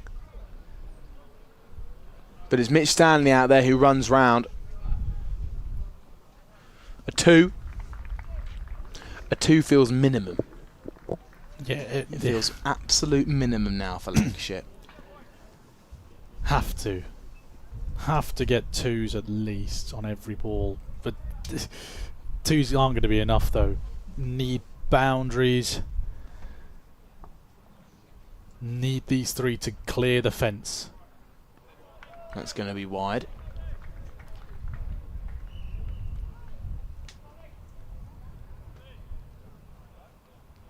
Scriven striking at 200. It's a nice little cameo from Tom Scriven, but it needs a few more layers to it. Lancashire looking for their first win, remember, of this year's Metro Bank One Day Cup, and that's a huge help. How impressive has Balderson been? Yes, he's had a couple of expensive overs, but through the majority, he's been terrific with the ball for Lancashire. The death bowling has been superb. It has. From the Pacers. You also have to give credit to the spinners as well for getting key wickets at key stages of the game, but this death bowling has been brilliant. Club down the ground, it's in the air, but it's just been bailed by Mitch Stanley, who potentially for a moment thought he could have been in the game with that one, but maybe he's just preparing himself for a couple of overs from the pavilion end. Yep. Can you imagine if he has a little injury and all of a sudden you've got to find 2 overs from somewhere else? Who would even step up in that scenario? Maybe, I don't know. Down the track comes Ajaz Patel. Has he cleared him? No, it's straight to mid-wicket. Is gone. It was a fun cameo from Patel. It kept Leicestershire in the game. 19 from 13 in the end. And at 3-2-9 for 8, Leicestershire are all but out. But the game is not over. It's never over. 55 from 19 does feel a big ask for the tail. But Tom Scriven's still there on 25 from 14. And just as we were raving about George Balderson's spell, he takes a wicket, an all but deciding wicket, as he finishes 9 overs, 1 for 58, with 1 over left to go. The death bowling has been superb from Lancashire, and George Balderson has been rewarded with a wicket there. He's bowled very well towards the back end, and he's managed his bowlers very well as well. Great captaincy from the Lancashire number 10. And now it's up to Josh Davey to get Scriven on strike as often as he can, or maybe even he can take some down the ground, pull some across square into the Guinness bar over towards the family stand. But like you say, Charlie, don't say it. Leicester in the game. I'll hold myself back then. You're listening to Charlie Harden and Jesvin Neliseri in the closing stages of Leicestershire's attempt to chase down 384 from Lancashire. At times it's been set up for an incredible finish, and I think it still is. You've got to keep hope, especially as a neutral. Sure, plenty of neutrals tuning in the latter stages of today's game. In comes Stanley. Back of a length, hit up in the air. It's going to land safely. Joe Moore's sprinting in. They're going to come back for 2. It's a fumbled pickup, which means that 2 more is added. And it's now 53 required from 17 balls. Tom Scriven seems to be the man. And the only problem with this end is the leg side boundary is a long way, everybody, for the right-hander. Over to Tom Scriven's offside. There's been plenty of boundaries, plenty of 6s over that side. What can he do to Mitch Stanley? He backs away and he gets a fine edge. It runs away down to 3rd man for 4.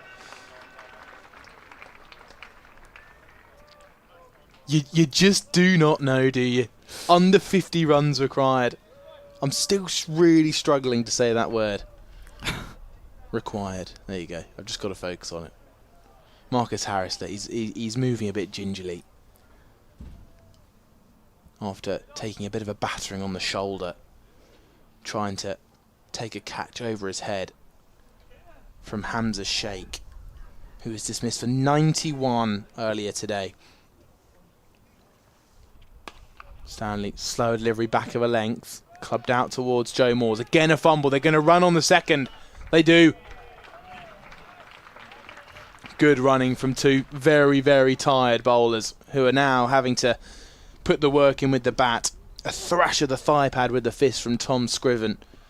He knows they need a boundary now. Just a quick reminder, everybody. 22 for 4 Leicestershire were before Hamza Sheikh and Rwanda Swat came together. Then they put on 179 for that 5th wicket. Hit down the ground. Good piece of fielding from Josh Bohannon. And they continue to prevent boundaries. Hamza Sheikh dismissed for 91 from 88 off the bowling of Arif Shetty. That was a big wicket. And we must remind you, Charlie Barnard, despite being expensive at times, took 2 vital wickets. Deswat for 126 and Ben Cox for 43. And since then, it's been Lancashire's game. Short, pulled away with the bottom edge. It's just going to be a single as Josh Davey gets off the mark first ball.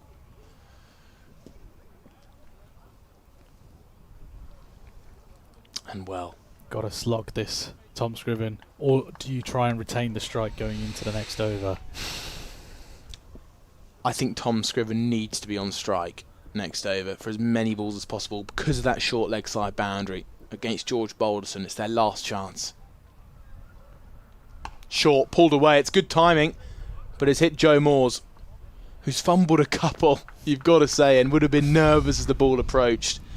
He was terrific with the bat earlier on. But now just 2 overs to go.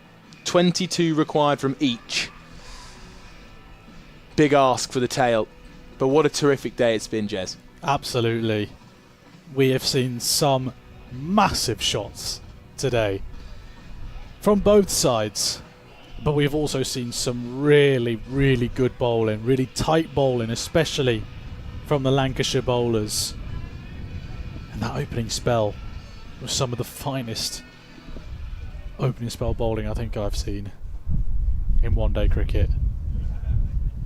How they ripped through the spine of the Leicestershire innings. Balderson bowls full and Scriven can only find long on. 43 needed from 11, everybody. Wouldn't be surprised if we see Josh Davies step across his stumps, try and search for that short boundary, but you've got to say, George Balderson's just going to hide it full outside off. That's the way to play here. A part of me was thinking, should Tom Scriven just refuse the single and keep farming the strike? He steps across, tries to find it over the leg side, gets a fine edge. Every time we think the game is done, Jez, something happens. Something leaks away through a gap. 4 more. Doesn't matter how they come. Keep chomping away at the required total. Under 40 now. 10 to go. 10 balls, that is, to go. Less than 40. It's for a ball now, isn't it? Gotta slog. Hit out or get out. That's the motto for these two.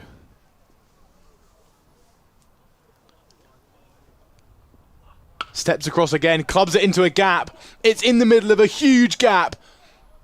And it's 4 more. Listen to the applause around the ground. There was plenty of screeches and voice breaks in that one. Sheesh. There you go, Josh Davey. Who would have thought it would be this man? 4 a ball required, and he's doing it. How about that? Piercing through. It is a large gap between the two, but he did really well. Steps down the ground, and that's not going to be given wide because of the change in stance. Big dot ball that from Balderson. 35 from 8. They need to use this short boundary for both these next deliveries. But again, as you mentioned, Balderson, he's bowling so well. So well at the death. Yes, a couple of boundaries have leaked, but he has been impressive. It's been a good pitch for batting today. And there's another dot ball. Another perfect death bowling delivery.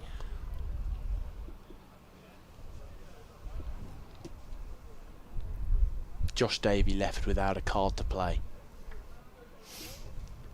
Gotta clear the rope now to stand any chance of taking it to the final over.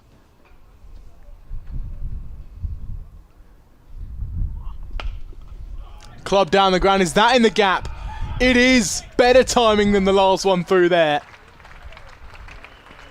And Davey moves to 13 from 6. And yes, it's a big ask, but the fact that this game is on in the final over is astonishing. 22 for 4 Leicestershire were. And the game's on. 6 balls left, 31 to win. What a day we've had, Jez. Absolutely, and we cannot stress enough. 22 for 4 they were at. I mean, look at the worm. Look at those bunched up wickets at the bottom of the worm. No hope in the world of taking this game to the final over, but here we are. And with Tom Scriven on strike, there's a chance. But the first one needs to go, and needs to go big. A reminder, everyone, big leg side boundary. The wind is going with the bowler, so it's hard to hit over the bowler's head. Outside edge down towards third man. That's a really important position to have a fielder deep. It might lose a fielder elsewhere on the boundary, but it just means that the leaking edges can't go through. But I tell you, Jez, a leaking edge is not going to work anymore. Because the maths is 6 a ball. And Josh Davies 13 off 6. He's hit a couple of boundaries, that's for sure. But, like you say, 6 is needed. And that, with a few bounces, it might trickle away for 4. Unbelievable piece of work. That's Joe Moores down there. I think it's 3 safely made. Bit of a half-hearted appeal for a run out. Yeah, I think he's safe. So he wants the replay here. Joe Moore's running around from deep mid-wicket. Look at the ground he's covering. Oh, that looked like 4. There's been a couple of those moments, haven't there, today? Yeah. We'll trust the umpires. We'll trust. It's not our job. It's not our job. So, 27 from 4. No balls needed. Mitch Stanley needs to keep it straight. Which he does so. It ticks the pad on the way through. That does not have much speed. And it's been fumbled down at fine leg. So another couple of runs. But as Lancashire close in on their first victory of the 50-over competition, what a day it's been. Absolutely. What an effort it's been from Leicestershire. What a day of cricket. Don't you just love it? When you think a team is down and out for the count, they come surging back and take it to an unlikely final over. Down the track again, inside edge, skewed out towards fine leg. And with a jogging single and 2 balls to go now. Despite Leicestershire losing, it's been an incredible show of heart. A terrific comeback. Just a mere 12 runs and a ball now. Just 2 legal balls required from Mitch Stanley. You never know. Here is that man, right arm over. Thump down the ground. Rocky Flintoff with the diving save. Just a single, which brings Tom Scriven back on strike for the final delivery. And we've kept this game alive a lot. There's been points when the games looked done, but we maintained hope. Whereas now, so we could put the hope to bed. Now we don't have that hope, unfortunately. But final ball, everybody. Thank you if you've joined along for the day. As Tom Scriven whips it away through mid-wicket, finds a single, and it is the first victory for Lancashire in the 50-over competition in 2026, and Leicestershire's first loss. But it wasn't just a loss, it was a brilliant effort, and that does mean that it is a 21-run victory for Lancashire. Jez, it's been an absolute pleasure, but let's just talk briefly about this game, because I think it was decided from 2 key points. Tom Bailey's magnificent spell and a few drop catches for Leicestershire. Talk to me about Tom Bailey. How is he so impressive, Jez? I mean, just watching that opening spell was mind-blowing, spellbinding at times. Yep. He got the ball talking, just bowled peach after peach after peach to those top-order batters for Leicestershire. And one by one, he was skittling them out by himself. And that was a key game changer. But then on the other side, the fielding from Leicestershire, they dropped 5 catches, including Marcus Harris twice before he got going, and then he motors on to score 71 off 46. Key moments, and you have to also include the cameo at the end from both Rocky Flintoff and Joe Moores. There's your match summary from Uptonsteel Grace Road. Lancashire put into bat first after Leicestershire won the toss. 383 for 4. Jennings leading the way with 135, ably supported by Marcus Harris on 71 and Josh Bohannon on 42. That cameo from Joe Moores right at the end. Leicestershire gave it all they got right until the very end. A battling 100 from Ruan de Swart came up just short in the end, but it has been a sensational day of cricket, Charlie. It certainly has, and not to mention there's a couple of wickets in there as well for Ruan de Swart. But there's the teams shaking hands, and a brilliant battle between the two sides. And Lancashire, well, they thought they'd won at one point in the 6th over when they took that 4th wicket.